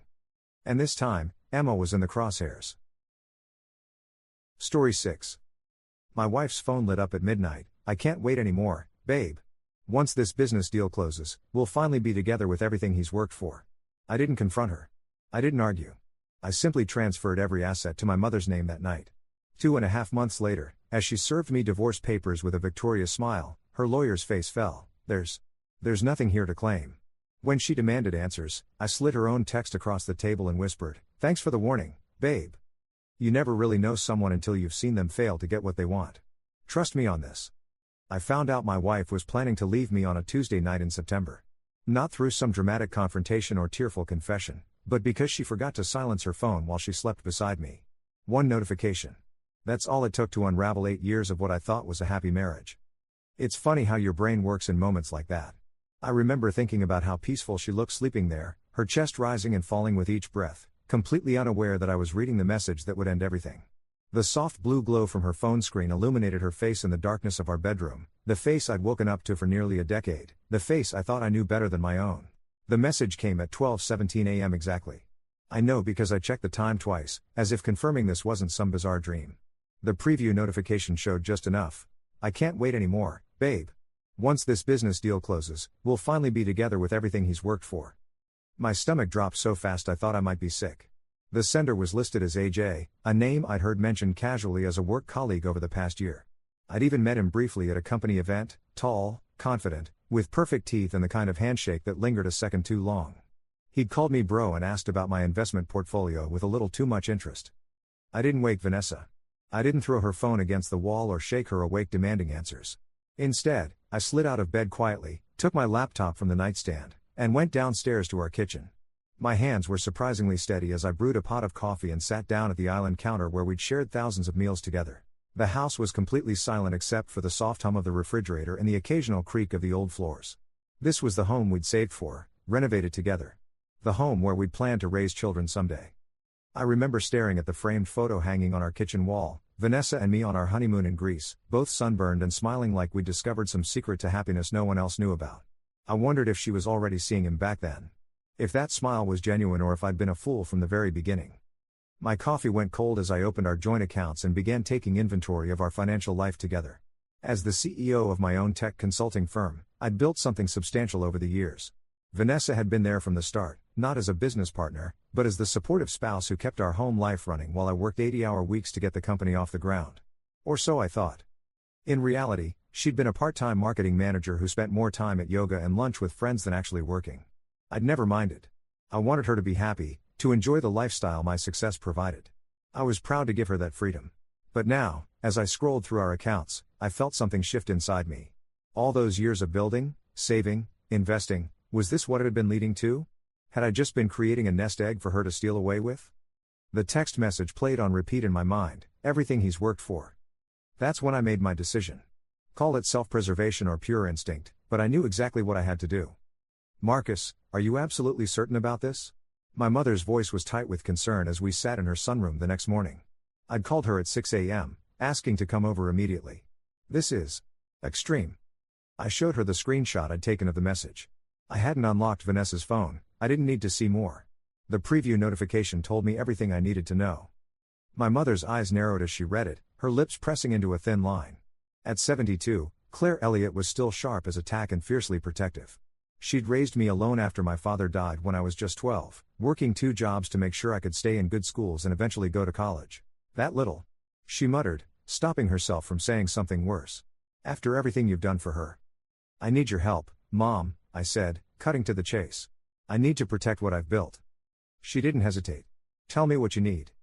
And that's how, within 48 hours, my mother became the technical owner of nearly everything I had. My company shares, our home, investment accounts, even my classic car collection, all legally transferred through a series of swift transactions and carefully structured agreements that gave me continued operational control while removing ownership from my name. My attorney, James, thought I was overreacting at first. Then he saw the text. "Marcus, I've seen this play out 100 times," he said grimly as we finalized the paperwork in his office. "The timing of this message, right when your company is about to close that major acquisition deal? That's not coincidental." He wasn't wrong. After years of building my consulting firm, we were weeks away from being acquired by a larger tech company, a deal that would value my stake at just over $11 million. Vanessa knew this. She'd been at the celebration dinner when the preliminary agreement was signed. "You're sure you want to go this route?" James asked one final time. "You could confront her, suggest counseling. Maybe there's an explanation." I just stared at him until he nodded in understanding. "All right. But tread carefully. Don't change your behavior. Don't give her any reason to suspect you know. And most importantly, document everything. Living with someone who's betrayed you is its own special kind of hell. Pretending everything is normal while your insides are twisting with hurt and rage, it takes a toll." For the next 2 months, I maintained the performance of my life.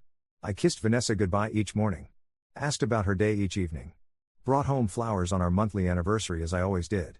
All while watching her with new eyes, catching the subtle signs I'd been blind to before, the way she angled her phone away when texting, the work dinners that left her coming home with flushed cheeks and a distant look in her eyes, the sudden interest in my company's acquisition timeline.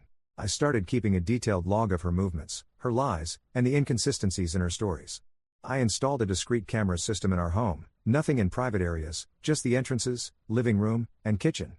Completely legal and justified given the circumstances. Meanwhile, my mother played her part perfectly. As far as anyone knew, she'd simply decided to make some changes to her estate planning and investment strategy.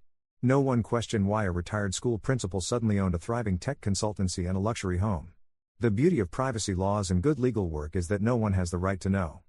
The most difficult part was pretending I still loved her. The woman sleeping beside me had become a stranger, worse, an enemy planning my financial execution. Each smile she gave me now looked calculating. Each kiss felt like a betrayal. Still, I played my role flawlessly. Until one evening in late October when she slipped up. We were having dinner on the patio, enjoying an unseasonably warm evening. Vanessa was on her second glass of sparkling water when her phone chimed. She glanced at it, and I caught the small smile that tugged at her lips before she quickly composed her features. "Everything okay?" I asked casually, taking a bite of the salmon she'd prepared. "Oh, just Amanda confirming our spa day tomorrow," she replied smoothly. Amanda was her closest friend, or at least, that's who she claimed to be texting. I nodded, then deliberately changed the subject. "By the way, I'm thinking of taking some cash out of the market. Things seem a bit volatile right now."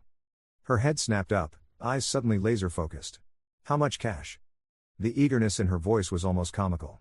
I shrugged, keeping my expression neutral. "Maybe a couple million? I'm not sure yet." "Oh." She tried to hide her interest by examining her manicure. "Well, shouldn't you wait until after the acquisition? Wouldn't that be smarter?" "Probably," I conceded. "But I've been thinking we should diversify a bit. Maybe buy another property. What do you think?" The way her eyes lit up at the mention of more assets nearly made me laugh out loud. "I think that's a wonderful idea, honey. Real estate is always a solid investment. I bet you do think it's wonderful," I thought. Later that night, I heard her on the phone in the bathroom, speaking in hushed tones. Thanks to the ventilation system in our master suite, her whispers carried just enough for me to catch fragments.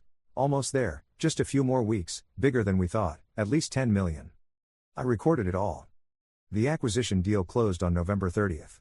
The wire transfer hit the account, my mother's account, the following day. $11.4 million, the culmination of a decade of work, vision, and sacrifice. The company announced the news with the typical press release and internal celebration. I smiled for photos, shook hands, and accepted congratulations while watching Vanessa work the room at the office party, playing the role of the proud wife perfectly. She wore a new dress for the occasion, something sleek and expensive that I hadn't seen before. I noticed how she kept checking her phone throughout the evening, stepping away to send quick texts with a secretive smile. That night, she initiated intimacy for the first time in months. I went through the motions, feeling nothing but a cold detachment as she whispered how proud she was of me, how excited she was for our future. It took everything in me not to laugh at the performance. Or cry at what we'd become. The next morning, she suggested we take a vacation to celebrate this new chapter. "Where are you thinking?" I asked, sipping my coffee and watching her over the rim of my mug. "Maybe somewhere tropical," she said, scrolling through her phone. "The Maldives? Or Bora Bora? We deserve some luxury after all your hard work." "We?" The audacity of that word. Sounds perfect, I lied. Why don't you research some options? Sky's the limit. Her smile was dazzling. Little did she know, I'd already seen the browser history on our shared iPad, searches for divorce laws in California and how to maximize settlement in high-asset divorce. She'd been researching all right, just not vacation destinations. December arrived with unusually cold weather and a sense of impending confrontation. I could feel Vanessa watching me, assessing me, waiting for the right moment to strike. She'd grown bolder in her deception, taking calls from AJ in the next room, barely bothering to lower her voice. I continued my charade of obliviousness while making my final preparations. The company acquisition was complete, the money secured. All assets were protected. All that remained was to wait for her move. It came sooner than I expected. On December 12th, I returned home from a meeting to find an unfamiliar car in our driveway, a sleek black BMW with rental plates. The front door was unlocked, and I could hear voices in the kitchen as I entered. "Marcus. You're home early," Vanessa called out, her voice overly bright. She was sitting at our kitchen island beside a thin, balding man in an expensive suit who immediately stood and extended his hand. "Gregory Winters," he introduced himself with practiced smoothness. "It's good to meet you." A lawyer. I recognized the type immediately, the kind who specialized in high-asset divorces and prided himself on aggressive representation. I'd done my research on the top divorce attorneys in the area, and Winters had a reputation for ruthlessness. I shook his hand firmly, meeting his gaze without flinching. "Interesting to have a guest at this hour. What brings you to our home, Mr. Winters?" Vanessa interceded before he could answer. "Greg is just helping me with some personal matters. Legal questions about my skincare business." The lie was so transparent it was almost insulting. Vanessa had started a small skincare blog that sold maybe 20 products a month, hardly the kind of operation that required specialized legal counsel. "I see," I said simply. "Well, don't let me interrupt. I'll be in my office if you need me." As I turned to leave, I caught the significant look that passed between them. Winters seemed surprised by my calm reaction, while Vanessa appeared vaguely disappointed. Had she been hoping for a scene? Some display of suspicion or anger that would play into her narrative later? From my office, I sent a quick text to James letting him know that the storm clouds were gathering. Then I called my mother. "It's happening," I told her quietly. She had a divorce attorney at the house when I got home. My mother's voice was steady. "Are you ready?" "As ready as I'll ever be." "Remember what we discussed," she said firmly. "No matter what she says or does, stay calm. Don't give her anything she can use against you." After hanging up, I leaned back in my chair and took several deep breaths. The past months had been an exhausting exercise in deception and self-control. Soon it would all be over. I heard the front door close about 20 minutes later, followed by the sound of Vanessa's heels clicking across the marble floor toward my office. She knocked once before entering without waiting for a response. "We need to talk," she said, her voice gentler than I'd expected. I looked up from my computer screen, studying her face. She'd been crying, or at least, had manufactured some tears for effect. Her makeup was artfully smudged, giving her that vulnerable appearance that had once made my heart ache to comfort her. "What's wrong?" I asked, playing along one final time. She sank into the chair across from my desk, hands folded in her lap. "I've been doing a lot of thinking lately, about us, about our future." She paused, her eyes downcast. "Marcus, I'm not happy. I haven't been for a long time." The performance was almost impressive, the trembling lip, the way she nervously twisted her wedding ring, the careful modulation of her voice to convey reluctant sadness rather than eager anticipation. "I see," I said again, keeping my expression neutral. "And that's why Gregory Winters was here? He's helping with your unhappiness?" A flash of annoyance crossed her features before she composed herself. "Yes. I've consulted an attorney because I think we need to end this marriage." I let silence stretch between us, watching her grow increasingly uncomfortable with my lack of reaction. Finally, I asked, "Is there someone else?" The question clearly caught her off guard. She'd prepared for anger, for pleading, perhaps even for threats, but not for this direct confrontation. This isn't about another person," she stammered. "This is about me needing to find myself again." "Find yourself," I repeated flatly. "With AJ's help, perhaps?" Her face went pale. "What are you talking about?" "Please, Vanessa. Let's not insult each other's intelligence. I know about AJ. I've known for months." She recovered quickly, her shock morphing into defensive anger. "He's just a friend who's been supportive during a difficult time. But if you've been spying on me, that only proves how toxic this relationship has become."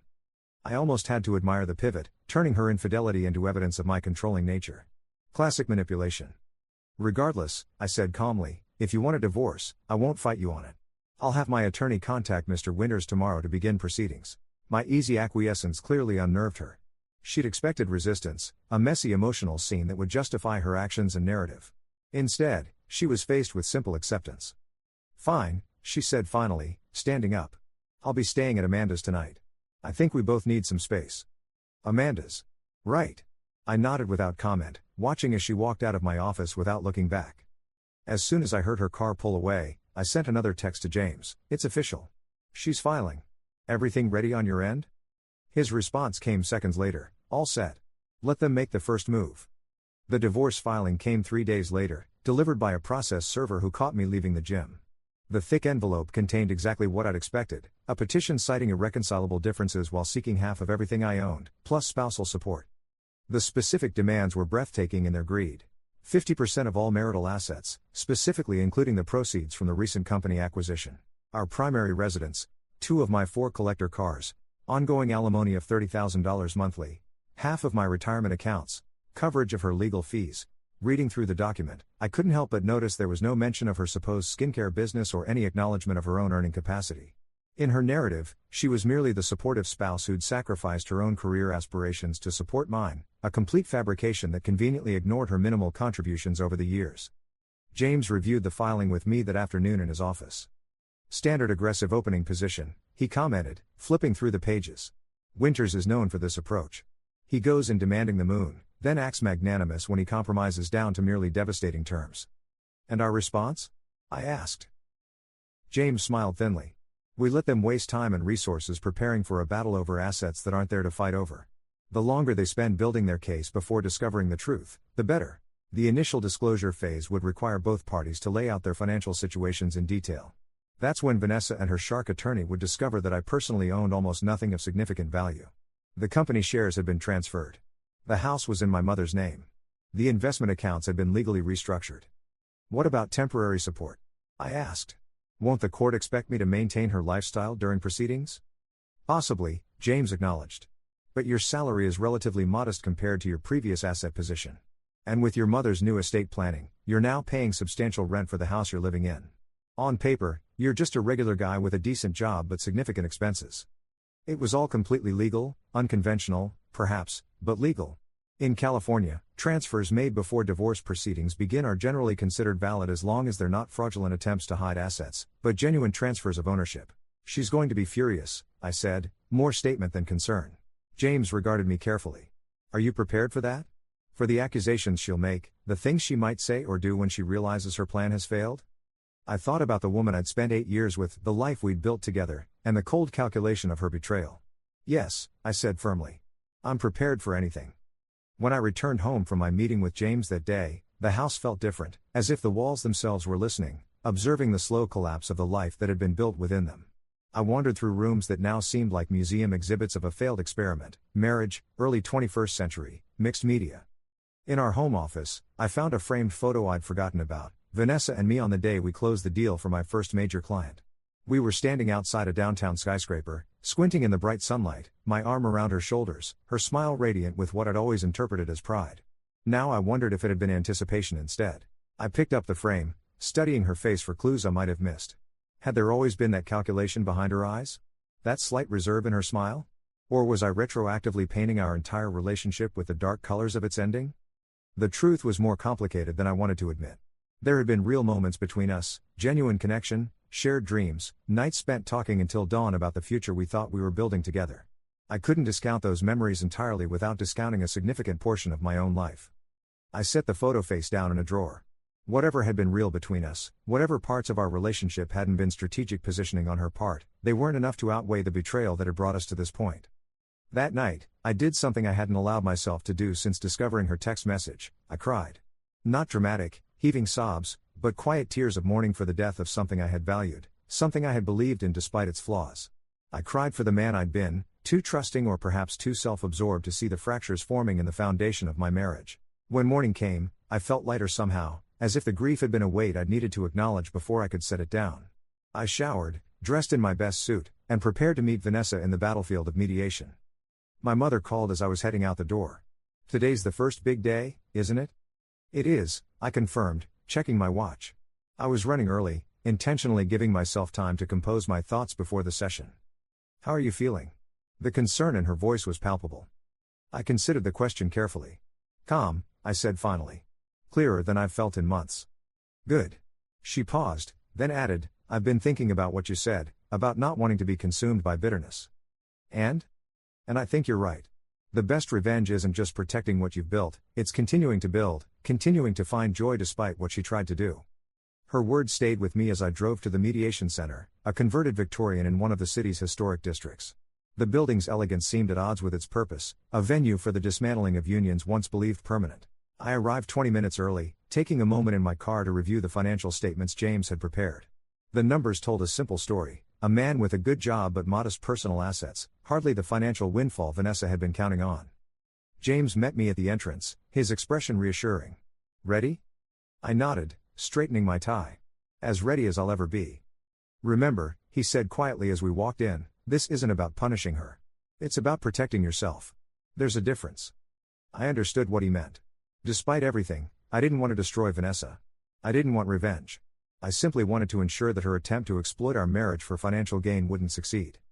I know, I assured him. I'm not here to create drama, just to end this chapter as cleanly as possible.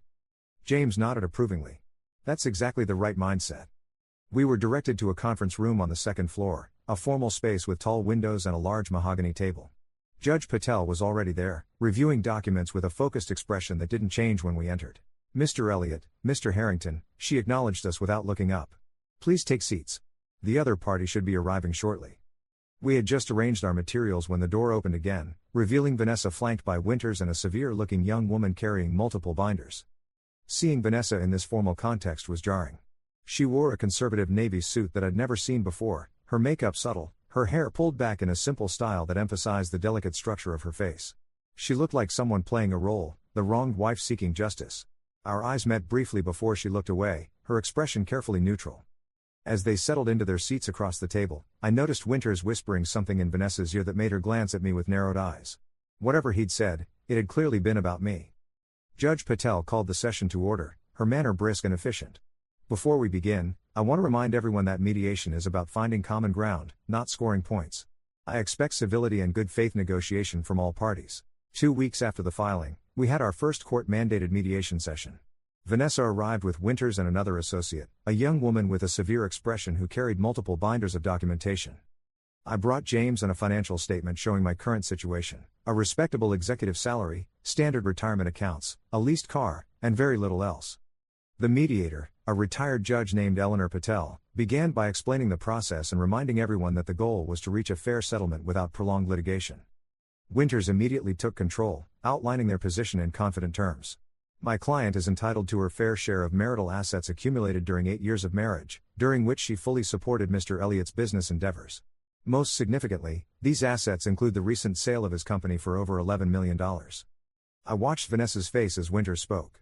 She sat with perfect posture, a slight smile playing at her lips, occasionally nodding to emphasize a point.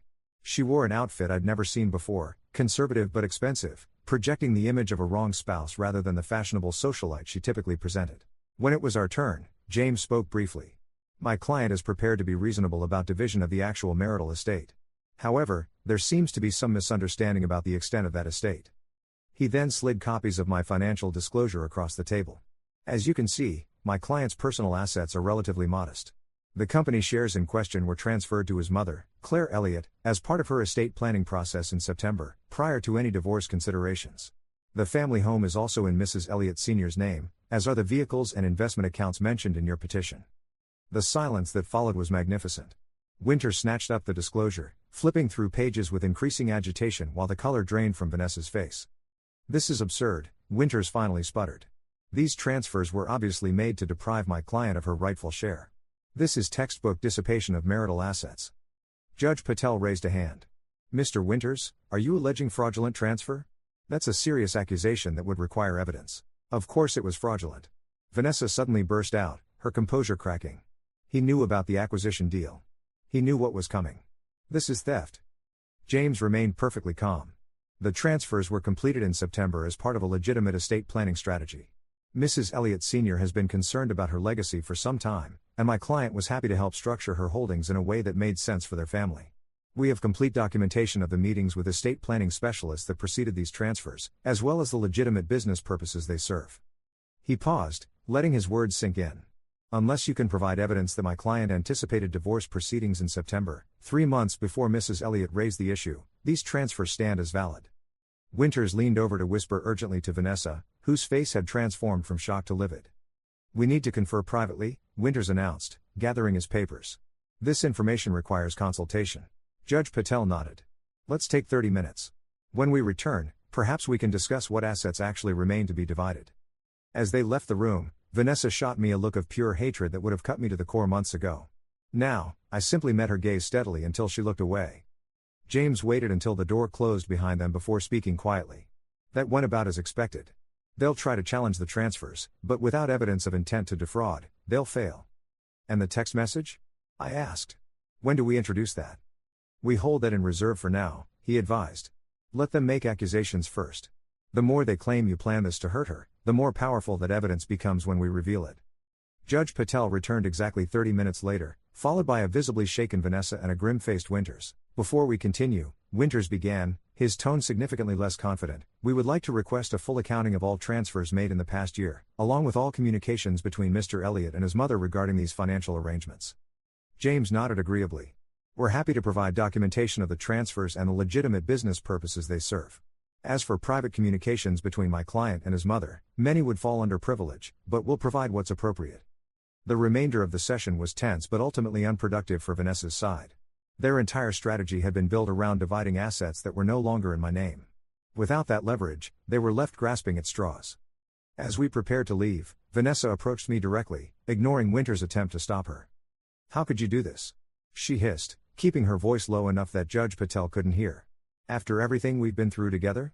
I looked at her, really looked at her, seeing not the woman I'd loved, but the stranger who'd planned to take everything I'd worked for. I could ask you the same question, I replied quietly. Something in my expression must have alarmed her, because she stepped back, uncertainty flickering across her face. This isn't over, she warned. You won't get away with this. I simply nodded and walked out, leaving her standing there with her expensive lawyer and her collapsing plans. The next few weeks were a flurry of legal maneuvering. Vanessa's team filed motion after motion trying to invalidate the asset transfers, demanding forensic accounting, and even attempting to depose my mother, a move James successfully blocked. Through it all, I maintained my routine. I went to work, came home to the house that was now technically my mother's, and continued building a new life for myself, one without Vanessa in it. I'd expected to feel more satisfaction watching her plans unravel, but mostly I felt tired. Tired of the deception, tired of the legal battles, tired of thinking about the woman who had planned to rob me of my life's work while sharing another man's bed. In late January, almost 2 months after the initial filing, we received notice that Vanessa had fired Winters and retained new counsel, a female attorney named Margot Reed who specialized in proving fraudulent transfers in divorce cases. She's good, James warned me over the phone. One of the best at finding hidden assets. They're clearly shifting strategy. Let her look, I replied. There's nothing to find. The investigation that followed was exhaustive. Reed hired forensic accountants who combed through years of financial records, traced every transaction, and even interviewed former employees of my company about my business practices and discussions about personal finances. In the meantime, Vanessa launched a secondary attack, attempting to damage my reputation among friends and business associates. I began hearing from concerned acquaintances who'd received calls or messages from her, claiming I was hiding money offshore, that I'd been abusive, that I'd threatened her. None of it stuck. The people who truly knew me didn't believe her increasingly desperate allegations, and those who did believe her weren't people whose opinions mattered to me anyway. Through it all, I never spoke ill of her to anyone. When asked, I simply said we had grown apart and that the divorce was unfortunate but necessary. Taking the high road wasn't always easy, but it was the right choice, both strategically and morally. By March, even Reed's extensive investigation had failed to uncover any evidence of fraudulent intent in the asset transfers. The documentation James had prepared was impeccable, showing a clear timeline of estate planning discussions that predated any marital issues. A final settlement conference was scheduled for March 15, almost exactly 6 months after that fateful text message had illuminated the truth about my marriage. The conference room at James' law firm was unnecessarily large for the small group assembled, making Vanessa's diminished legal team appear even more isolated across the massive mahogany table. Reed had brought just one associate this time, compared to the 3-person team Winters had paraded in during earlier proceedings. Vanessa herself looked different, thinner, with dark circles under her eyes partially concealed by makeup. She wore a simple black dress rather than the power outfits she'd favored in previous meetings. Her engagement ring was conspicuously absent, though she still wore her wedding band. Judge Patel opened the session with characteristic directness. Based on the investigations conducted and evidence presented, I see no grounds to invalidate the asset transfers that occurred prior to divorce proceedings. While the timing may appear convenient in retrospect, there is no evidence of fraudulent intent. Therefore, we need to focus on dividing the actual marital assets that remain. Reed began her response with the weary tone of someone making arguments she knew would fail. Your Honor, while we respect the court's preliminary assessment, my client maintains that these transfers were made specifically to deprive her of her rightful share of marital assets. The sheer scale and timing of these transactions. Counselor, Judge Patel interrupted, unless you have new evidence to present, I've already made my determination on this matter. Reed glanced at Vanessa, who gave a slight nod. In that case, Reed continued, we are prepared to discuss settlement terms based on the limited assets that remain. What followed was a surprisingly swift negotiation. With the major assets off the table, we were essentially dividing my annual salary, some modest savings, and personal property. James had prepared a fair proposal that gave Vanessa more than she legally deserved, a lump sum equivalent to 6 months of my salary, plus some furniture and jewelry. As Reed reviewed the offer, Vanessa stared at me across the table with an expression I couldn't quite decipher, something between hatred and bewilderment. Finally, Reed conferred briefly with Vanessa before addressing the room. Before we respond to this offer, my client would like a few minutes alone with Mr. Elliott. Would that be possible? James turned to me with a questioning look. I nodded. 5 minutes, Judge Patel agreed. We'll reconvene afterward. Everyone filed out, leaving Vanessa and me alone in the cavernous conference room. For nearly a minute, neither of us spoke. I simply waited, watching her gather her thoughts. How did you know? She finally asked, her voice barely above a whisper. Know what? I responded, though I knew exactly what she was asking. Her eyes flashed with irritation. Don't play dumb, Marcus. The transfers, the timing.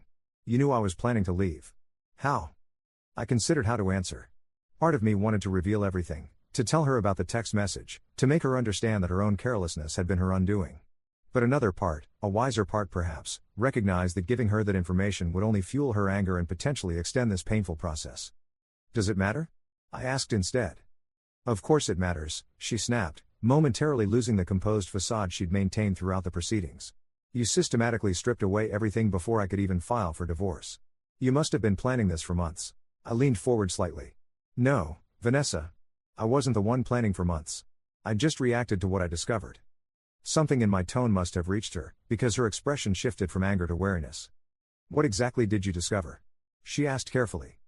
I reached into my jacket pocket and withdrew my phone. With a few taps, I pulled up the screenshot I'd taken all those months ago, the notification preview showing her received text from AJ. Sliding the phone across the table, I watched as she looked down and immediately recognized the message. All color drained from her face. This came through while you were sleeping, I explained quietly. Your phone lit up on the nightstand. I saw it by accident, but once I saw it, I couldn't unsee it. She stared at the screen, then slowly pushed the phone back toward me, her hands trembling slightly. One message, she whispered. One stupid message. That's all it took, I confirmed. That, and the fact that you'd mentioned the acquisition to him, something only someone very close to me would have known the details about. She looked up, meeting my eyes directly for the first time in months. So everything, all the asset transfers, the legal maneuvering, it was all because of this text? I transferred the assets to my mother the very next day, I confirmed. Call it self-preservation. Vanessa's laugh was hollow, empty of any real humor. You know what's ironic? AJ and we're not even together anymore. He backed away the minute he realized there wasn't going to be any money. I felt no satisfaction at this revelation, just a deep weariness. I'm sorry to hear that. Are you? She challenged, her voice hardening again. You've destroyed everything I hoped for. No, I corrected her gently. You did that yourself when you decided our marriage was just a means to an end. Before she could respond, there was a knock at the door, and Judge Patel poked her head in. Time's up. Are you ready to continue? I nodded, gathering my phone and standing. Vanessa remained seated for a moment longer, staring at the polished surface of the table as if it might offer some solution to her predicament. Vanessa? Judge Patel prompted. Finally, she stood, smoothing her dress with shaking hands. Yes. Let's finish this. The settlement was finalized that afternoon. Vanessa accepted our offer without further argument, seemingly eager to simply end the process. She signed the papers with a quick, angry scrawl, avoiding eye contact with everyone in the room. As we prepared to leave, Reed pulled me aside while Vanessa was gathering her things. "You know," she said quietly, "in my 20 years practicing family law, I've never seen anything quite like this. Usually when assets disappear before a divorce, there's a money trail, offshore accounts, something we can trace." I simply nodded, neither confirming nor denying anything. "She's not a bad person," Reed continued, glancing toward her client. "Just misguided." "We all make choices," I replied neutrally. "Some have consequences we don't anticipate." Reed studied me for a moment longer. "Take care of yourself, Mr. Elliott." As I turned to leave, Vanessa approached one final time. Her expression was composed, but her eyes reflected a complex mixture of emotions: anger, regret, perhaps even a hint of reluctant respect. "I underestimated you," she said simply. "I won't make that mistake again." "There won't be an again, Vanessa," I replied quietly. "This is the end of our story." She held my gaze for a long moment before nodding once. "Goodbye, Marcus." With that, she walked out of the conference room and out of my life, leaving nothing but paperwork and memories behind. Epilogue: 1 year later. Spring in Northern California brings a particular quality of light that seems to infuse everything with renewed possibility. I noticed it as I sat on the deck of my new home, a modest but comfortable place overlooking the Pacific, purchased in my own name with a portion of the funds my mother had gifted back to me after the divorce was finalized. The legal process of returning my assets had been deliberately slow and methodical, carried out in ways that couldn't be challenged by Vanessa even if she was still monitoring my finances. Small gifts below reporting thresholds, legitimate loans with favorable terms, consultant fees for advising on my mother's investments, all perfectly legal methods of restoring what had always been rightfully mine. My company, now operating as a division within the larger corporation that had acquired it, was thriving. I'd taken a senior executive position that offered both challenge and reasonable hours, a deliberate step back from the all-consuming work schedule that had been a hallmark of my married life. My phone chimed with a text message from my mother. "Lunch still on for tomorrow? Bringing the papers you asked about." I smiled as I typed a response confirming our plans. Throughout the entire ordeal, my mother had been my rock, never judging, never saying "I told you so," even though she'd had reservations about Vanessa from the beginning.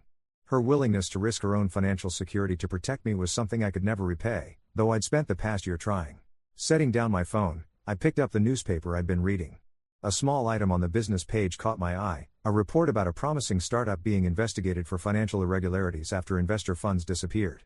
The CEO was listed as A.J. Mercer. I felt no satisfaction at the news, just a distant sense of karmic symmetry. Some lessons are harder than others. As for Vanessa, I'd heard through mutual acquaintances that she'd moved to Seattle and started a legitimate skincare business that was showing early signs of success. I genuinely hoped she'd found a path forward that didn't involve using people as stepping stones to wealth. The divorce had changed me in ways I was still discovering. I was more cautious now, more observant of the subtle cues people give when their words don't match their intentions. But I'd refused to let the experience make me bitter or cynical. Trust, once broken, is difficult to rebuild, but not impossible. My phone chimed again, this time a message from Jennifer, the landscape architect I'd been seeing for the past few months. We were taking things slowly, learning about each other with a patience and honesty that felt refreshingly different from the whirlwind romance that had characterized my relationship with Vanessa. "Still on for dinner? I'm thinking Italian." I smiled as I typed my response, "Perfect. Looking forward to it." Setting my phone aside, I gazed out at the ocean stretching endlessly toward the horizon. The path forward wasn't entirely clear yet, but for the first time in a long while, I was genuinely curious to see where it might lead. Some people never recover from betrayal. They carry it like a weight, allowing it to define them and limit their capacity for joy. I'd decided early on that I wouldn't be one of those people. The experience had taught me something valuable: you never truly know someone until you've seen them fail to get what they want. But the corollary is equally important: you never truly know yourself until you've been tested by betrayal and found the strength to move forward without surrendering to bitterness. In the end, what Vanessa never understood was that everything I'd worked for wasn't the money or the assets or the status. It was the capacity to build something meaningful, to create value, to face challenges with integrity. Those things couldn't be taken from me by anyone, no matter how cleverly they planned. And that realization, more than any financial victory, was the true wealth I'd salvaged from the wreckage of my marriage.